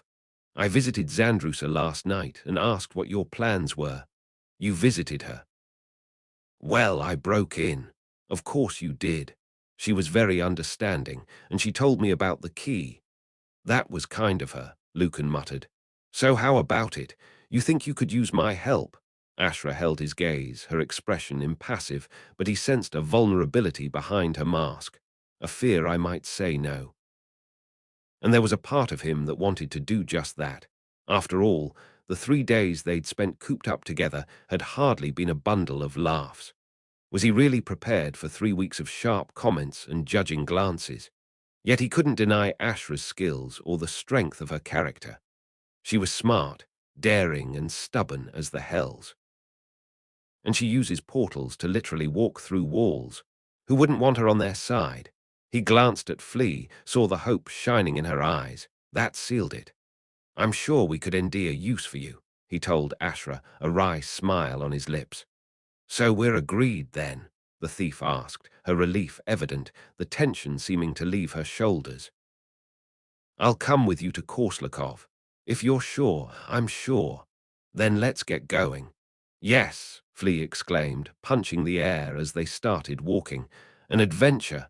Let's see if you still feel the same when you're throwing your guts up on the ship, Lucan replied. Maybe I won't. You've never been on a ship, kid. Trust me, you'll be decorating the walls with your insides in no time. Yeah, well, if I am sick, I'll make sure I puke all over you. Charming. Are you two going to argue all the way to Korslakov? Ashra asked warily. Lucan grinned. There's still time to back out. Don't tempt me. The thief slipped a stiletto from her belt, twirled it in her ingers. Still, if it gets too much, I can always remove your tongue. My tongue? What about Flea, S? You'd have me harm a girl, Ashra pursed her lips. Who do you think I am? I really have no idea. Hopefully, by the time they arrived in Korslakov, he would have an answer to that question, or a vague idea at least. What was the pier number again? Flea asked. 54, Ashra replied. Of course Zandrusa told you, Lucan said dryly. Don't suppose she mentioned the ship's name. No, but she did say it would serve our purpose well enough. Well, as long as it's better than the wreck I arrived on. This is it, Flea interjected, pointing at a faded sign nailed to a pillar. Pier FTY4. A queasy sense of unease settled in Lucan's gut as his gaze wandered over the ship's expanse, taking in the tarnished teatings and splintering timbers. Lady's blood, it can't be. Friend Lekan, Grabbily called down from the railing, do ng his battered hat in greeting. Welcome. I'm so pleased to be making your acquaintance again. I wish I could say the same, Lucan muttered. You know this man? Ashra asked. You could say that. The last time we met he threatened to throw me overboard. Why? Because I had the audacity to suggest that I pay the fee we'd agreed and not a copper more. You really do bring out the worst in people, don't you? Must be my good looks. Or your subtle charm. The thief started towards the gangplank. Don't worry, she added over her shoulder. I won't let the bad man throw you to the sharks. Much obliged, Lucan muttered, ushering Flea on board. Yet as he followed them onto the Sun SH, up towards the widespread arms and gold-toothed grin of Graziano Grabbily, he couldn't help but smile. Perhaps bringing Ashra along wasn't such a bad idea after all. Acknowledgements I was 15 when I started to pursue the dream of writing a fantasy novel and becoming a published author. I'm now 40 and that dream, elusive for so many years, has nearly been realized. It's been a long road. But no road is long in good company, as the Turkish proverb goes, and I've been blessed with some amazing company on this journey. I therefore owe her a tip of the hat, a raise of the glass, and my deepest thanks to the following people. My parents, Liz and Ian, for their love and support over the years, and for insisting on weekly childhood visits to the library, which opened doors to worlds far beyond the woods and elds of home. My brothers, Matthew and Richard, for keeping me grounded. You're not writing another book about wizards, and for all the fun, banter and arguments over settlers of Catton. Thanks, fellas. Ian O'Connor, my old friend from way back when, for the winter nights playing Quake and the summer days when we faced down hordes of monsters armed with nothing more than bamboo poles, and for reading the RSD chapter I ever wrote and encouraging me to write more.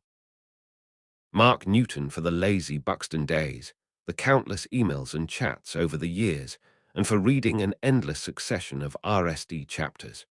You'll get your wolfmen, Patience, the live journal crew from the late aughts who tolerated my excessive navel gazing about whatever book I was working on at the time.